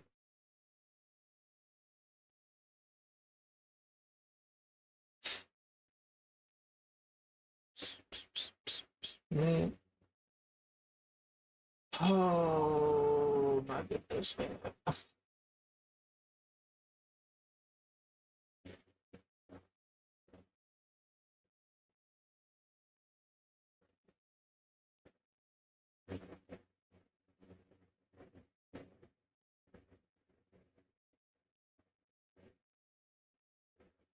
Apparently relocating to Arizona was their chosen method of avoiding further unwanted attention. One has to wonder how long the plan to get to Arizona was in process, though, based on an interaction Kevin mentioned happened before the separation. Ruby started threatening me with another separation. And just like, this isn't about money, this is about doing God's work. So we continued in that dynamic for the next 6 or 7 months until she went on a trip with Jody and Pam down to Arizona. And I think they, like, when I read her journal, she went into Mexico or something and bought drugs or something, like prescription drugs for the emergency kits. And when she came back from that trip, before she even brought the bags into the house, she pulled me in and said, I want to talk with you, and that's when she asked me to leave. And so Kevin left and got an apartment in Springsville. At some subsequent point, Ruby also left the family home for the house in Ivans to live with Jody, where the lives of her children would become a living nightmare. Back with Kevin, he said that when Ruby initiated contact again, he had no idea the sinister plan she had in store for their children. around that time, things with Ruby started like picking up, and I didn't understand why, but like Ruby wanted to meet in a parking lot and wanted me to sign over 2 of our cars, wanted me to sign them over to her name. I'm in total compliance mode at this point. Just like, why? I'm a good husband, you see, you can trust me. Ruby's comments on the journal somehow At this managed point, to become even more disturbing. She wrote, why? "This girl would choose to be shot and die than to humble." Even that wasn't the most disturbing part, though, because after locking Eve in the closet overnight, they decided to treat her injuries from the cactus. Ruby said, "The spirit was very strong as Julie and I witnessed Jody cleaning what did not deserve to be clean." Fuck you.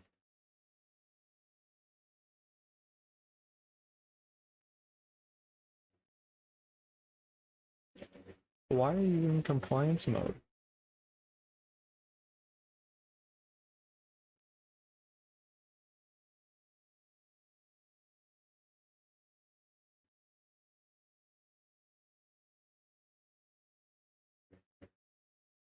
Okay, you know how I said, like, he's complicit in all of this because of inaction?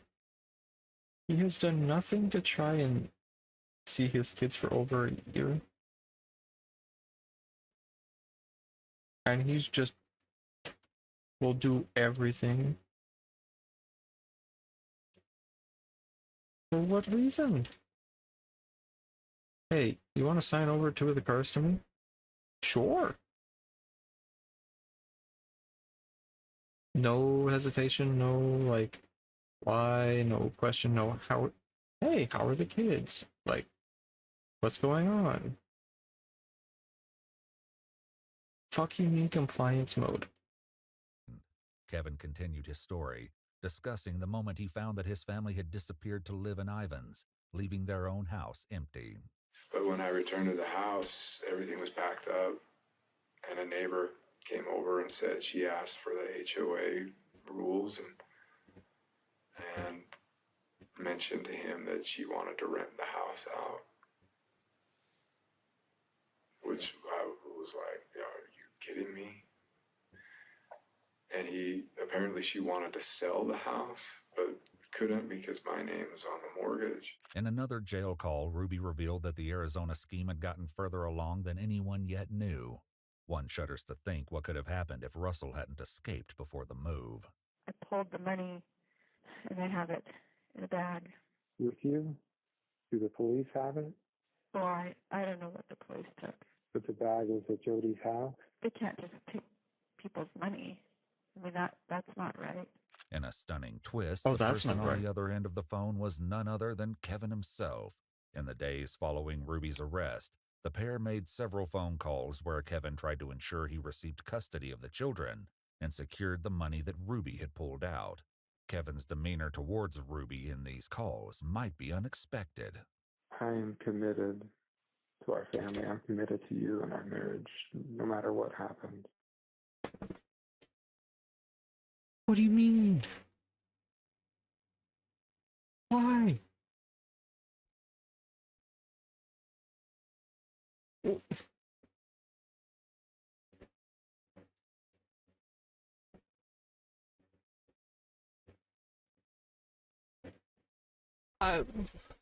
What do you mean, man?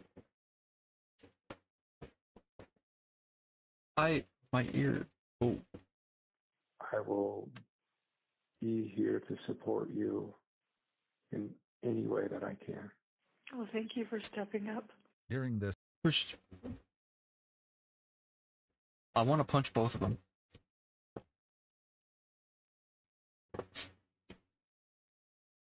You hear what she did to your kids, and you're like, you know what?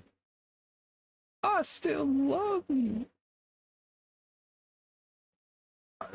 For stepping up. Ooh.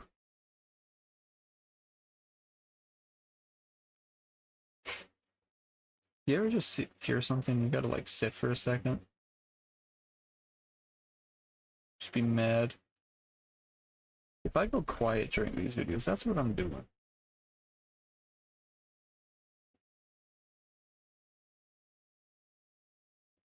During this call, Kevin and Ruby agreed. This call, Kevin and Ruby agreed to limit their contact going forward to strengthen Kevin's chances of gaining legal custody of the children. A discovery made the next day, though, blew that out of the water.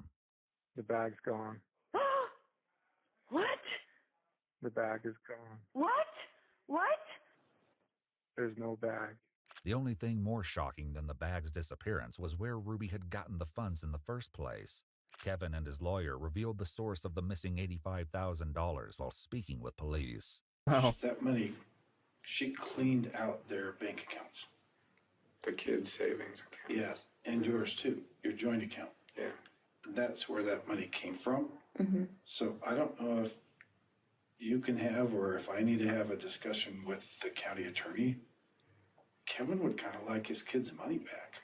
Unfortunately, tracking down the money and what about his kids?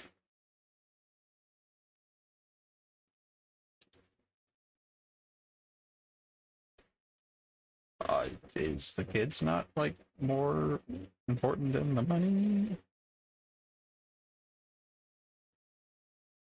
Kids first, money later, type thing? attempting to return it to the children would likely become a separate civil case. While Ruby didn't comment on this directly while in jail, she had more thoughts to share the longer she was behind bars. The devil is so sly, and I'm embarrassed it took such a huge slap in the face to wake up to it. On another call with her parents, Ruby proofread a court statement she wrote to address her children and acknowledge her actions. I would do anything in this world for you. My willingness to sacrifice all for you was masterfully manipulated into something very ugly. I took from you all that was safe and soft and good. I took from you your mother. How terrifying this must have been for you. I will never, ever stop crying for hurting your tender souls. You are such a very precious part of me. I'm so very sorry. But no apology in the world could begin to undo the horrible trauma experienced by the Frankie children. In contrast to Ruby's attempt to make amends, Jody's response was the same as it was at the beginning of the investigation. The Lord says that first they'll lay their hands on you and persecute you, delivering you up to the synagogues and into prisons. And the children shall rise up against their parents and shall cause them to be put to death. That's not the context of that. Okay, you know what?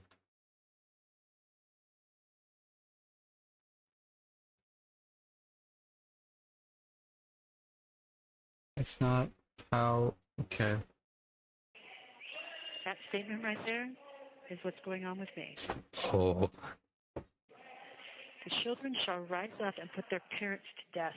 They're not your kids. You are not related. You are not the mother. And that's not... Oh. And ye shall be hated of all men for my name's sake. All men in that means all human, not just guys.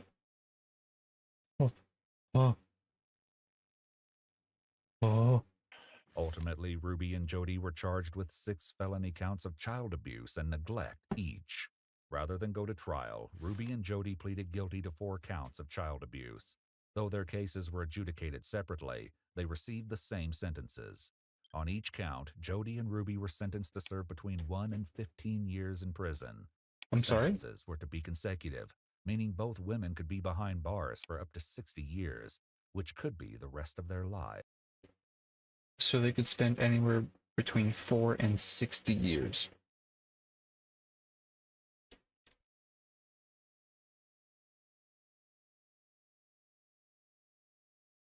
Excuse me? Oh.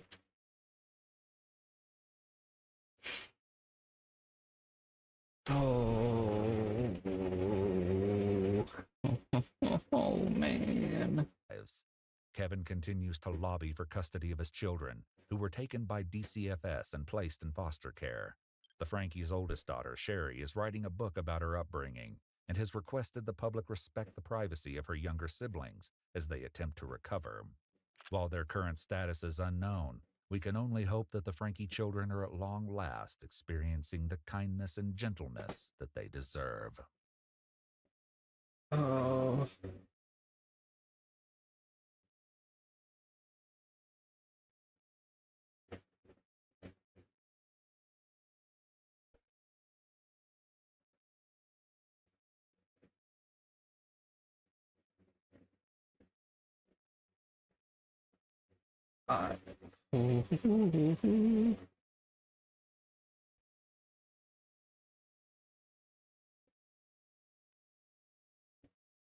I.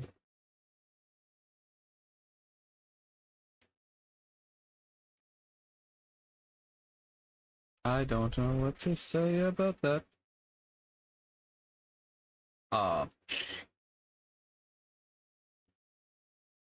Alright, well, you know, is there like a funny video we can look at quick? Something that doesn't make me want to punch something.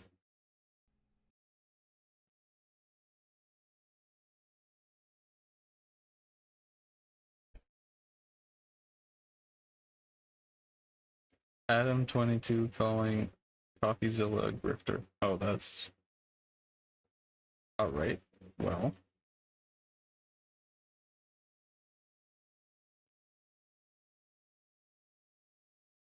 Not how that goes.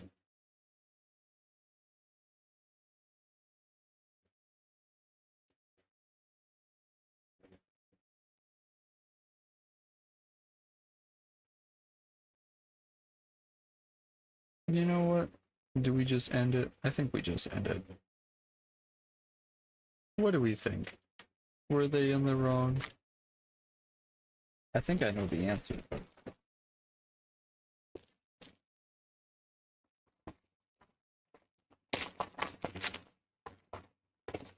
Or would I... Well, let's... So... Okay. Wind down. Plan for tomorrow, right? Tuesday? Default plan. Monster Hunter into Destiny into something. I don't think there's any big events coming up this week. Or like...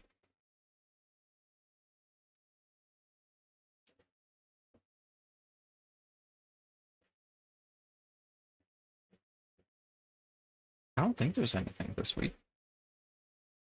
I haven't seen any, like, Game Fest level stuff or things.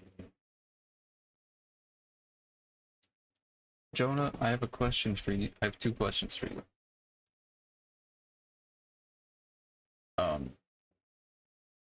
First question. The stream overlay stuff. How was that? I know you've been busy, but I meant to ask earlier.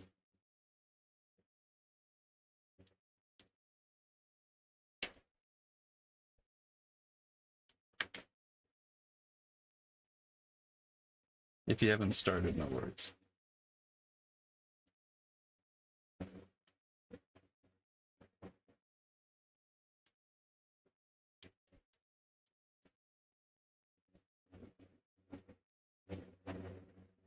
And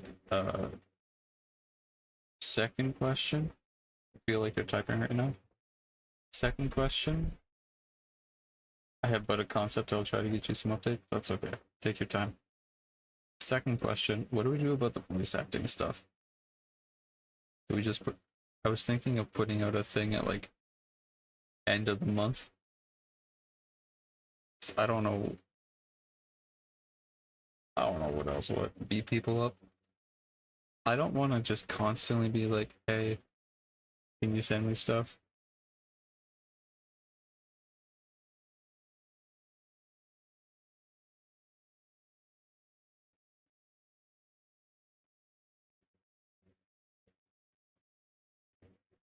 End of month would be a good sort of deadline. Yeah. I mean, I told people like middle of this month to like end of the month before. So I guess I can put something out tomorrow being like, hey, please try to get it to me by like either the 30th or the 1st of next month. If you can't or you no longer want to, please let me know. I think.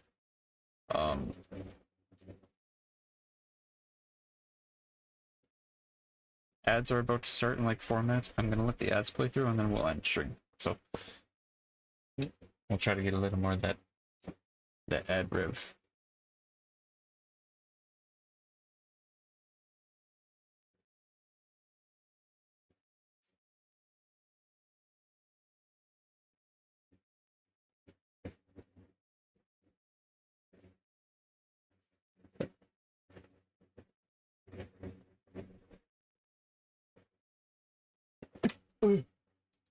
Oh, my sneeze.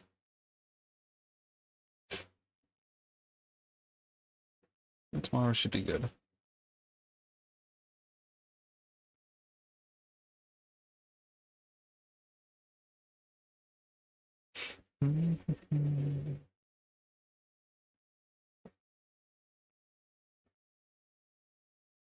I think I'll probably just head to bed after this. I am like, I probably sound tired. I feel tired.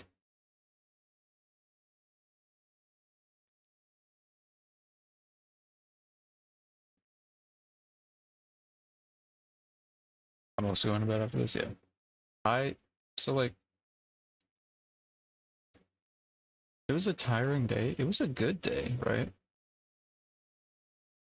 But like walking around a big mall full of people, just going in and out of stores and not really finding anything. It's tiring.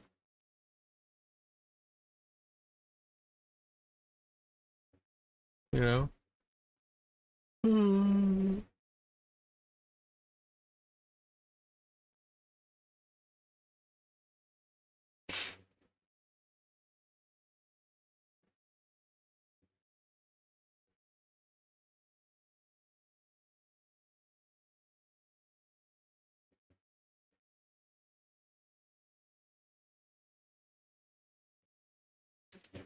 I'll see only you.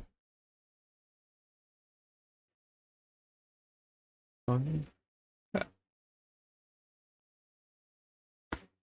Tomorrow, what we might do is we'll do a little more Monster Hunter and then a little bit of D2. Night Rain, playing on my own without being able to communicate with people is just abysmal.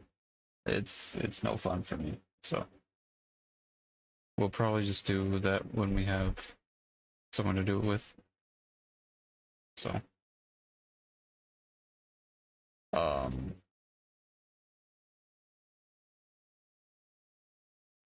we have ESO, but that's also just kind of like, it's mostly just running around.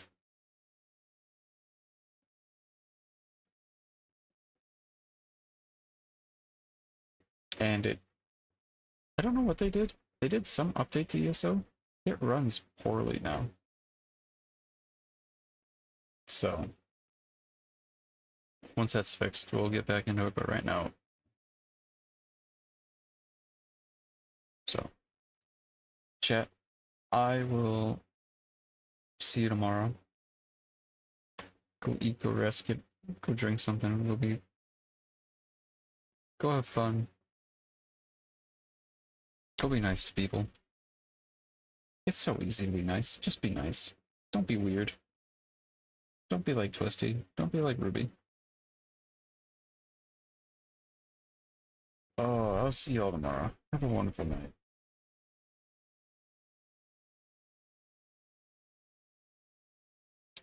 If you like what you saw, follow. If not, come back tomorrow. Come back tomorrow and we'll see how that changes. Good night, everybody.